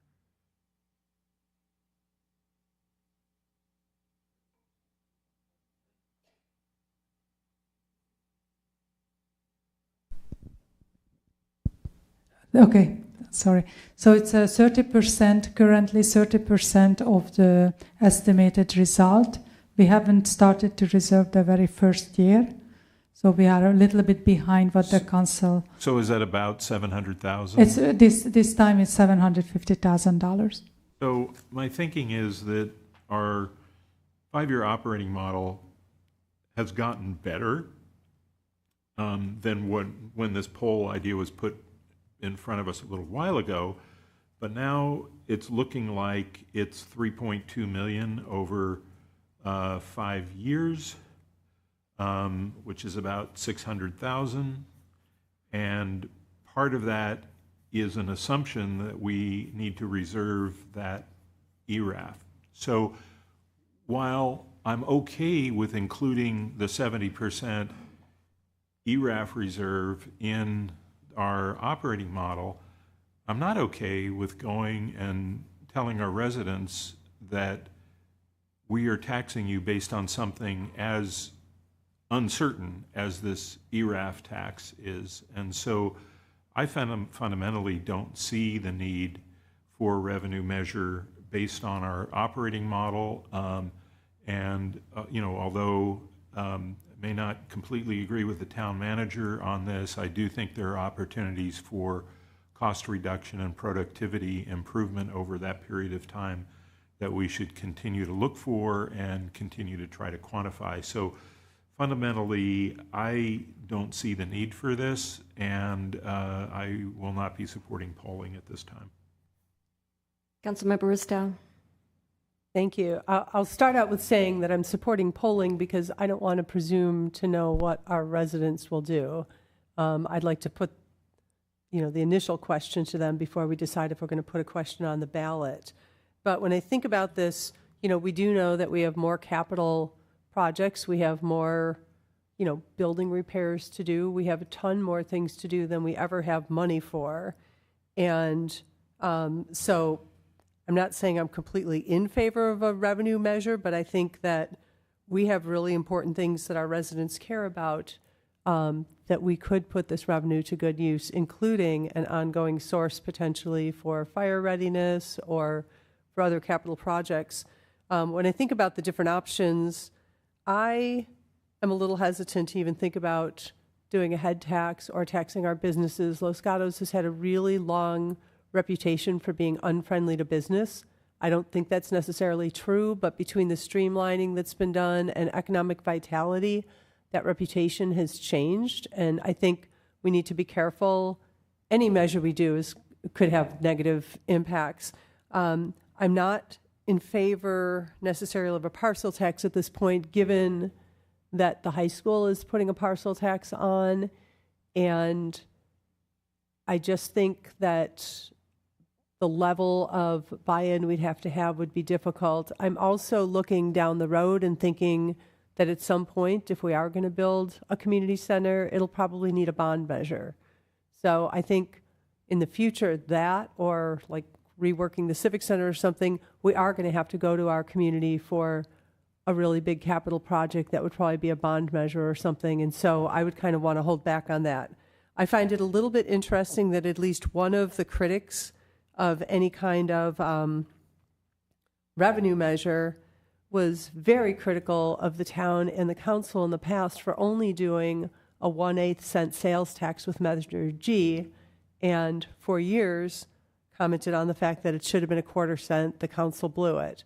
So, I'm thinking, well, maybe we do want that 1/4 cent. We know that Measure G money comes to us completely. We get more out of that than the 1% sales tax we get from the county that's distributed across the cities. And so that 1/4 cent or 1/8 cent that we're getting is very impactful, and another 1/8 cent could be very impactful. So I'm not necessarily saying I'm in favor of that right now, but I do think that the additional step of polling our residents and finding out what's important to them, what they would support.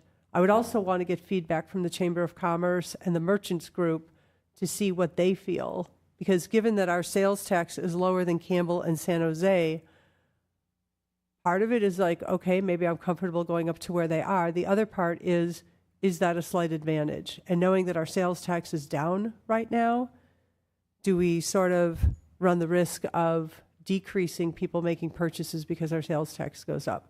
Those are all the things I'm thinking about, but I think we won't really know unless we do the polling. So I personally want more information. Thank you. Vice Mayor. Yeah, I agree with a lot of the ideas of where we could use more revenue to benefit our residents. The problem is the polling doesn't really address that. It just says we have a deficit that we are projecting based on this 5-year plan, but it doesn't say this money is going to be used for wildfire or it's going to be used for a community center.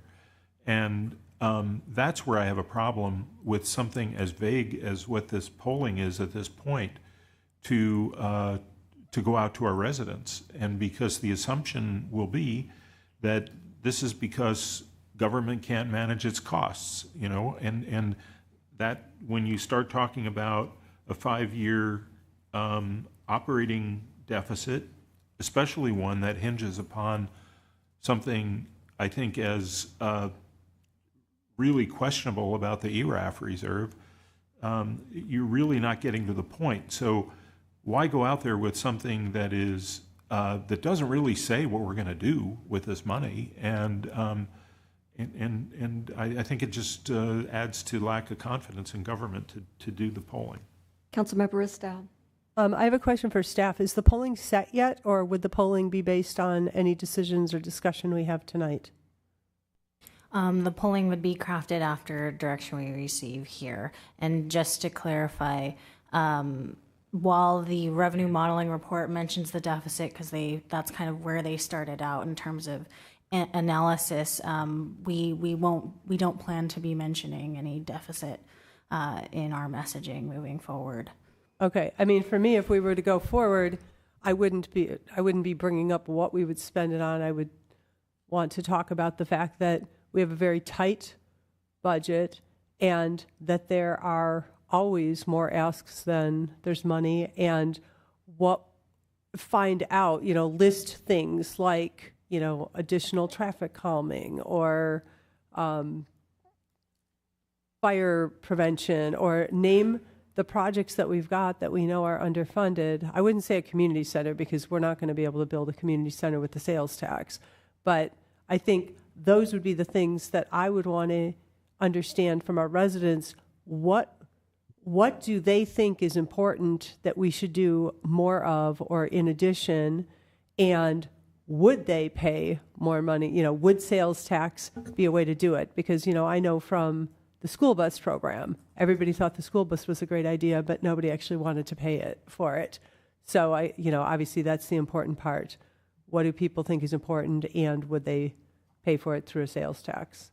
But it sounds to me like the polling is not set, so I don't think it would go out saying that we have a deficit, and I think we can shape that wording if we want to go forward tonight, or that type of messaging. Vice Mayor? I have a question for the polling expert. And what would we say about how this money would be used? Would we say things like, wildfire or funding the Highway 17 overcrossing or things like that? Or are there some restrictions on what we can say for this kind of a tax? Yeah, hi, thank you. Absolutely, this is what we talk about in the polling.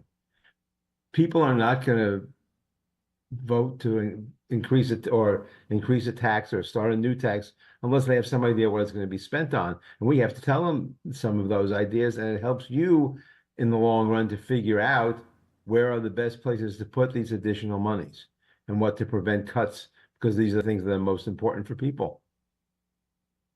So that is a major purpose of, and even if we find in the poll that voters will not support the sales tax, it will still give you guidance on where they would like you to be putting your energies and budgetary priorities.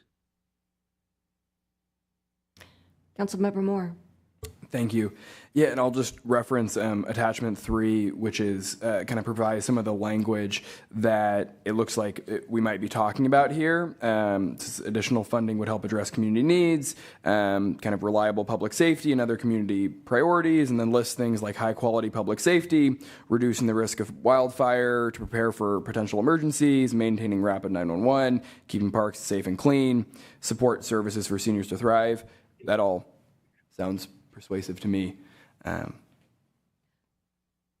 have a question. So if we went forward and we collected, the money from taxation, wouldn't it depend upon whatever council is making a decision at that time how the money is spent? So whereas tonight we might think, oh, this is great for wildfire, it doesn't mean that 2 years from now money gets spent that way. Doesn't it depend upon the will of a council at that time? Well, for a general tax, the council would be determining through its budget process its use. It's very possible that a future council could do similar to what a council did a number of years ago with our Measure G, saying 50% goes to operating and the other 50 goes to capital. So there could be, a policy level decision. But that we assume that it would most likely be a general tax. Typically, these taxes also involve creating an oversight body, and we have such an oversight body with the Measure G. It's now the Finance Commission based on the voter approval. So there would be other checks and balances that could be built in. Well, there's some uncertainty there for me with the checks and balances. So our residents, they expect us to be prudent financial stewards. With the proposed school parcel tax, I'm just not willing to tax our residents at this time. Councilmember Ristow. Thank you. I'm not saying I want to tax our residents. I would like to go forward and do the poll and find out what our residents think.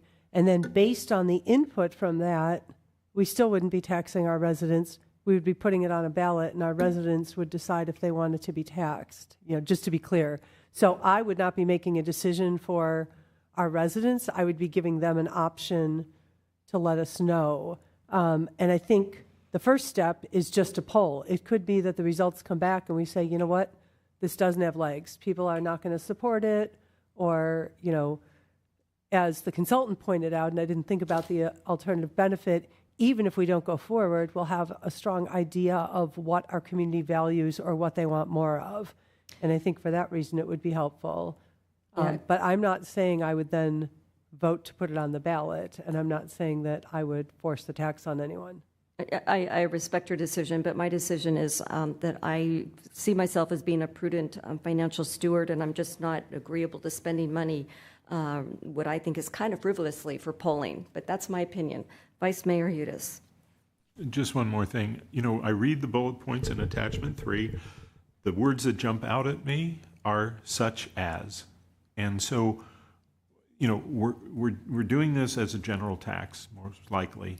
And the reality is that the money comes in and there is not a way to connect that back to the polling that was done for particular items. So, I understand why we do it that way, and I would certainly be supportive of that if we were facing a serious deficit over the next few years. But I think with the history that we have of being able to fund capital at a higher level than we projected historically, as well as this ERAF variability, I again think it's great to have those bullet points, but the such as just kills it for me. All right, I think at this point we might be looking for a motion. You're looking for directions. So, Councilmember Moore. Thank you, Mayor. So I will make a motion to direct staff to work with NBS, our consultant, to poll for a sales tax. Do I have a second? Councilmember Rennie? I'll second it. As I described before, I think even in the bullish cases, we're not going to come out with enough dollars to fund our capital needs going into the future. I think as council matters, I mentioned how bad the rec center is, and I suspect this building is going to have a lot of maintenance needs in the future. I think we're trying to spend money on our police operations building. So we haven't really had the opportunity to talk about our capital needs, and I just, staff hasn't completely done the job of proving, I think, that the money's needed. But, with my almost I'm at 9+ years on Los Gatos Council, also been on the Finance Committee or Commission for most of those years. I have to kind of look around the corners, and I think that we are going to need it, and then but we don't have to make the decision on it. We only need to move forward to get the information so we can make a decision, and hopefully these other pieces that are really not showing up well enough will be clearer by the time we make a decision. So I'm going to second the motion to move ahead, to leave us options in the future, basically. Councilmember Ristow. Thank you. And I understand what Councilmember or Vice Mayor Hudes is saying, the words like such as listing it. This isn't the ballot measure. This is a draft of the language for the poll. And if and when we get to the ballot, we can have that discussion and figure out policy, or if we want to be more precise. I have a feeling this will be difficult to get beyond the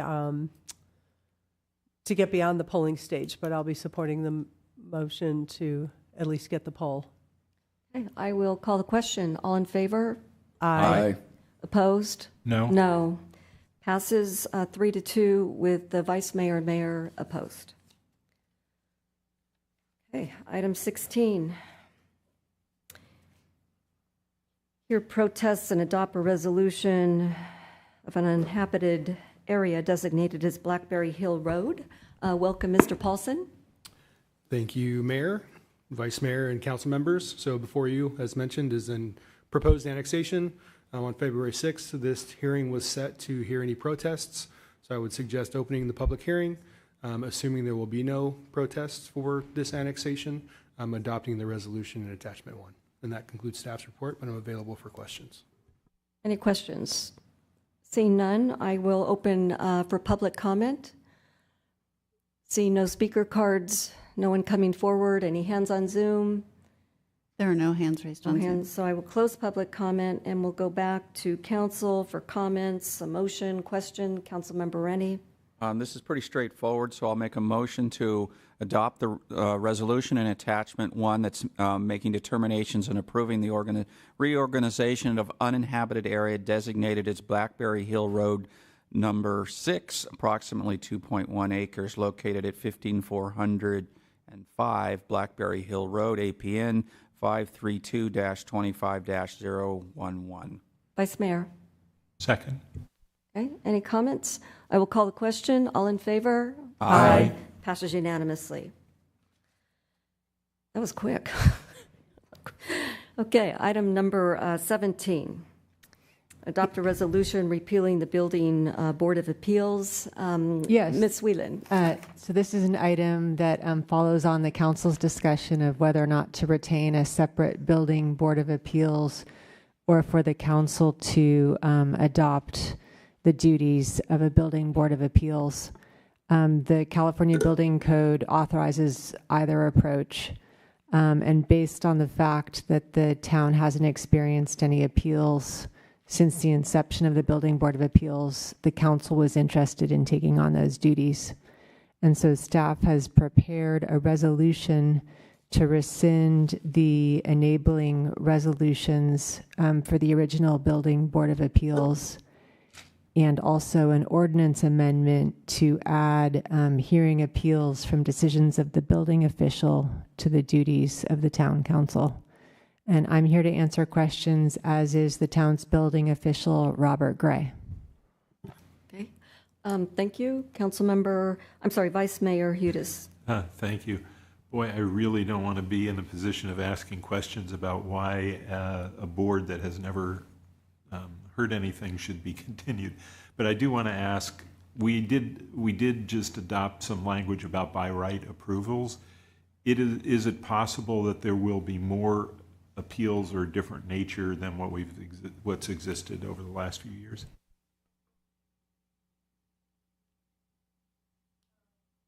I did talk to the building official about what the appealable decisions commonly consist of, and it's questions about occupancy load, accessibility, the use of alternative materials. To my legal mind, I don't think there'll be more of those questions coming out of by right development, but I'm curious to know what the building official thinks. Yes, thank you for the question. Robert Gray, Chief Building Official. I would agree with the town attorney. The questions that would come before that board, or in this particular case would come to council, would be my interpretation of the building code, and I don't believe that the by right question would come into play through the building code. Thank you. Any further questions? I'll open for public comment. We have no speaker cards. Are there any hands on Zoom? There are no hands raised. No hands on Zoom. I'm going to close public comment and go back to council for comments or a motion. Councilmember Ristow.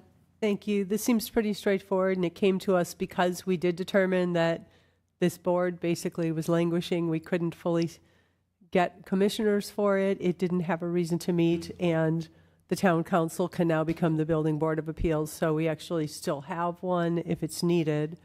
Given that, I will move to adopt the resolution in attachment 1, repealing the Building Board of Appeals, the BBA, enabling resolutions, and introduce an ordinance of the Council of the Town of Los Gatos designating the town council to hear appeals from decisions of the building official, and also to introduce, oh wait, That's it. okay, and then we have something in attachment 2, which was, Oh, that's just a red line to The show what ordinance the change. edits were. And so Okay. you'd be adopting the clean version of the ordinance. okay, perfect, thank you. Vice Mayor? Any comments? Seeing none, I'll call the question. All in favor? Aye. Passes unanimously. And that concludes our 17 agenda items. This meeting's adjourned.